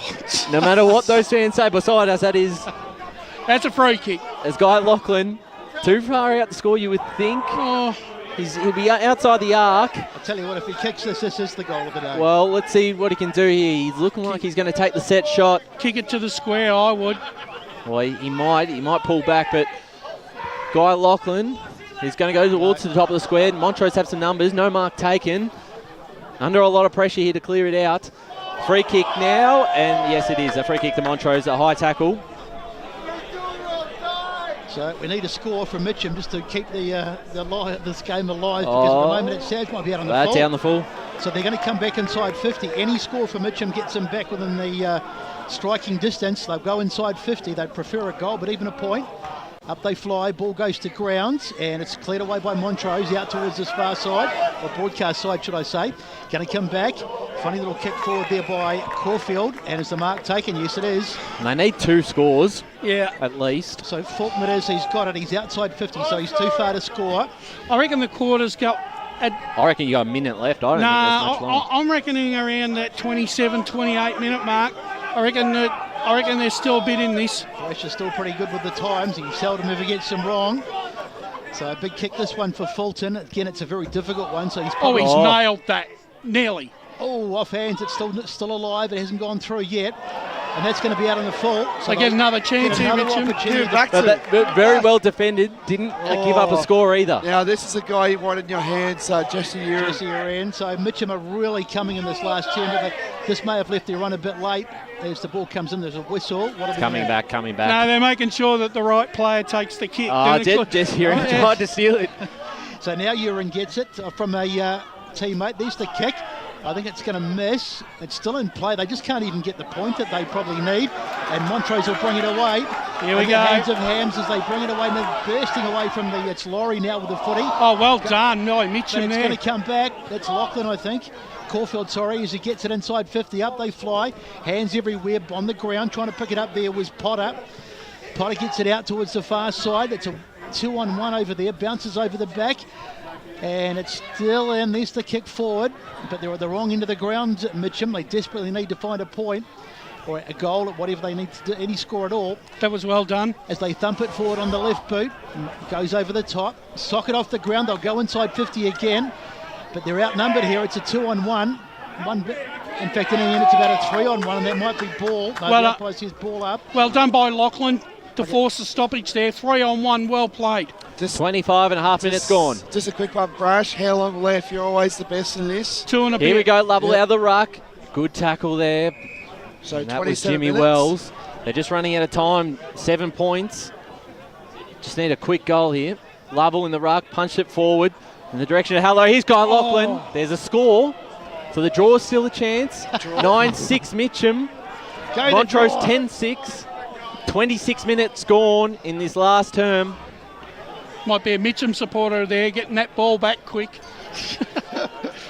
So who would have thought the game would have finished like this in the first half? It looked like it was a bit of a dud, but it really has come to life in the second term.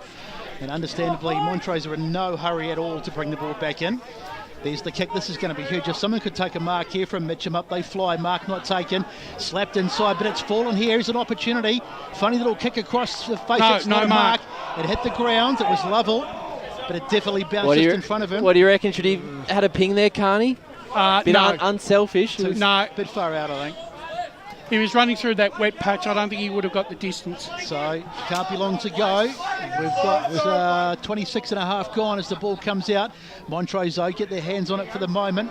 Tackle comes in. They've still got it, Montrose, and they work it out well in the hands there of Hams. He just belts it away. Oh, well done, mate. But it's going to come back. Little handball out there. And that'll be a free kick, Montrose. Free kick to Montrose. It's a high tackle. You got to milk the clock now. Given away by Wex, so they have to slow it down, and you can see that's what the signal is as Garthwaite gets it, pops it right across to White. The siren is imminent. White just chips it out wide. They can't afford uncontested marks here, Mitcham. But they can't afford to give a 50 away either. They've got a man up as the mark is taken there by Heap. Heap goes long. Look at this. It's just like a training drill at the moment. There's 3 men everywhere. Now it's Rickard. Just taking all the time in the world. They don't need to rush it. Here's the kick out of the hot spot. Can they get a mark up? They fly. Mark not taken, and Mitcham do get it out, but they've got to go from one end of the ground to the other. Got no one there. There's nobody there. It's all Montrose players, you can see. In fact, it looks like there's only Montrose players on the ground. I can't see a Mitcham player for about 10 metres as the ball comes inside. Free kick to May. It's a free kick going the way of Mitcham, and they'll be able to clear it, but there can't be much time to go. Yeah, exactly right. Siren is imminent. That's not how you say it. As May looks to just clear it, inevitable, clears it out. Jesse Cherry punches it forward. Is there a late roll of dice to the Tigers? Punch forward there from the Demons. They've done well in defence this last quarter. Very nicely by Hams inside 50. And Caulfield will run onto this to try and keep it alive for the Tigers. Got past his opponent just. Still got it. Kicks inside looking for Hallow. Just gets to him in the end. He's under a lot of pressure. He's brought him to a tackle at the half-forward line. I think that was the best they could hope for, Montrose, but it's enough to create a stoppage. And there's the siren. Montrose hold on, 10-6-66 to Mitcham, 9-6-60. Fantastic game, second versus third. A big win for the Demons. 6 points, fantastic for them as they hold on in what was a thrilling encounter in the end, boys. Brash, that last quarter from the Demons, under a lot of pressure, and their back six, hey, they stood the test. Yeah, it did. It was a pulsating affair, that second half. Congratulations to both halves, because both Montrose and Mitcham threw everything at this particular game. The importance was they really didn't need really did need a win here, Mitcham, but they've gone down admirably. Yeah, it was a fantastic second half, and they're going to rue that first quarter. Gave away 6 goals. Yeah. Similar thing happened the earlier time they played in that second quarter. Gave away probably 4 or 5 goals and lost the momentum there. And slow starts will kill you, won't they? And that's what they did. I mean, they were completely outplayed in the first term and probably even the second. And they did come late, but they just left their run a bit late. Mind you, having said that, they had chances. They had their chances, like Jesse Uran when he missed that kick. And there was a couple of opportunities which went begging. But full credit to Montrose. They were probably the better side on the day. And in the end, they get up. But boy, it was great contest. Bit of a hard stopper, yeah. Sometimes the side that makes the running sometimes comes off second best. But in this occasion, I think Montrose, on the overall balance of the day, I think they deserve the win. Yeah, I think so. As we go boundary side to Dylan Smith, who has Ben Descent out there. Yeah, boys, I'm here with Ben Descent. Ben, that was an absolutely cracking contest, an amazing finish. How was it out there? Talk us through it. Yeah, it was absolutely tough. As you can probably see, the deck's not in great condition at the moment. We've had a lot of injuries leading into this round, so for a lot of the new players to come up, we had a couple of debutants today, so super proud of all the boys, especially those new ones. You had a cracking start in the game. You had heaps of it early, but then you got some attention in the second half. What sort of happened there? Yeah, as you said, got a bit of attention. But that's footy. I've got to learn to work through that a bit better. I would have liked to stay a bit more involved in the second half, but the other mids stood up when they needed to, and it was a real gutsy win in the end.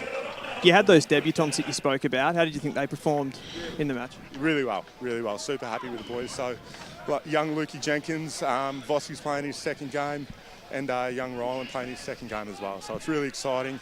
A lot of 19, 20-year-olds is awesome. We spoke to Gary Ayres at three-quarter time, and we talked about your pressure and just that sort of aggressive intent that you came out with at the start. Is that something that was big through the week and coming into the game? Yep, definitely. So obviously South Belgrave last week, and we felt like that's what we built our character off for most of the year, and we kind of went away from that last week. So to come out here in tough conditions and really build that brand up again was really good. Congratulations on the win, mate. Thanks for your time. Thank you. Thanks there to Dylan Smith with Ben Descent, who was certainly a fantastic player today, especially that first half. Got them going, certainly in that first quarter as well. But, I mean, as he said, it's a young side out there today. Obviously, a lot of players there missing. I mean, I think this is a bit of a season-defining win for them at home. I know they've got the wood over the Tigers anyway, but this was really impressive, Brad. Yeah, particularly bouncing back too from last week, because they got a bit of a belting from South Belgrave, and as you say, they've we talked about their losing their 2 major goal kickers sort of in this game. They were 40-odd goals between them, so we wondered where their goals were going to come from. But they stood up and they had that brilliant start. Went into a bit of a flat patch, but they withheld the pressure in the end. And despite Mitcham's best efforts to come back, they were too good in the end. And a season-defining game, definitely.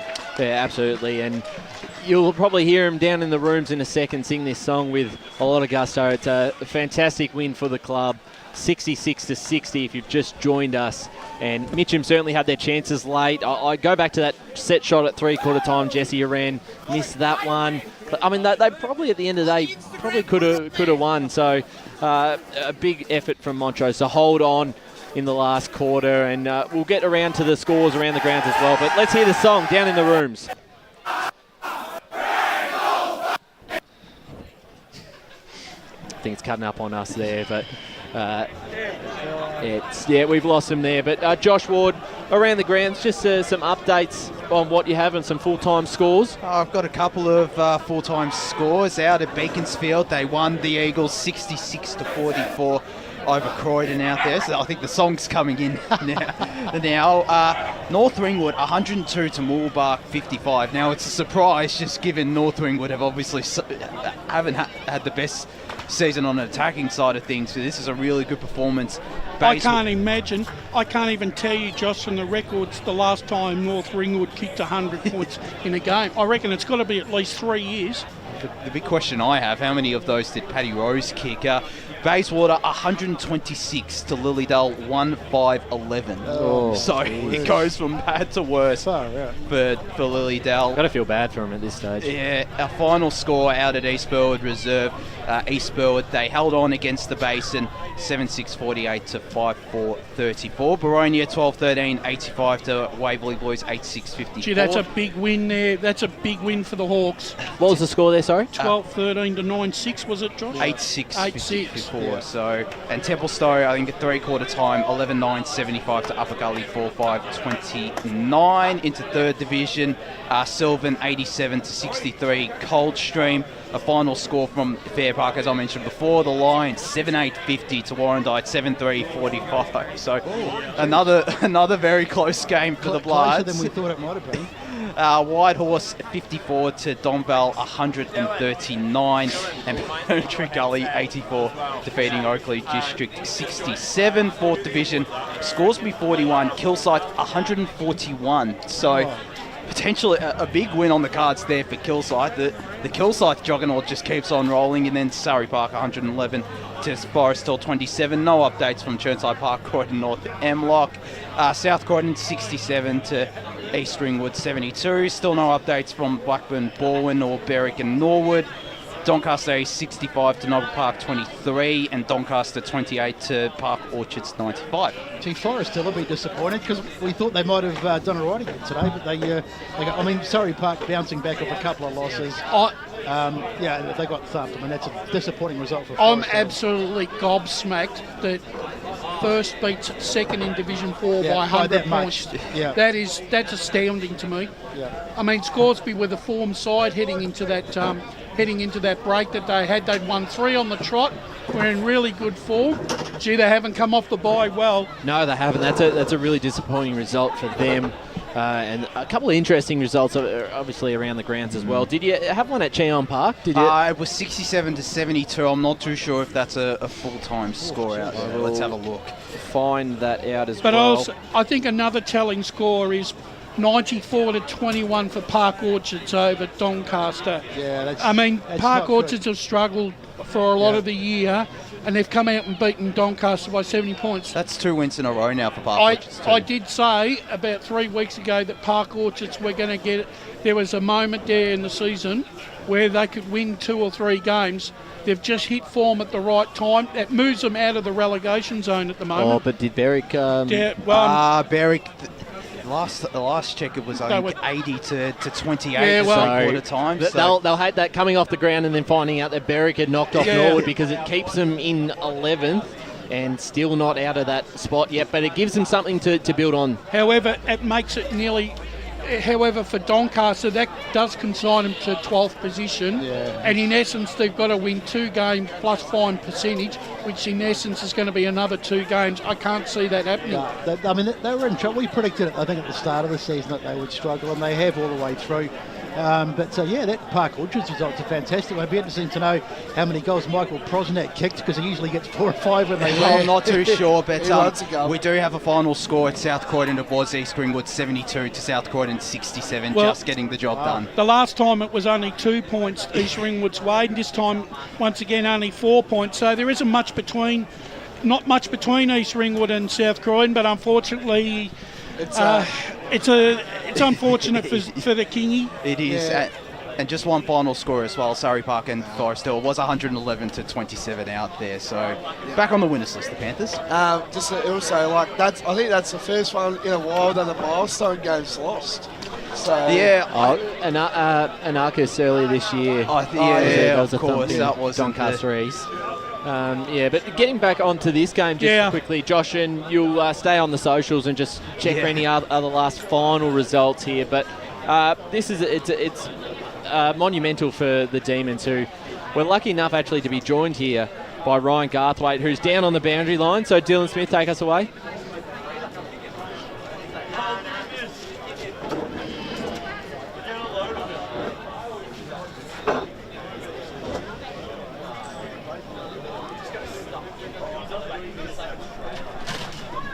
Yeah, definitely. We come into the last probably 2 weeks. We had South Belgrave last week and Mitcham today. And obviously you'd want to win both, but we really wanted to just pinch one to keep our ladder position where it was. And as he said, Gaz said in the rooms, it was a really hard fought line in the sand win. And that's really set us up for a good run in the second half of the season now. Mitcham are a very good outfit. And your own game, 4 goals. You're obviously sliding into the side really well. How do you see your connection with the midfielders up the ground? Yeah, it's definitely improving each week. I had a bit of a up and down start, had a bit of an injury and was in and out of the team. And couldn't really get any continuity, but the last sort of 2 weeks now, we've really been having a focus on that and getting our inside 50 kicks probably letting us down a little bit. So getting that continuity together and starting to work together. As I said, it takes probably 4 or 5 weeks to get that, but I feel like we're starting going in the right direction now. So hopefully we can just keep improving with it. And the other end of the ground as well really impressed me today. Talk about some of your defenders down there and the efforts that they put in throughout the season, but also today. Yeah, as an old defender, I love the boys down there. Obviously, you've got Brendan Gardole, who's a stalwart of the club, 200-gamer, premiership player. He just sets the boys up so well. He's a father figure down there. Benny Schulte coming to the side today, played a very good game. Intercept marks, very important contest late. Greg Lord and Riley Hams give us a great run off the back there. So the boys are really working well down there, and they've probably kept us in a lot of games when our forwards we weren't kicking accurately or weren't getting that continuity. So yeah, they've got a massive part to play in what we're trying to achieve.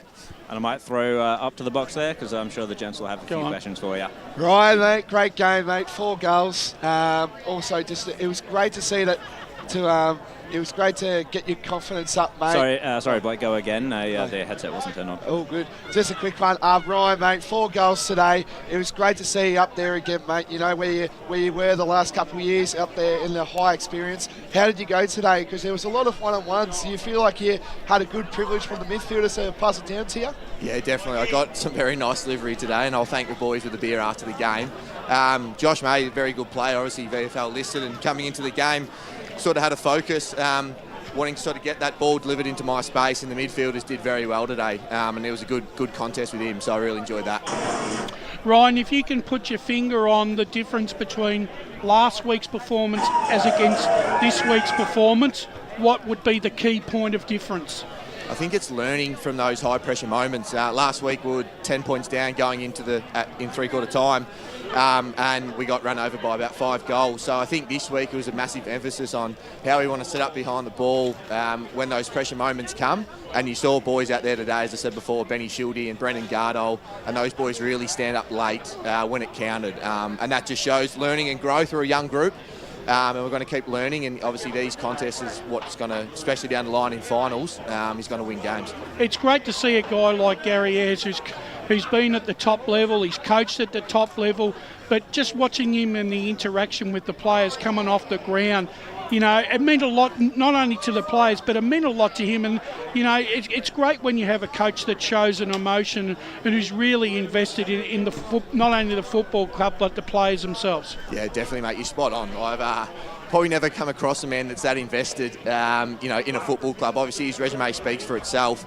And what he's driving here and the standards and values is amazing, and the culture we're sort of building here, it's a credit to him. Obviously there's a lot of people that play that role, but as you said, you see on the bench how he's got a great connection between the older boys and the young boys, and that just shows who he is. The young boys, love a pat on the back and getting told they're doing well, and then sometimes the older boys need a bit of a kick up the bum. So he's very good. He's got a bit of old-fashioned about him, and he's very good with the new stuff as well, so he's got a great mix. Ryan, congrats on the win. And just as a big Richmond fan, I've enjoyed you playing back for the Tigers over the years. But back here at Montrose, you're playing up forward. What do you prefer to play yourself? And because I thought you played that role really well today. Yeah. Oh, first of all, thanks, mate. I was a junior. I was a forward growing up as a junior, and obviously, my time at Richmond, I was a defender, and really loved that. But I sort of wanted to come back and find that fun and passion again, and that was where it started as a forward down there, in the under-14s. So Gaz and Montrose are very good and welcoming with that. If I need to go back, I'm more than happy to. But I'm enjoying my time up forward and just seeing the boys have success, so it's good. Ryan, congratulations on your own game today. I wanted to ask you, a couple of your major sort of goal kickers throughout the season have been Schwab and Galbraith. They've kicked about 40-odd goals between them, and they've been missing for a week or two. They didn't play today. Did you feel a bit more pressure that you had to be the one to kick the big goals today? Probably not pressure, mate. I feel like sort of we all need to stand up in those moments, and I was on the end of a few today, and that's just, different games chuck different things at people. But, like Dan Chamberlain stepped up with 2. Bailey White looked dangerous all day. And as you said, obviously, Schwabby's enjoying a European summer at the moment, the lucky bloke. And Ty, hopefully will be back next week. So I think, having a more range of goal kickers, it's harder to stop. And, if you've got 5 or 6 blokes that can kick goals and not just one, it makes it bloody hard to defend. So Ryan, a fantastic afternoon for you and the club. Congratulations on the win and all the best for the future weeks. Thanks, boys. Cheers. Ryan Garthwaite there. 4 goals today for the Demons. Played a huge role and will feature in the votes as we go to Josh Warden in the score centre. Got a final score from Moreton Park Ball, 15-8-98, defeating the Burners 7-6-48 out there. So Tigers back on track a little bit, maybe. How do you pick Baldwin's form? 2 weeks of ordering. You just can't pick that. And another final score at Knox Gardens Reserve. Knox 12-15-87. Mulgrave 21-5, 131. Big winners there.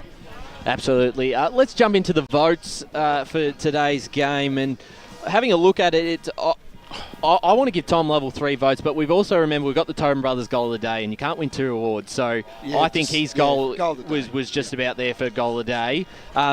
Looking at the votes, I'll give 1 vote. I'm going to give 1 vote to Descent for his first half. I thought his performance around the contest, the clearance work was really strong. So 1 vote for him. I'll give 2 to Tom Lovell, which if the Tigers had a draw in that game or won it, I wouldn't have given him the 3 votes. He was just fantastic all afternoon. He kept them alive early. Was just won that many one-on-one contests, inset marks. Right. Gave the Tigers some life. He was fantastic all afternoon. He was very stiff not to get the 3 votes. And 3 votes to Ryan Garthwaite, just the difference in the end. You kick 4 goals. No one else really looking in the grounds. No one had more than 2. And was able to clunk a few marks up forward. And in the end, you look at those 4 goals in a low-scoring game. I think he was the difference and stood up with those key outs. So they're my 3 votes. Brett Beston? I went pretty much the same as you. I think I went Ben Descent for the 1 vote. He was magnificent up until half-time. You looked like he was going to be the best on ground. He drifted sort of out of the game a little bit in the second half, but he did a lot of work when the game was on the line, particularly early. Lovell, of course, was magnificent. I mean, he was colossal. In a losing team, he tried his guts out all day, and he was absolutely fantastic. And I suppose Garthwaite had to be the 3 votes today. He kicked 4 goals, 2 when the game was early on, and that first quarter when he got a couple of crucial ones later in the game. So Ryan Garthwaite with 3 for me. Wayne Brasher? Yeah, look, normally I don't give the losing side the best 3, but I just thought today that Lovell for Mitcham was definitely the best player on the ground. I think it was a true four-quarter performance. I give my 2nd vote, and I agree with everyone else, Garthwaite. He was the forward that was the biggest difference between the 2 sides. He gets my 2 vote. And Ben Descent, well, he can go down to Eastland and get himself a new suit now. And as he adds it, the new kit? Yeah, he's the new kid. I give him the 1 vote. I thought his first half was good, but I thought Neil Winterton stopped his influence in the second half. He did indeed, yeah. Blake Tennant, your 3 votes for the afternoon? I thought Ryan Garthwaite 3 votes. I thought Tom Lovell will get my 2 votes.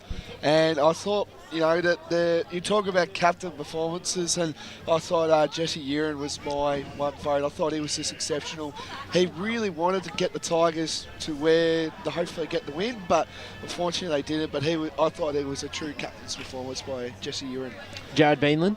Yeah, it was interesting because, as was noted, there weren't too many players out on the ground that played a full 4-quarter effort. And so for mine, Tom Lovell has to get my 3 votes. Ryan Garthwaite with the 4 goals, hard to not give him the 2. I think the Montrose defence was really understated today, and one of the players that did put 4 quarters of effort didn't quite have as big an impact on the game as the midfielders. I think Ben Schilt he's going to be my 1 vote because I think he was really solid as a rock down back all day. He saved a couple of goals with a couple of his efforts down there, and I think the defenders always deserve some praise because they do get lost in the shuffle sometimes. And Dylan Smith, your 3 votes of the afternoon? Yeah, to be honest, I don't think this was even close. I thought Tom Lovell, was clearly best on ground for me. As you said, full 4-quarter performance. The 2 votes for me would go to Ben Descent. I thought he really set them up in the first half, just brilliant out of the midfield. And Garthwaite gets the 1 vote, but I think his goals were mostly facilitated by those mids, so give him the 1.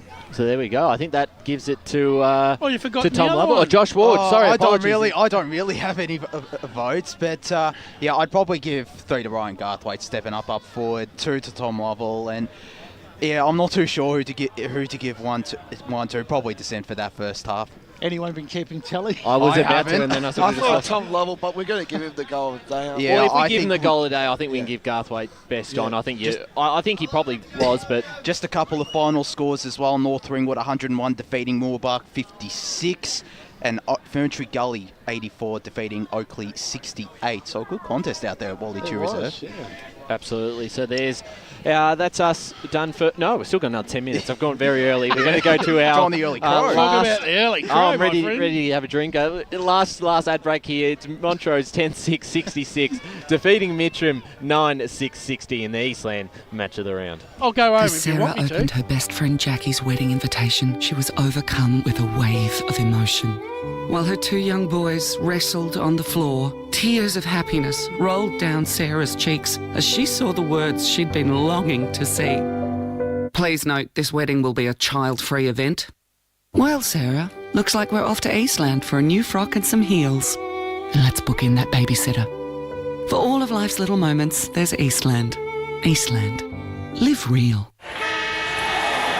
Sprained your ankle, bursting through the banner? Broke a finger, high-fiving the ruckman? Or did you run into the goal post again? For bumps, breaks or bleeds, be seen sooner, close to home at Knox Private 24/7 Emergency Department. The preferred provider of emergency care to the Eastern Football Netball League, you'll generally experience shorter wait times. You don't need private health, but there is an out-of-pocket fee. Be seen sooner, close to home at Knox Private 24/7 Emergency Department, 262 Mountain Highway, Wanturna.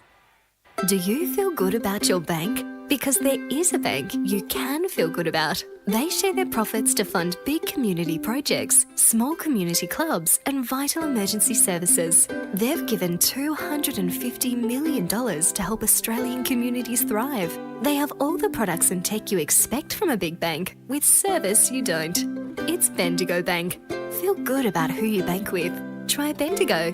Search bendigobank.com.au or search Bendigo Bank near me. Tobin Brothers Funerals wear their heart on their sleeve. Their clear and easy to use website and Memory Maker app make it easy for families to make an informed decision. Here's James McLeod, Managing Director of Tobin Brothers Funerals. We pride ourselves on being the most transparent funeral company. All pricing on goods and services are available on our website. It's all there for you to see and make very informed decisions when planning a loved one's funeral. Visit tobinbrothers.com.au. Tobin Brothers Funerals, celebrating lives. At Yarra Valley Water, we know reducing your shower time, or show time, to 4 minutes can save you an average of $200 a year on water and energy bills. Shower shorter. Save water.